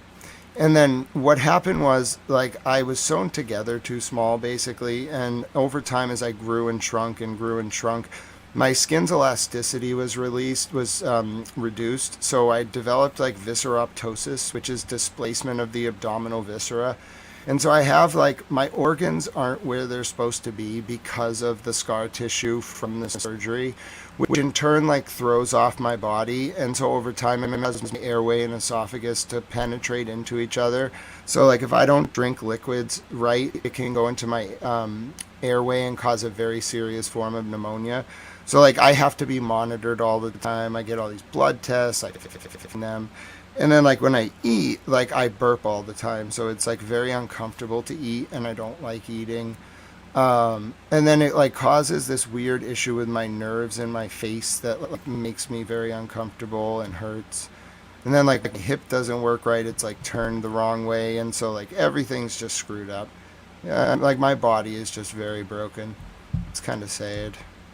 But yeah, I do everything I can to like be healthy within the limitations of my very broken body so I don't make it worse. Like planks we've learned make it way worse, so I don't do those. But yeah, they like have like physical therapists and doctors and gastro specialists. It gets overwhelming after a while. I just do what they tell me to do. It's been so many years. Like they monitor me. They know what's going on. They know when I have to get procedures, and I can't think about all that. It makes me sad. Yeah, I eat like chicken, rice, cheese, bread. That's about it. We're in the Q&A section, by the way, because I'm going to bed. I'm not feeling well. I overdid it today. My body's telling me not to do that again. I don't know what I thought I was doing. I do this all the time, and it really comes back to hurt me. Like every once in a while, I just forget. Or not forget, I'm just like, I can do it. And then it just absolutely kills me. But it's an important part. It's something I want to talk about. At the end, I always do a Q&A if I like am decompressing. I think it's important to talk about. Like as a disabled person, as someone who like you see all the time, like you should know, like just because I can sit here and do this and tell you lots of things and whatnot, like the actual physical impact of being physically disabled is horrifying. Yeah, that's why I have a lot of sympathy towards like the vulnerable and people who are disabled. I don't like to see people who are already fighting really hard to stay alive get taken advantage of. It makes me really upset. Of course, user. Thank you for your question. Thank you, Sergeant. I appreciate it. No, and I don't mean to dwell on it because I'm only talking about it because I think someone asked, and also like I feel talking about it's empowering. Everyone, I think, faces medical issues in their own way. The way I like my long-term chronic issues, the way I've learned to like cope with it is to talk about it. Like for the first few years, you think it's gonna go away, then it doesn't go away. Like first you think it's like the flu. You know, you get through the flu by being like, oh, it'll go away, it'll go away. Then it doesn't go away, and then you look for your, I call it the Dr. House period. Like you're like, that was like 5 years. Like you think you're going to find like this doctor who's like the most genius doctor and will fix it. Then like you realize that's not going to happen. And then you just find like a really good care team who just knows how to monitor what's going on so that like things don't get worse. And that's what I did.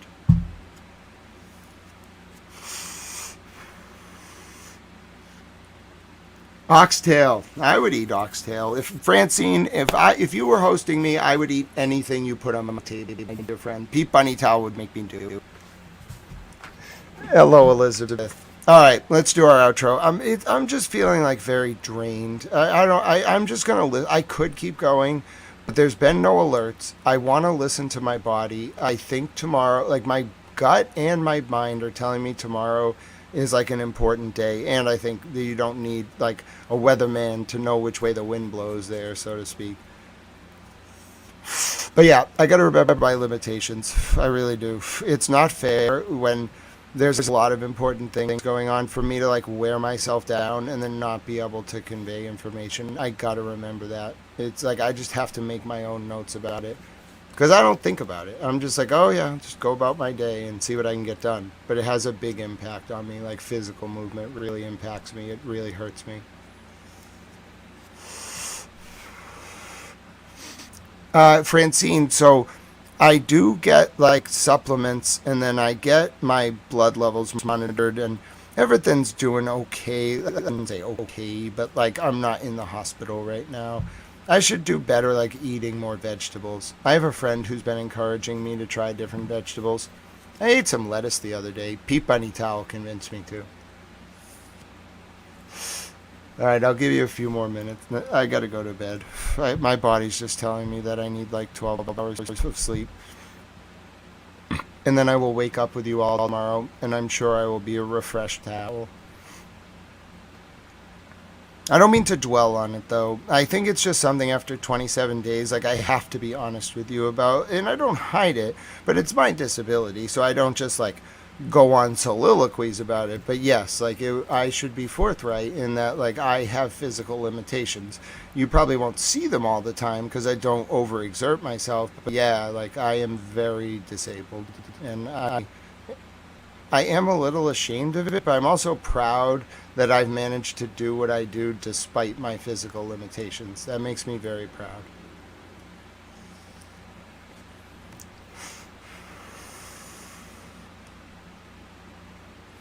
I didn't do any of my normal like donation reads. I was really, really struggling during this. I'm sure you could tell. I just wore myself down today physically, and I feel exhausted. I hope you won't mind. We all have our limits. You should never feel bad for having limits. Imagine if like anyone tried to go like all the time, you know, which I do and I can do, but it requires like not doing other physical exertion. I'm sure other people could do it, you know, like run in the morning, walk, do this, lift weights. Like I just can't. I can sit outside. I do like to sit outside. Chad, you know it. I'm gonna have to talk to my doctor. I like CBD. Apparently CBD is about to be subsidized, but only for seniors, like next week. Starting in 5 days, every person over the age of 60 or 65 in America get $500 a year free from the government for CBD, and it's completely federally legal now. I don't really understand how that happened, but I hope you all take advantage of that if you're an American senior. It's free money. Yes, happy feet, gal. I wish you all a very good night's sleep. You can tell I need it. I'm sure a lot of you can hear it in my kind of like, my voice isn't the same tempo. I like feel sluggish. You can tiredness. And yeah, you should know, like, I feel like I did something today by going out. Like, I think a lot of you are like, wait, so like you went out and you did 2 errands and now like you're physically exhausted. Yeah, but like 2 errands for me, like I have to think about them for like 9 hours ahead of time, each of them. I have to like plan this minute I leave. I have to know exactly when I'm going to get to where I'm going. I have to plan all my stops. I'm very like methodical about travel, and I get where I'm going exactly when I want to get there. Never a minute late, never a minute early. So I don't know. It's just like it's hard for me to be out in the world. You all help me though. I'm very grateful for that. I've learned so much from you all and your conversations. You all help me in such different ways too. Like I get mentorship from some of you, and then I get compassion and love, and some of you pray for me and we pray for each other. I don't know if I could actually like get through life without all of you. I'm very grateful. Okay, God's only sin. I will look at it, but I'm going to bed. You know, it's bedtime. I'll look at it tomorrow. Who posted it, by the way? It's really like a lot of the Steve Ram. I'll take a look at it. Huh. When? 2 hours ago? I'll review it. I'm not in the headspace to make an analysis of this right now. God's only sin, but I will review it in the morning. I'm not in the headspace to analyze anything right now. In fact, I'm going to bed. All right. You got 2 towel streams today. You got a lunch update, and then you got a very tired nighttime towel. Are you a Virgo? I think I'm a Gemini. Yeah, I'm a Gemini. I like being a Gemini. Kind of have my like analytical side, and then my like justice, like ethics side. Oh, thank you, Reed. God bless you. Oh, hi, Scott. It's so good to see you. I'm sorry you came right at the end. I'm not feeling that great.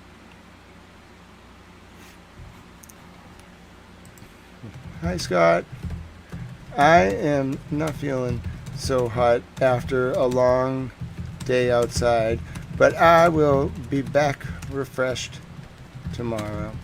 And I mean, you are with me like every day of my life. So I think I've been pretty good for 27 days, but everybody has like one of those days where you exert yourself and then you're very tired. You can hear it like in my voice too, I'm sure. I've said that already. But yeah, I wanted to stick around. I told you I'd give you 7 minutes of questions. Now I'm going to end. Or the end. So I won't forget Tippecanoe. That's the hint.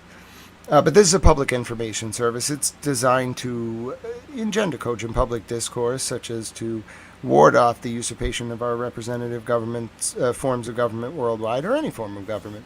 I use education, information, and entertainment, 20% entertainment, 40% information, 40% education, in order to going to give you a little buffer with the trauma, with the entertainment, just a little, between the traumatic imagery, while also educating and informing you, such as to make you a more cogent participant in the wider public sphere. I think that's like an active application of Habermas's theory of communicative rationality, and I also think it's a good reflection of the Rawlsian public sphere, and also Kant's ideas in theory and practice. In any event, this is what I like to do. If you want to support this stream, you can like the stream, subscribe, share it, tell your friends about it, join the Discord. I'll drop the Discord link. I've made a new Discord link that hopefully will never expire. I'm not the best at like that. Oh, God bless you. Oh, Pete Bunny Towel loves you too. Pete Bunny loves you as well, Francine. He thinks you are absolutely... He told me that he thinks you are like the shining star of Pete Bunny Towel, like admirers. He has a special place in his heart for you. He can't come to the screen right now because he's a card holder, but he loves you dearly. Let's see, any other questions? Oh, peaceful dreams to you as well, Skynet. Thank you for speaking Spanish with Francisco. That meant a lot to me. All right, let's do Tippecanoe and Taylor 2 in my tired state. This is a good test of my cognitive capacities after doing way more than I should have outside in a single day. All right, here we go. So I can do President Washington, then President Adams, then President Jefferson, then President Madison. Then I jump forward a few to like number 8, which is Van Buren. Then I can do 13, which is Andrew Jackson. Then you got to pick up with Tippecanoe and Taylor too. So it's, oh goodness, Polk, Taylor, Pierce Buchanan, Lincoln, Johnson, Grant, Garfield, Chester A. Arthur, Cleveland Harrison, Cleveland, McKinley, Teddy Roosevelt, William Howard Taft, Woodrow Wilson, Harding Coolidge Hoover, FDR, Truman, Eisenhower, Kennedy, Johnson, Nixon, Ford, Carter, Reagan, Bush 1, Clinton, Bush 2, Obama, Trump, Biden, Trump. Voila, and I even got the correct order of Garfield and then Chester A. Arthur. I think it was Garfield was the president first who got shot, and then Arthur was his vice president. Hey, that shows my cognition's still there. Fran, God bless you. So good to see you, Fra 912. So good to see you, Elizabeth, and Lane Matrix, and so many. And Kanapi, so good to see you today.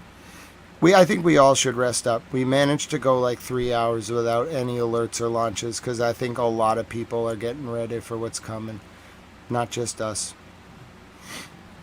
But if you benefited from this stream, if you found camaraderie in the chat, if you enjoyed being here today, you know there's a way you can pay it forward.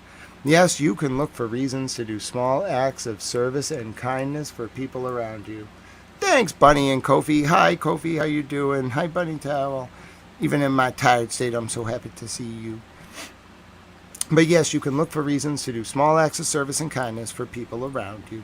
You can look for reasons to do things like donate to our homeless veterans or our service members or their families or anyone related to the military in need right now. They put their lives on the line for us, and we can help them by paying it forward. What if, for example, though, you want to pay it forward by helping our veterans and our furry friends? Well, then you can make a donation to an animal shelter run by our veterans or service members, or that helps our veterans or service members. Great way to help our furry friends and our service members or veterans. Likewise, you could also donate to an animal shelter in general. That's a great way to help our furry friends. If you're in the UK, you can donate to The Big Issue. Great way to help populations experiencing homelessness.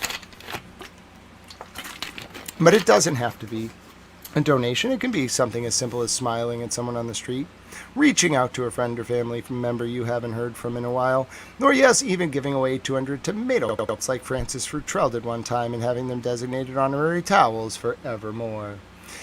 Yes, ladies and gentlemen, in that way, may we change about the current realpolitik from one centered on preserving, expanding, and demonstrating our power to instead one centered on preserving, expanding, and demonstrating our capacity to engage in small acts of service and kindness rooted in unconditional love. In that way, living up to our tal eudaimonia, or summum bonum, our greatest good in the ancient Greek or Latin respectively, in turn bringing about a new digital epoch defined by Aquarius the water bearer standing tall and carrying a Pete Bunny towel.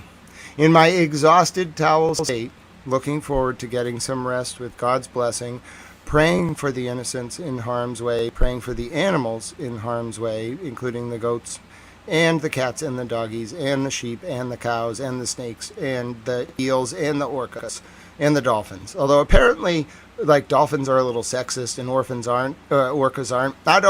I'm not an orca specialist, but someone told me that one time and I'm going to run with it. And also, God protect and bless our troops and those of our allies. From Boston, signing off in a tired state, praying for peace. My name is Grant Smith Ellis. God bless you all. It is 10:05 p.m. Eastern, wartime. Thursday, March 26, 2026. It is 4:05 a.m. in Tel Aviv in South Africa. It is 6:35 a.m. in Tehran. Again, I pray that what is coming tomorrow does not happen and that common sense and peace prevail. I just pray, and it is in God's hands, and may you all have a blessed night, morning, or evening, whatever it may be. Good evening, good day, good night. God bless you all. And hugs to you as well, Diane and Paulsar and Lane Matrix and Francine. I'm going to bed. Feel free to join the Discord, by the way, if you'd like to continue chatting. There's a link in the chat. It's very fun